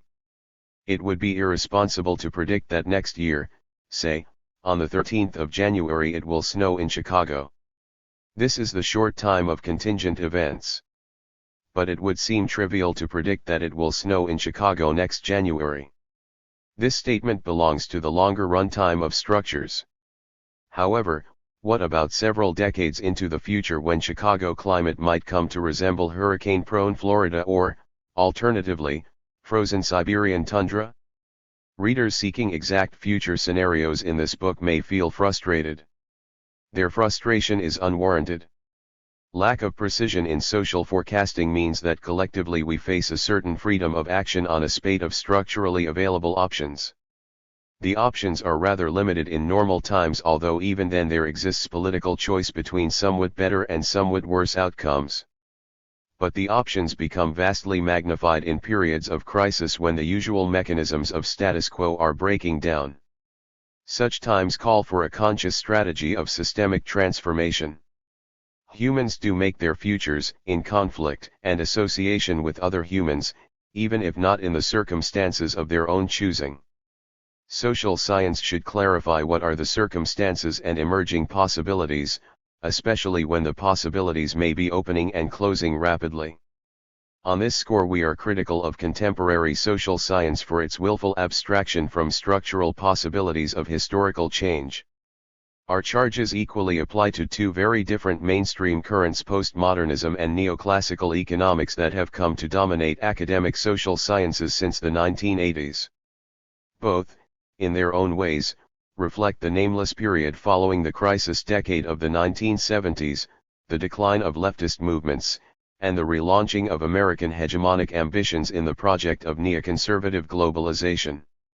Various intellectual currents, stronger in the humanities and summarily grouped under the rubric of postmodernism, became extremely skeptical of any big theories or what they called master narratives. Instead they celebrated doubt, irony, lived experience, deconstruction of beliefs, and the minute interpretations of cultural practices. This intellectual movement grew directly from the revolts of 1968 and the demographic shifts in the composition of academia with the advent of women and minorities.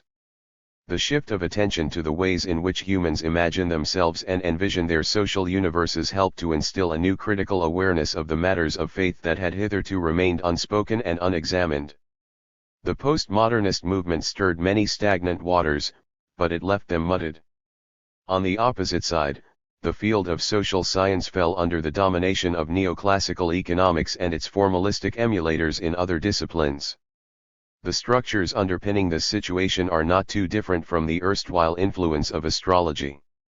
A healthy dose of Swiftian parody may be in order here. Astrology before modern times, like economics today, was established expertise. It enjoyed the ears of the rulers in virtually all civilizations, East and West. It brought generous remuneration because the highest remuneration is commanded by the experts in the areas of highest human uncertainty and anxiety. In the imperial and feudal political structures based on the familial control of rent, the greatest elite anxieties were associated with dynastic succession and rapidly turning luck in warfare. In much the same way, capitalist anxieties derive from uncertain investment choices, market volatility, and the popular opposition that their operations occasionally generate. Astrology, like neoclassical economics, both functioned as ideological disciplines conforming to the common sense of the contemporary dominant classes. Astrology at its heyday, however, was more than merely a reflection of elite ideology. At its best, astrology was a highly mathematized discipline based on centuries-long accumulation of empirical observations which became the foundation of modern astronomy. Since things turned out as predicted only about half of the time, practical forecasting was subtly corrected by intuition and political acumen. A successful astrologer had to master the demeanor of an astute courtier. Much the same applies to practicing business advisors and government economists in our day. In times of crisis and resulting political polarization, economists and political scientists will find plenty of opportunities to do something new. There will be whole new fronts of path-breaking research, for instance, in the alternative organization of markets. The dismissal of market possibilities was a major theoretical and practical mistake of 20th century leftist movements. We treat with great respect the intellectual legacy of Joseph Schumpeter. But what will be the future uses of his theory of entrepreneurial dynamism? Who or what could play the role of entrepreneurs in the future, even beyond the crisis of capitalism? Is it possible to harness entrepreneurial energies toward more market creativity and less destruction? No less seriously we take Karl Polanyi's idea of fictitious commodities, like land, money, and human life, that cannot be traded. In the 21st century, land broadly means the environment, money is global finance, and human life stands for the internationalization of the costs of social reproduction through the public support of decent and affordable health care, education, housing, pensions, and not least, physical security of our cities. Can a post-capitalist world economy be structured into sectors operating on different principles, the priority of social reproduction in the sector of broadly construed public utilities and the priority of market effectiveness in the sector of consumer goods and services? Moreover, the post-capitalist economic systems may themselves not be static. Periodic reversion to market economies with private property, in some degree or another, may well occur in the future. The world may see yet more swings between capitalist and non-capitalist arrangements of the economy. This too will have to be managed. No less politically harmful than the aversion to markets is the aversion to the directing power of states. Far from coincidentally, the neoconservative restoration during the last decades of the 20th century in the wake of collapses on the political left, relentlessly challenged state powers through deregulation and globalization. Capitalists grew suspicious of big government for the quite real reason that modern states potentially could be captured by the non-elite citizens in democratic elections, street insurrections, or both, and used for the non-capitalist purposes of market regulation and social redistribution. Big welfare state had to be tolerated, to a degree, immediately after 1945 for the sake of resumed peace. But by the 1970s many capitalists, especially in America, had become emboldened by the opportunity to defeat the left and roll back post-war compromises. Now a major question for theorizing is whether the modern bureaucratic state can play a good role, bad role, or no role at all in steering our collective affairs through times of crisis and the looming systemic transformation. This big question falls into many subordinate questions, practical issues, and theoretical paradoxes that remain to be explored. Social scientists will have plenty of intellectual work of crucial importance in rising to these challenges. Coda. This quintet of authors gathered to sketch the range of destinations where the world may be headed. We have summarized and refocused on the future many arguments from our previously written volumes. Intentionally, this is not a single-tune quintet. The hope was to achieve counterpoint and provoke each other into pursuing the implications of our individual themes. We have included the complexities, caveats, and dissents. We have not avoided the dramatic, even thunderous notes. Such tonalities seemed warranted by the enormity and gravity of the main themes. The coming decades will be anything but usual, that is, usual in the perspective of the last 500 years. The collective trajectory of humanity is taking a big turn, but not necessarily for the worse. A rising note of optimism emerges in the finale. A big crisis and transformation, whatever its scenario, does not mean the world is coming to an end. There is no reason to believe, on the basis of the accumulated understandings of sociology, that history will ever end, as long as there are human beings connected in social organization. The direst scenarios involving a world nuclear war or environmental collapse, fortunately, seem avoidable precisely because collective extinction has been widely regarded as a real danger for some decades now. The end of capitalism is not a catastrophe of that sort. A crisis in the bearing structures of the modern world's political economy is far from a doomsday prediction. Ultimately, the end of capitalism is a hopeful vision. Yes, it comes with its own dangers. We must remember how early 20th century attempts to foster anti-capitalist alternatives in response to crisis developed totalitarian tendencies and ended in bureaucratic inertia. Nor should we forget how directly these anti-capitalist projects arose from the state machineries and personnel constructed in the world wars. The crucial political vectors in the coming decades will have to be curbing militarism and institutionalizing democratic human rights around the planet. An impasse in the political economy of capitalism brings us to historical junctures where what has been long regarded utopian may yet acquire technically feasible foundations in a new kind of political economy. It may yet help us to deal better with threats to our planet's biosphere, and many other tasks that humanity will be facing later in this century. Those who worry about post-capitalism ushering in a period of deadly stagnation are surely wrong. Those who hope that post-capitalism will deliver a lasting paradise without its own crises are likely wrong, too.